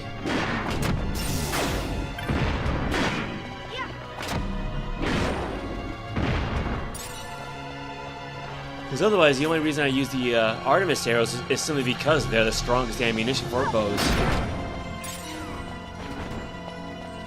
But converting them to earth damage doesn't help against certain enemies.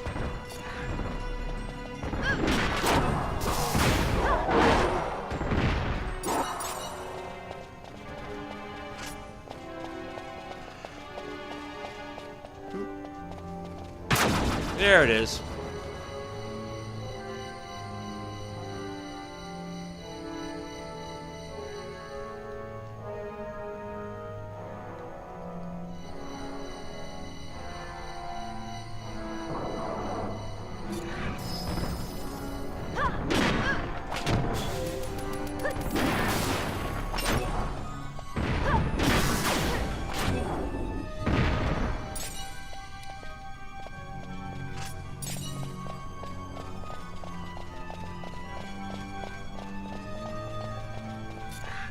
I'm starting to think it would have been better to just go to like the Paros Lighthouse and try to get a Grand Helm.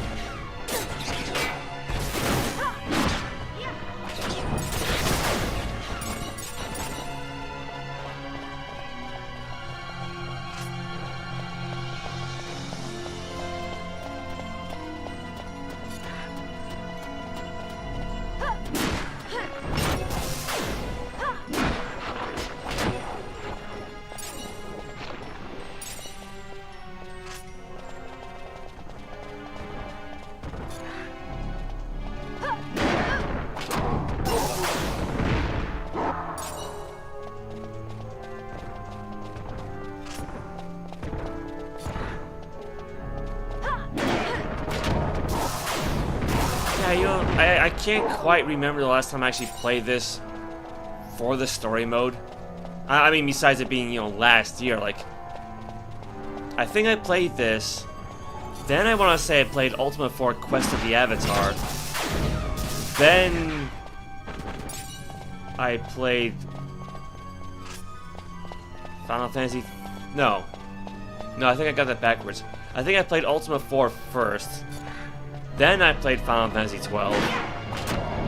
Then I played Ultima 5 and 6 back to back. That was like late last year, early this year. And then when I was done with 6, I played 13. And then after Final Fantasy 13, I played Ultima 3 for a little bit. And now we're on 10-2. So basically just like going back and forth.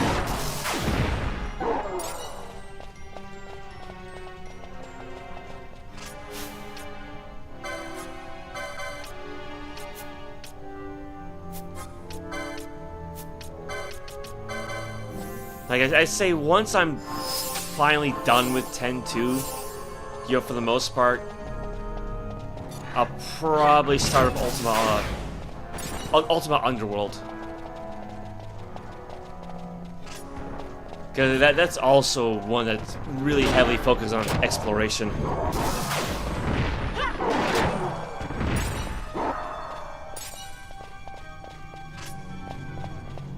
And at some point I want to replay Ultima 7 using the Exalt engine. Because last time I played that, it was like the vanilla version, and that was before I started using the microphone.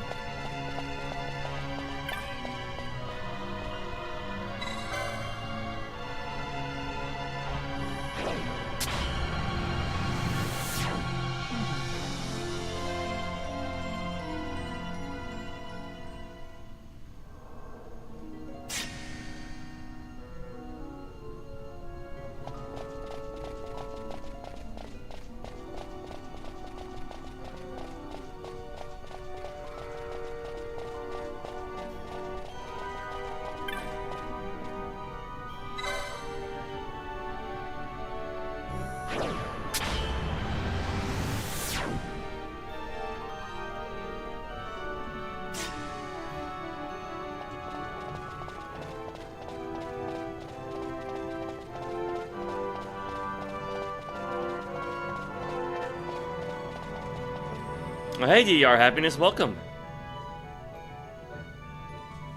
If the city is canon to the story, at which point is Vaughn transported to the city's world with the other heroes? That's a good question. I mean, probably out, because I've heard of Dissidia, but I've never actually played it. Because yeah, I guess you got like a whole bunch of Final Fantasy characters in that one, right? I mean, to be fair though, there is a little bit of a time skip in this game's ending, so it could have been there. And there is a sequel to this as well. I think it's like Revenant Wings, I think it was called, on the Nintendo DS. Because I want to say that one takes place like a year or two after 12. So yeah, there are definitely moments where Vaughn could get, you know, kidnapped or whatever.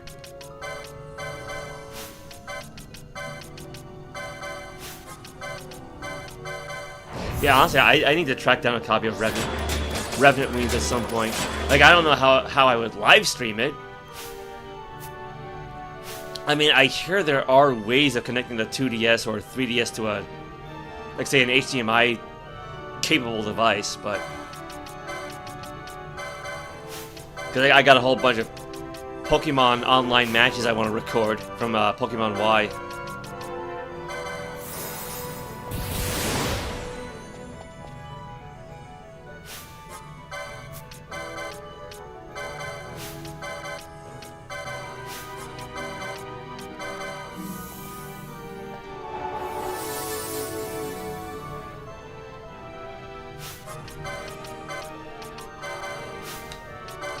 Going a little overboard here, but we are next to a save crystal, so...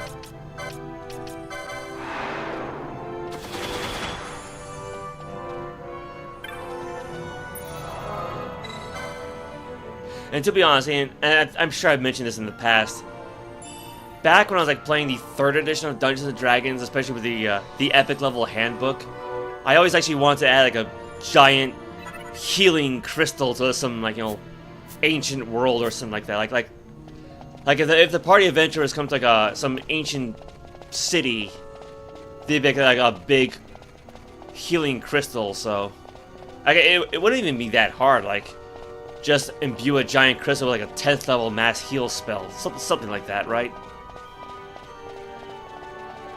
Something like to show off just how powerful that civilization was at its peak.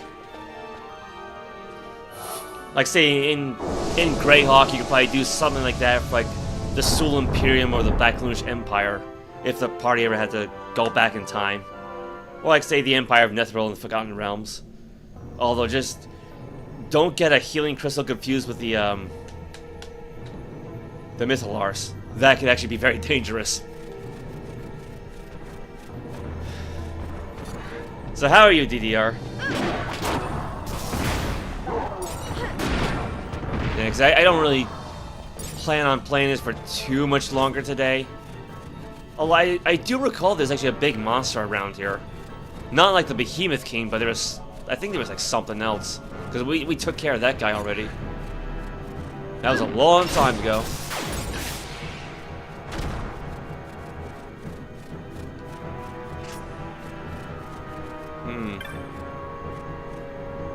How close can I get?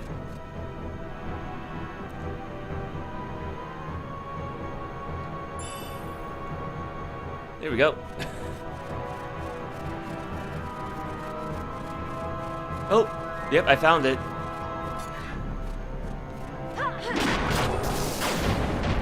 Well, that did not last long.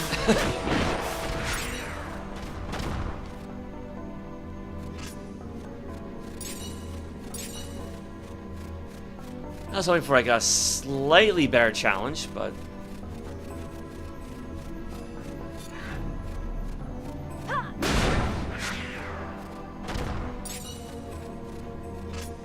actually, you know what? Speaking of the city, that kind of reminds me. I never did finish all those stadium challenges in Kingdom Hearts. Yeah, I think last time I tried to fight Cloud and I got my butt kicked. Actually, come to think of it, I don't think I ever finished unlocking everything either. Like, I'm pretty sure there's... Like, I beat the story, but I'm pretty sure there's still some more stuff to find.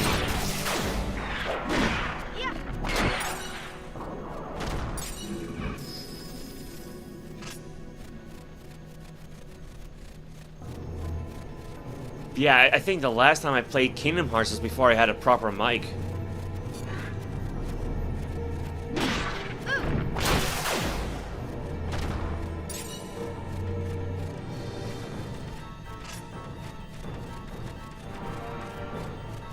Yeah, because I'm trying to think back now. Because I know when I started streaming more regularly, my first Friday game was 13-2. And I think sometime after that I started playing Kingdom Hearts. And then I don't know what I was doing for Fridays for a while, but yeah, eventually I started playing Ultimate 4 Quest of the Avatar. And then eventually I replayed 12 last year. Oh, kind of went the wrong way a little bit. Actually, no, I kind of went the wrong way a whole lot. Oh, we missed something.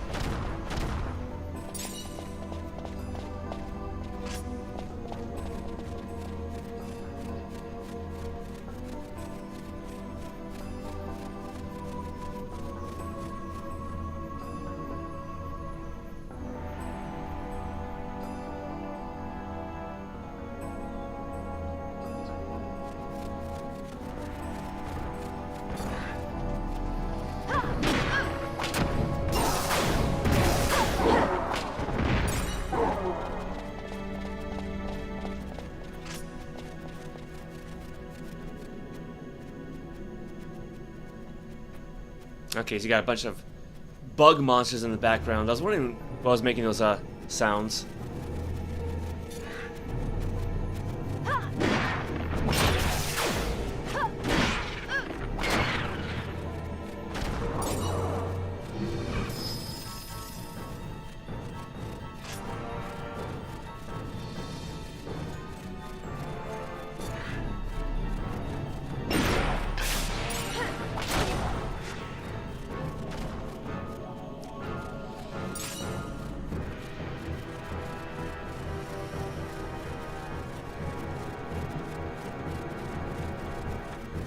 Yeah, I think just keep heading vaguely northeast, and I'll find the exit.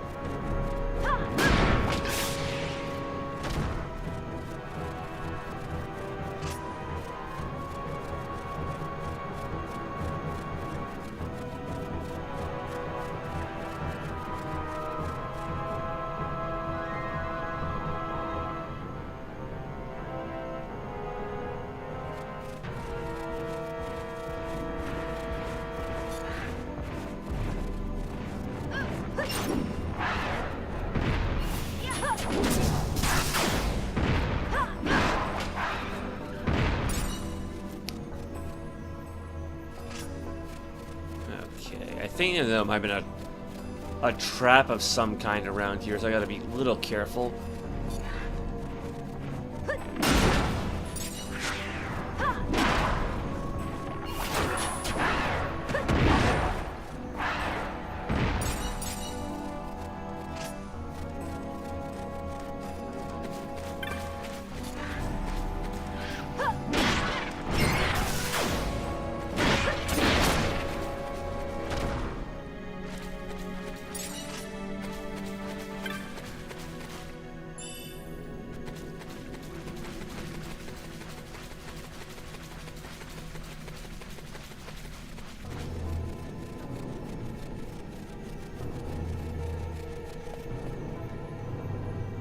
Ah. Nighty night, Mr. Ame-san. Love you, have a nice day, and yeah, my eyes are, yes. I mean, yeah, my eyes are kind of drooping here as well, so, alright. Nah, it's alright. Yeah, good night, Daniel, good night, and yeah, I hope you get plenty of rest, man. Yeah, it sounds like you got even less sleep than I did.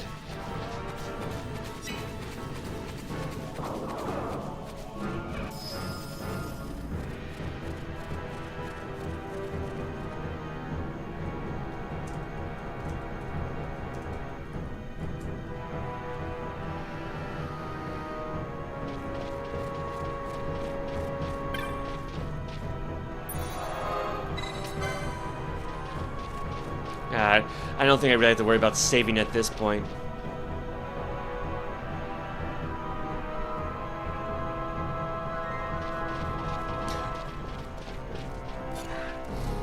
Yeah, 'cause at this point in the game, the Great Crystal and the Ferris Lighthouse are really the only tough spots.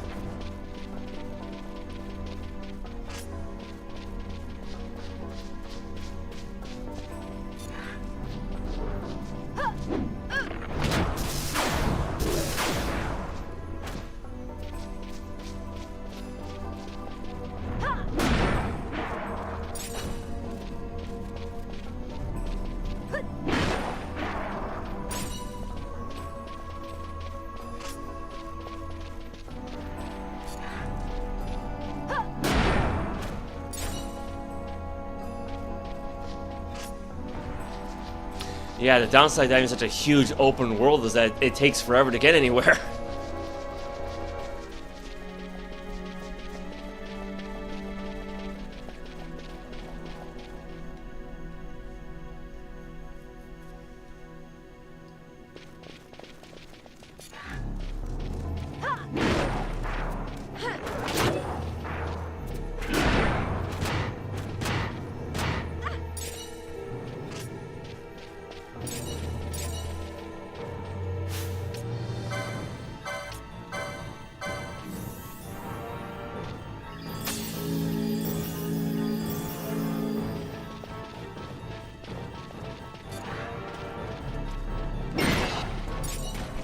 Yeah, with her magic power stat, yeah, even Cura heals for quite a bit.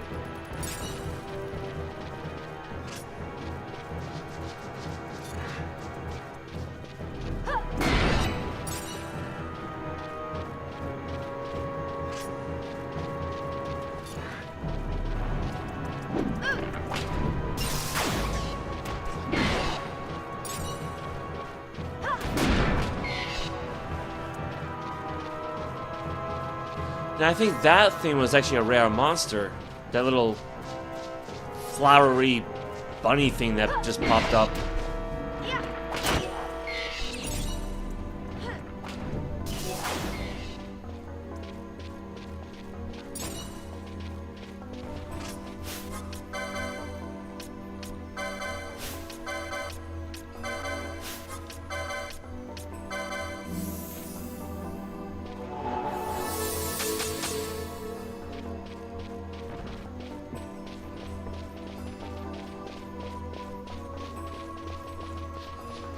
Ooh, I forgot about that.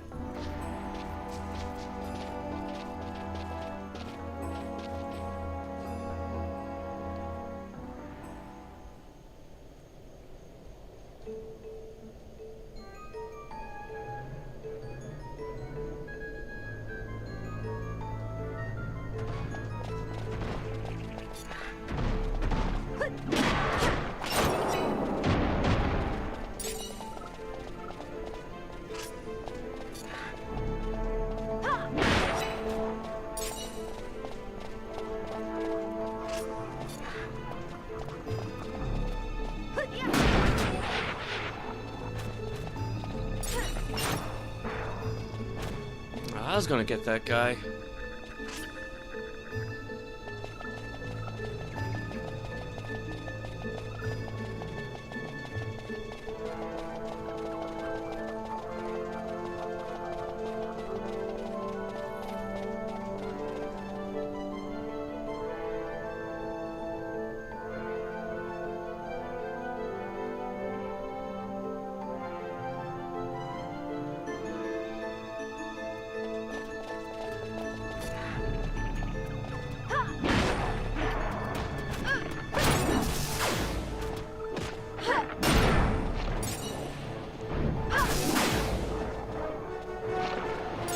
At least those lightning wolves were somewhat strong.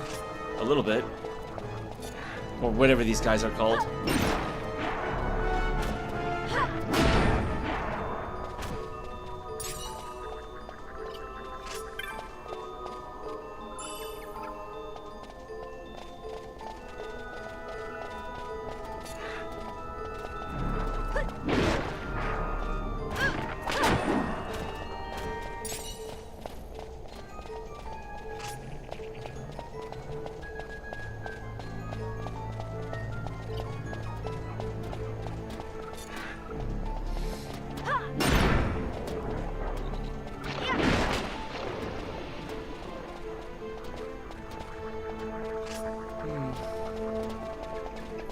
Yeah, because I'm actually kind of ready to drop at this point.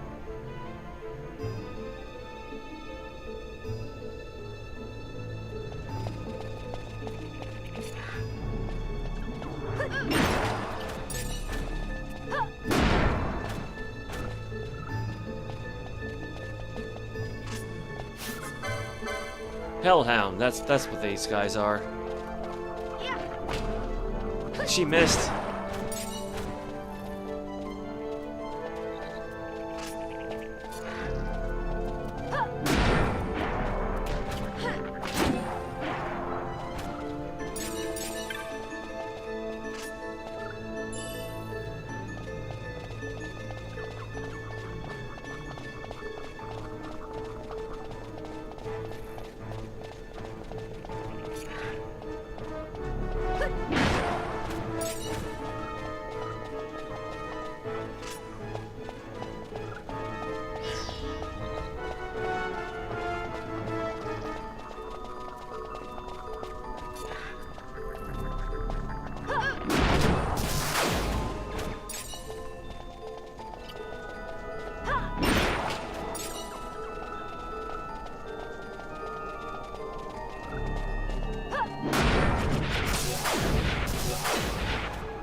Was that guy actually backing up?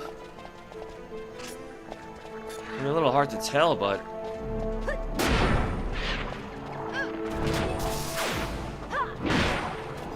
Like, if enemies actually have a kind of a morale system, that would be very interesting. Because they do have that in Dynasty Warriors 8 Empires, where if like an enemy officer is actually weakened enough, they'll actually back away from you.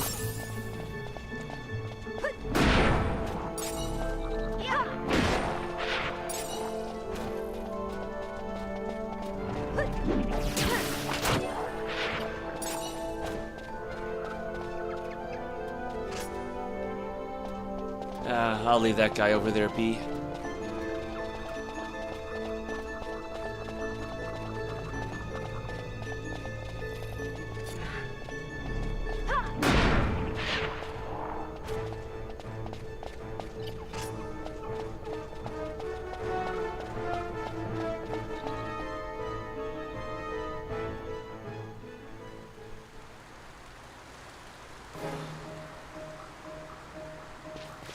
Ooh, raining out.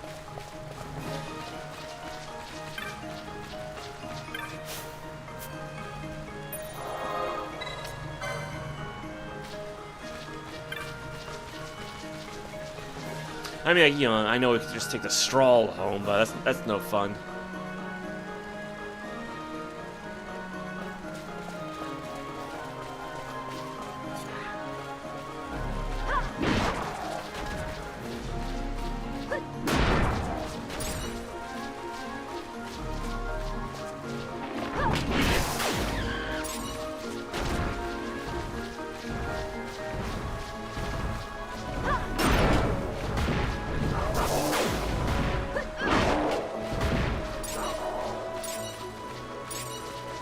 Yeah, one of these days I should try to take on that. What was it, like a level 99 red chocobo?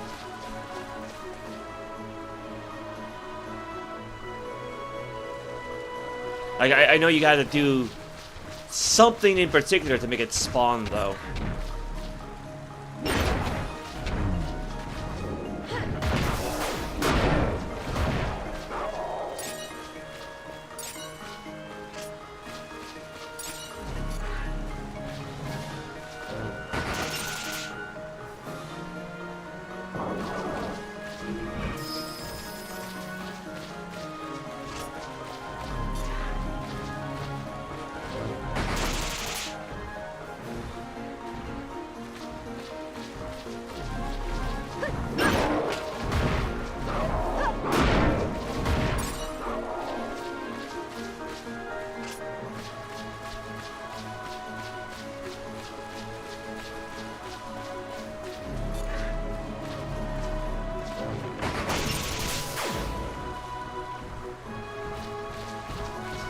Yeah, you know, the sound of the squishy ground is reminding me of the Oyster Festival last weekend.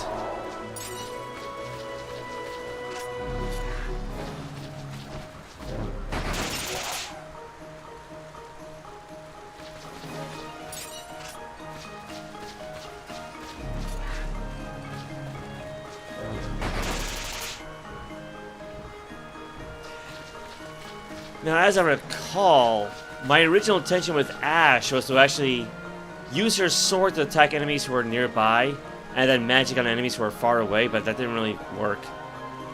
So I just opted to use magic on ranged, airborne enemies instead.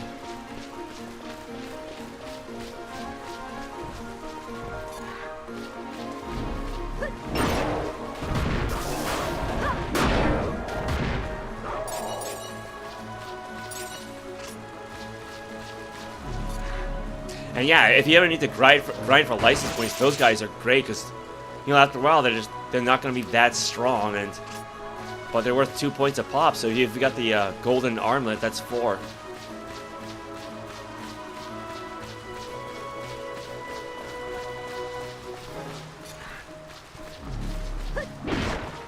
Yeah, because I think for a time I had Ash equipped with the Zeus's mace, which empowers darkness-based attacks. So I would have her cast Darkra. But it kind of screwed the whole action economy.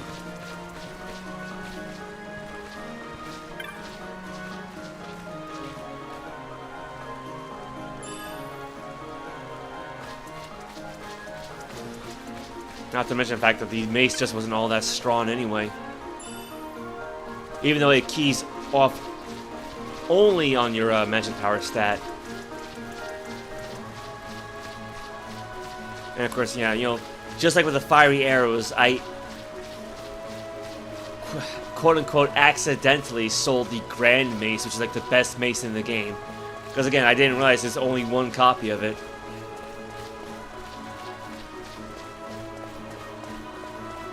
But even then, though, I think his base damage was like 80-something?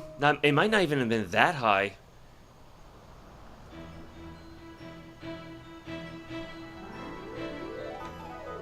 How strong was the Zeus's mace, actually?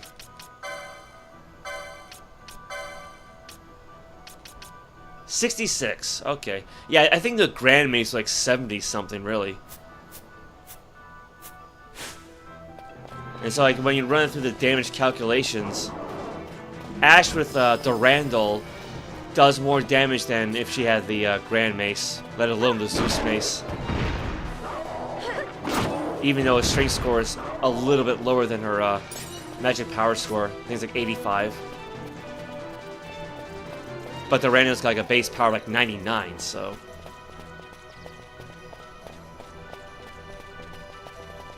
I'm pretty sure we got a Sunstone, don't we? I remember making like another one of those. No, actually, no, it might be in loot.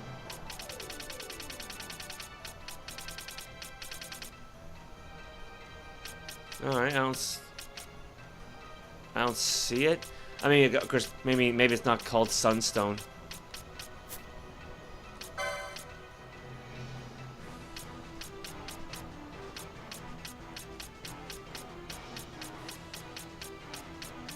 Oh, no, there it is. It's a key item, that's why. Yeah, a piece of magicite made from the Shade Stone that has been imbued with the power of the sun. Sunstone is commonly used as a source of heat and light. Yeah, because you can actually sell this for I guess a decent amount of cash. And then you can just pick up another Shade Stone and make another one. So it turns out it's not even like a one-off thing.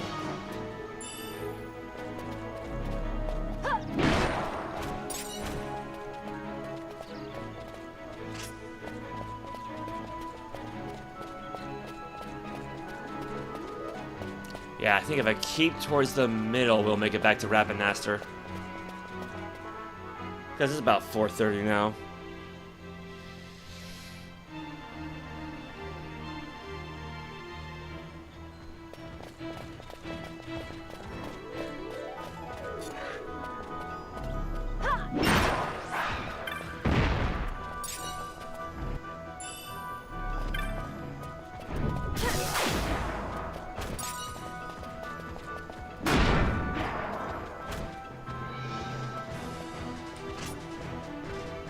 Oh, that guy's coming right towards us.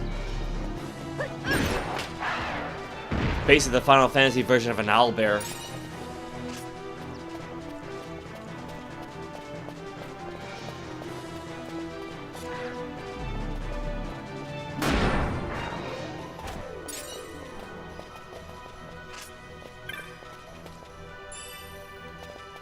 Yeah, again, I kind of have to feel sorry for Manel. She's always like ready to throw down some lightning, but then by the time she's ready, we've already beaten the enemies. So yeah, how are we doing on those points? 36, 36. Yeah, everybody's even.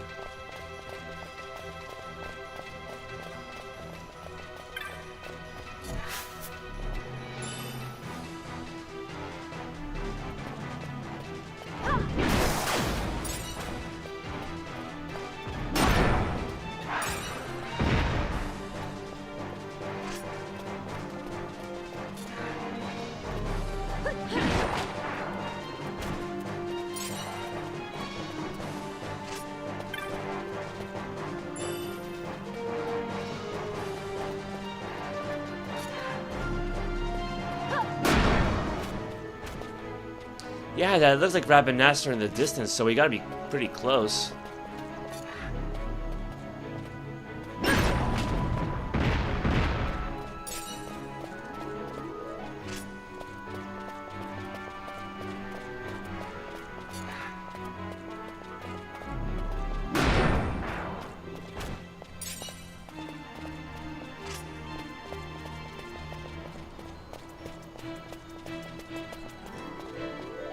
I don't think that's the right direction, though.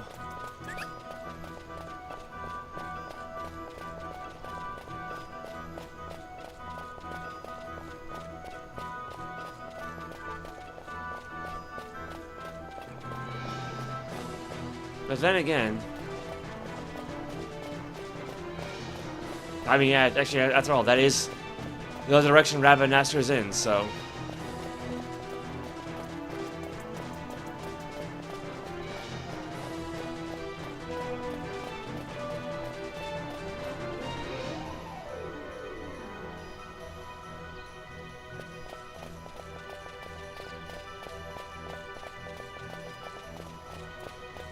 Oh, yeah, there you go. Rabanastre. Finally made it back home. Okay, so I just want to completely refresh their spells before we go inside.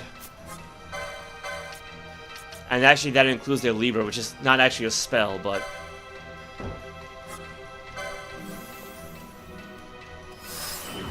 I want to refresh those as well.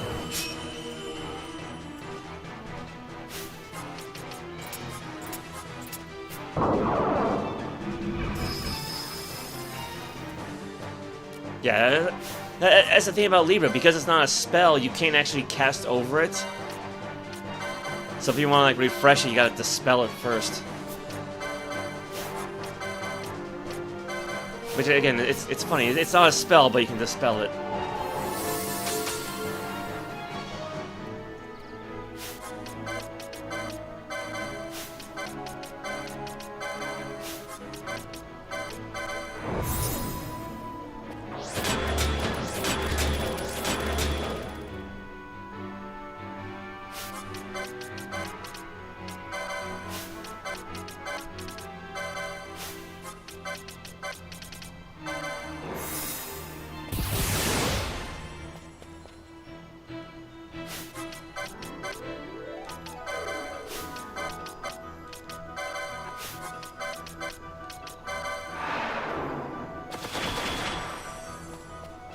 Alright, that should be everything.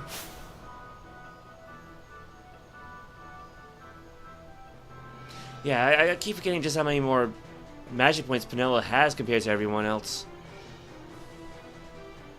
I think a lot more than I actually realized. Yeah, because that Rod of Faith actually gives her quite a few points, right? Oh, a lot more than I realized. Yeah, from 275 to 310. And then it gets tripled because of the 3 quickenings. Yeah, so that's hence why she's basically the mage of the group at the moment. Whereas I'd say Ash is like the paladin or, well, Eldritch Knight.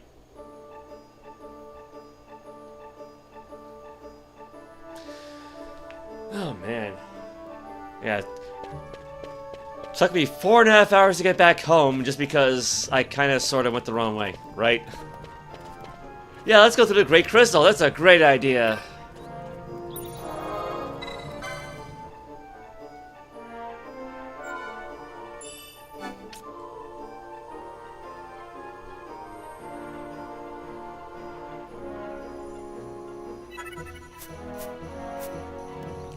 Well, I suppose one thing we could do before we call it a day is actually find those two, I don't want to call them Banthas, but Bangas, I think they were called. No, actually, no, actually, no, I think one was like a... What were they called? Because they're actually 2 different species. One looks like a dog and one looks like a pig.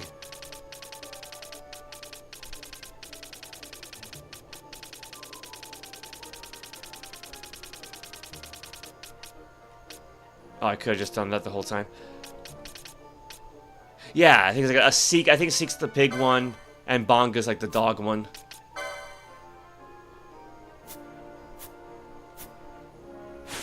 Yeah, I mean, might as well just try to find the ones from the thumbnail. I think they have somewhere around the town center.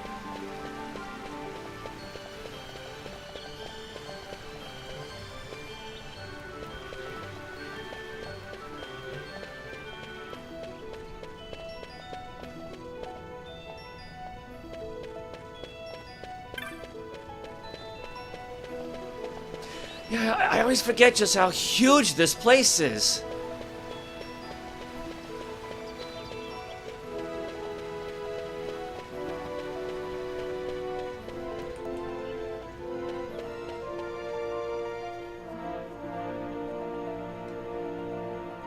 And then there's like a whole underground level too.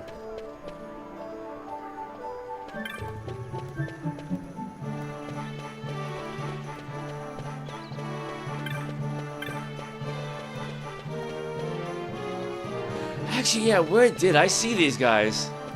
Because granted, I took that screenshot for the thumbnail ages ago. Yeah, I've been holding on to it for like the better part of a year.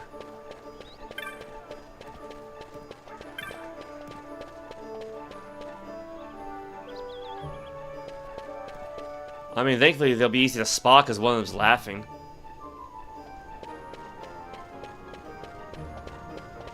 And I don't think the NPCs really change.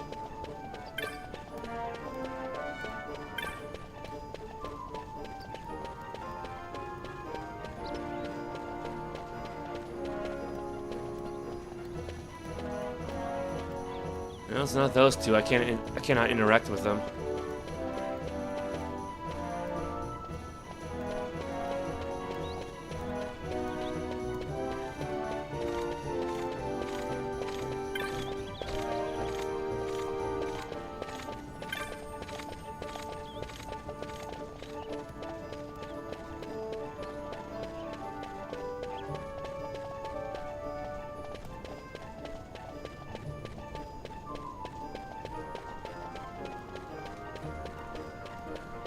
Man, it might just take me another 4 hours just to find these two.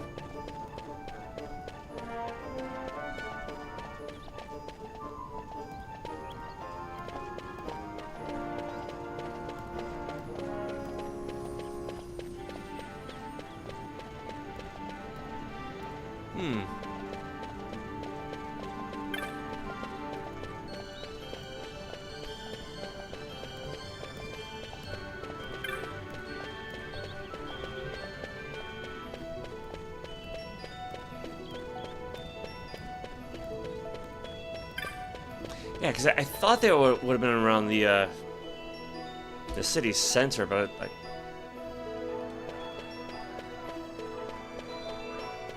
I think this is where the Clan Centurio shop is.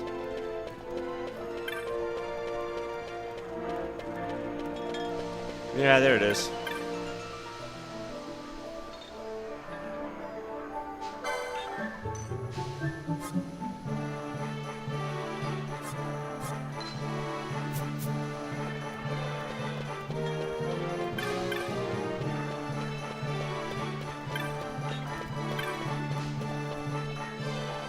Yeah, I hate to say it, but all these sounds are making me hungry again.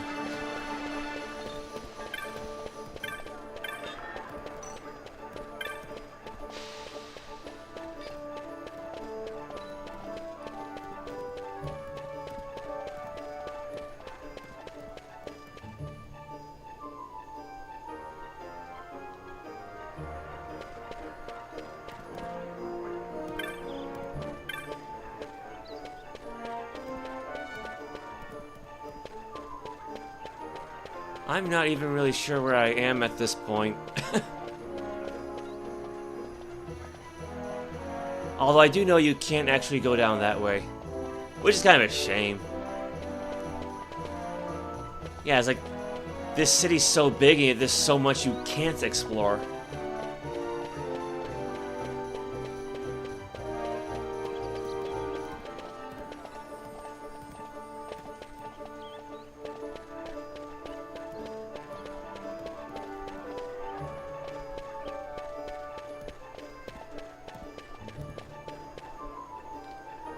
Maybe I can get an idea from the thumbnail.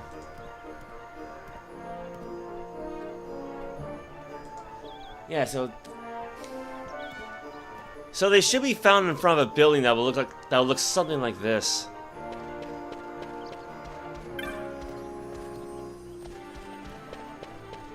And I guess maybe if I look at the little green dots, that would help.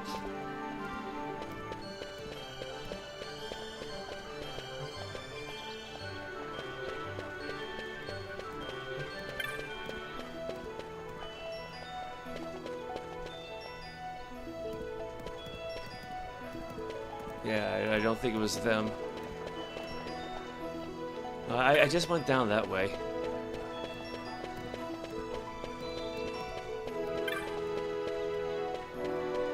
Honestly, you could probably just spend like half a live stream just talking to everybody in this town.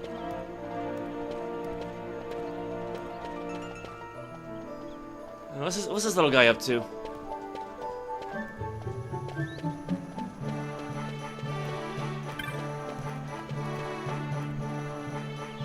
think I found them.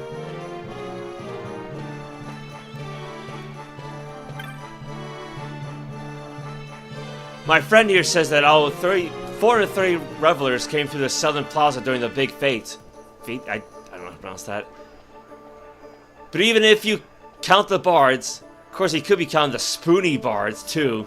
That would be another matter altogether. Okay, yeah, it took a while to find those two. Yeah, I was kind of like that. I assume that was a reference to, I think, Final Fantasy IV, right? Yeah, because that's where Noah Antwiler got his handle from, the spoony one. And yeah, his D&D character 10 in the spoony. Okay. Okay, it's like what? Almost 5 o'clock. I think I'm done. I'm ready to drop. I need to take a nap. So yeah, a bit of a lazy day stream, not something I usually do, but again, you know, this game is very fun to just run around and explore in. I'm granted, even for a high-level party with good equipment and good tactics, there's still some dangerous opponents out there. So yeah, with that said, thank you everybody who tuned in anyway. So hopefully I can try to get some more sleep next weekend and get back to playing Soul Calibur, because that's 2 weeks in a row that I missed it. Yeah, not something I'm really happy with, but no, I wasn't really, I didn't really have the reactions for a game like that today, so I want, the Great Crystal notwithstanding, I wanted something a bit more relaxing. So yes, thank you, Captain, thank you. So. But actually, yeah, that does kind of remind me, though. I probably should try to do like a live stream where I try to track down that super secret level 99 red chocobo. Because I think just trying to get it to pop up is half the trouble of fighting it. Yeah, because I think one of the things you can get from it is like a ribbon and some other pieces like rare loot. So that could be interesting. Well, I'll think about that some other time. So yeah, thank you for everybody who tuned in. Thank you to Anthony Andrews, Courtney Spinner, Ricora, and Tizwaz1112 for the support. I very much appreciate it. Yes, you can tell Daniel I don't plan on playing Final Fantasy on Wednesday, so take care, everybody. You know, in hindsight, I should probably add the stream audio to the thank you screen, but well. I forget just how quiet this portion is. Take care.